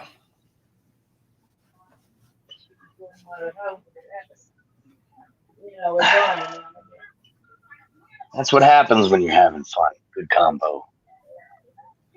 I like True Blood streams, man. They're always fucking hilarious. You guys always got some crazy shit to say, and it's absolutely hysterical. It's always a fucking party when you got a Saunders in here. I don't even have to be in the panel. I can be in the chat, and it's a fucking party. Yeah. Let me talk to you. When Saunders shows up, there goes the chat. Y'all come on over. Take your pants off. Stay a while. You don't ask Outlaw to take his pants off. He just comes with his pants off. That's Outlaw's default configuration. Man, I don't even. Okay, we got a new name for Outlaw, Mr. Default. Mr. Fuck, I had it, guys. I fucked it up. Anyway. Brother, I don't even remember how that got started. I don't either. Because pants are for squares, bro. No, dude, I'm wearing pants. I love pants. It's just funny. Like, take your fucking pants off. There's something funny about it. I'm not wearing pants right now. It's fucking hilarious to me. It's just funny. Pants are for squares. Pants are for squares. I was watching some old episodes of Family Guy off of my hard drive yesterday. The Halloween episode where the bigger kids took Stewie's candy and Brian tried to get it back and they painted him pink. And then Lois goes over and she's like, all right, now I want your kid's candy. And she's like, now go into your purse and give me $40. Fucking stupid standards. And she's like, I don't have $40. And Lois goes, all right, that's okay. I'll be back tomorrow for the $80. And she took the welcome mat. It was fucking hilarious. She straight up robs this lady. Oh, man. Yeah, that shit's hilarious. Oh, I learned how to do push-ups real good in the military, man. I did push-ups. And then after I got done with those push-ups, we did more push-ups. You know, I did a shop camp thing, they called it, where they took you for a weekend and they put you through like military exercises. And one of the things they had us doing is they would have us out at like fucking 6 a.m. I don't know how early they did it in the service, but they'd have us out 6 in the fucking morning and they'd have us running PT. And all of a sudden, and they had a dude who was like a former drill instructor and everything. And the whole point of it was supposed to be like to get us to learn how to, you know, respect authority. But the problem was the quote unquote authority they were trying to get us to respect is people who were trying to brainwash us. Anyway, and that was one of the things he was having us do was randomly he'd blow his whistle real fucking loud. And we just had to drop and give push-ups until he said to stop. And when I was there, he had us out in the morning. It was raining like a motherfucker. I mean, coming down hard. Well, the path was all muddy. And one of the other kids was like, he didn't drop. And I remember this dude, he's like, why aren't you in that fucking dirt, boy? Like screaming at him and shit. And he's like, dude, this is muddy. I'm not getting down in this mud. It's bad enough that I already ruined. Bro, grabbed the back of his neck and threw him in the mud. Never seen him fail to do push-ups after that. It's called embracing the suck, man. You got to embrace it with your brothers, man. This sucks Yep. for everybody. Yep. That's why they're embracing the suck. I was the only kid that just fell into it. The others were just like, see, here's the thing. When they sent me on programs like that, I enjoyed it because that was a reasonable, to me, there was a purpose to it. Right?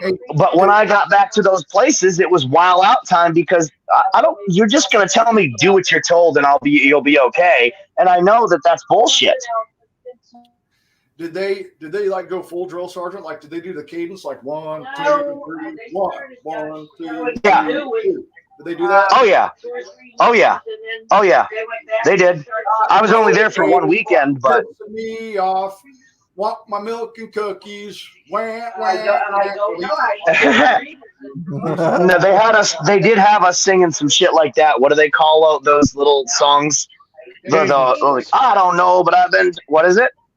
Cadence. I don't Yeah, know, but yeah. I've been told Eskimo pussy's mighty cold. I don't know, but I've heard it said that's the reason they give good head. Sound off. Yep, they had us doing that, and that's what I remembered when I tried to join the military. I remembered like, yo, that shit is where I felt like I was doing something that was useful to me. So after I got out of those places, that I tried to join the Marines is what it was, but Well, you must have been fucked oh up man. if the Marines wouldn't take you. Well, it was because I was currently being charged with something. Oh yeah. Yeah. Yeah, but see, I went to my mom first at the time, and I told her like I wanna join the military, and I told her straight up, you can either sign the papers now, or I'm gonna do it anyway when I turn 18. Don't forget, guys, the elf is always right when you're doing things.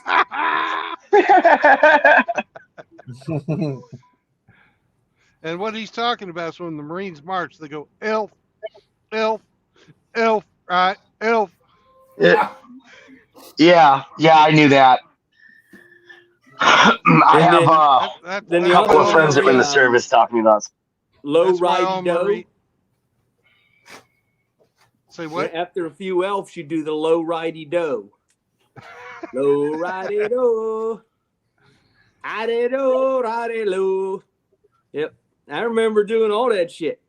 I had to march a platoon for a lieutenant general once. Oh shit! Yeah, it won't be long. We were out of 29 poems in our company commander. We were on a CAC, so I was in the reserves at the time, and Captain Black, I knew him from active duty, and he said, "You taught reservists how to do monkey drills," which is all these, crazy drills. I'm sure you know what they are, Father Saunders. Well, he said the general heard about it and said he wanted to see you march your platoon. I'm like, really? He said, yeah, you want to do this. So I ended up putting on a drill performance for the lieutenant general, and he ended up giving Captain Black and I both perfect fitness reports personally. Yeah. He's like, if you Saunders. can take 40 guys that are just, a bunch of college kids basically and motivate them to the point where they can do all that stuff, you're a hell of a platoon sergeant. And I got 2 perfect fit reps in my time. So that was the first one. You were sergeant first class. You're a platoon daddy. Well, I was just an E5 at the time. Oh, you're just an E5 at the time. That's even more impressive. Yeah, because I had just joined the unit right after Saddam Hussein invaded Iraq the first time, and I wanted to get back in with my active unit, but I didn't want to sign another contract. So I ended up signing with a unit in Youngstown, Ohio. Come to find out that out of the whole company, they had 2 corporals with active duty experience and no staff NCOs. So they had 1 gunny, 2 staff sergeants. Well, that left the 4th platoon open. Oh, you're talking Marines if you're talking gunny, right? Yeah. Okay, that's why I had your rank wrong. Okay, platoon daddy would in the Army be sergeant first class E7. That's where I. Yeah.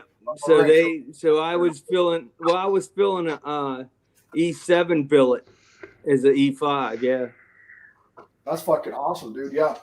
Corporal, I got a question for you guys. Yeah. I was wondering, can you guys bring your own arms to service with you? No. Is that a thing? No. I didn't think so. The only thing you can do that with is with your knife. No, I meant like with a gun, with your guns. No. No, because you have to go get them checked out from what's called the supply So when you're not using your weapons and you're done with them and you clean the fuck out of them, which they will make you. Well, there is a. It goes to the supply sergeant. So yeah, there is a exception to that. If you're in a 18 series unit or a SEAL unit. Oh yeah, you're talking about special forces. Yeah, Yeah. then you can customize your shit. Yeah, special Yeah, forces. No, I mean just general infantry. No. You'll carry their beat up shit. Yeah, see, and you'll like it. We have our M4s. I didn't think so. And our M240s. I was a 249. Well, there was this dude that used to hang out with my buddies that I would go hunting with. And he was in the service. He was about the time of shit. What was when did Fallujah? When was that a thing? When were they over in Fallujah? That whole fiasco over there. Yeah, so right around there he would have been, he was talking about how he was over there in the shit and how he slung more lead than most guys buy in their lifetime and shit. And then he started talking about how he got oh fuck, he said he used some he name dropped some form you fill out. He said he brought over his fucking granddaddy's AK and he was running with all his granddad's guns and shit. And at the time he was telling me that, it just sounded like total bullshit. Oh, that's all horseshit. Now, if you're in a spec op team, those guys, they actually get to have the unit purchase them what they want to carry. When I was training with the 19th group, they all carried SIGs, and I was the only Glock guy. But had I gone on deployment, they would have all had to flip over to the Glock 19. You guys want to eat my nuts? Yo. Notice that It had to they're be roasted with crotch rot. Hey, guys, just so you know, extra salt. Christmas is coming up, so make sure you guys send Tricycle his favorite crayons. Yep. Do not send him the orange ones. He hates the orange ones. I'm more privy to the jumbo Crayolas. The tasty crayons. Tricycle. I actually was going to be a Marine at first. They walked me over to the Army. I was 28 at the time. That's when they did that because you passed your ASVAB. Yeah, I did. I actually had a really good. That's funny. Here's what's more funny. I know. No, when we were old, any job I wanted in the military, and I fucking chose infantry. No, you know that they've changed the scoring on the ASVAB since 2008. That's but when the I old joined. ASVAB that we took, Brandon, was the max of 132. Do you remember what your ASVAB score was? I got mine in the safe. No, I have no fucking clue.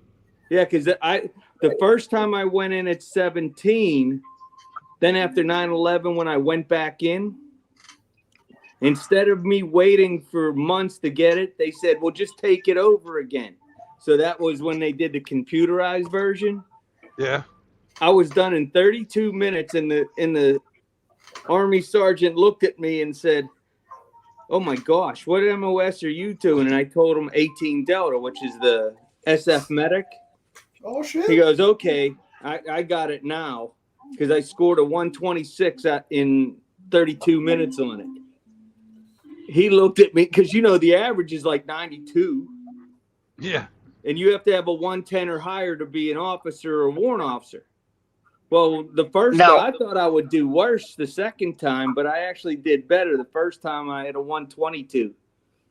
But I was I'll tell you what, though, they made some of that ASVAB is insane, where you have to put all those geometrical, blocks together to create whatever shape they want you to create. But yeah, some of them people, they have a hard time with that ASVAB. Yeah, some people do. My neighbors, one of my former employees, her grandson, I was really proud of him. He joined the Navy.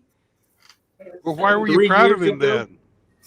Well, because where else do you go to learn to be, what is it, a nuclear Oh, he went Tech. nuke? Yeah. Fuck that. That's the only place you can go to learn to work on nuclear power plants without paying $500,000 out of your own pocket. That's true. That's true. So he MOS they gave him a stands for military occupation specialty, right? Yeah, I was 6633. Military occupation specialty. I was an 11 Bravo and an 88 Mike. So in the Marines, Okay. That would be an 0311 Bravo for a Marine. That's their infantry. Yep. I thought I was going to be an airborne ranger. I went to infantry school and I turned 30 in basic, and I'm like, fuck that. Infantry's enough. I ended up my last MOS in the Marine Corps was a 57 series MP, military police. Been there, done that, hated it. And then after 9/11, when I joined the 19th group, because I was going to go back in the Marine Corps. I thought that, the Marine Corps, I was all pride. Hey, they want my old ass. I'm 37 years old.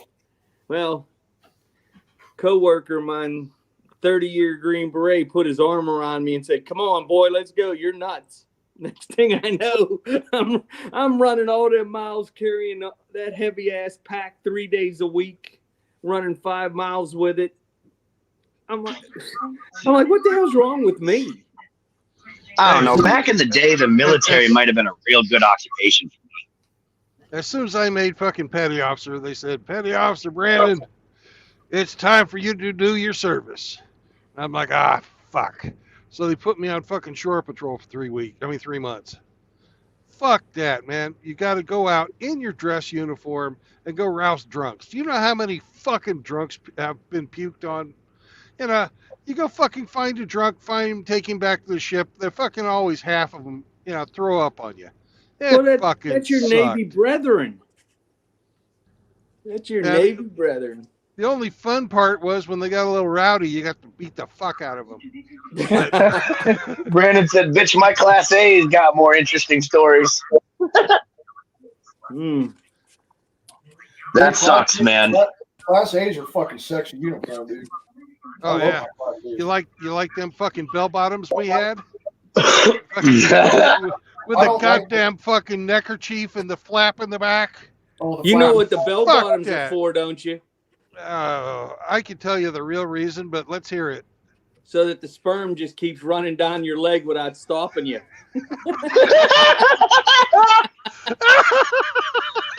Some shit. That's why the flap's in the back. No. The flaps on the shirts on the back. The flap on the trousers in the front. You know why the flap on the trousers in the front? Because you got them on backwards. No. You got the flaps in the trousers on the front, so the Marines have some place to wipe their face off after they're finished sucking your dick. Yeah, you can think that. Oh man. Meat slab. Meat slab's poster child for the Navy. He should have been caught in the condom and sent sailing out the fucking window. No, I'm fucking with you. Nah, Sam sounds like a Coast Guard kind of guy to me. Oh man, that's a hell of a burn, bro. On them little, that was a good bird, wasn't it? Hey, some of them coasties are actually badass. They hunt them narco subs and shit. They do some good shit. They also have to clean up, man. They also have to clean up every single fucking waterborne chemical spill. Yeah. Anyways, we have come to the end of another road today. It wasn't very long, but I thought I was going to have to fucking slow down. I didn't have to slow down. I'll be delivering tomorrow at 8 a.m. and I'll start the stream after I get unloaded. So peace out, brothers, and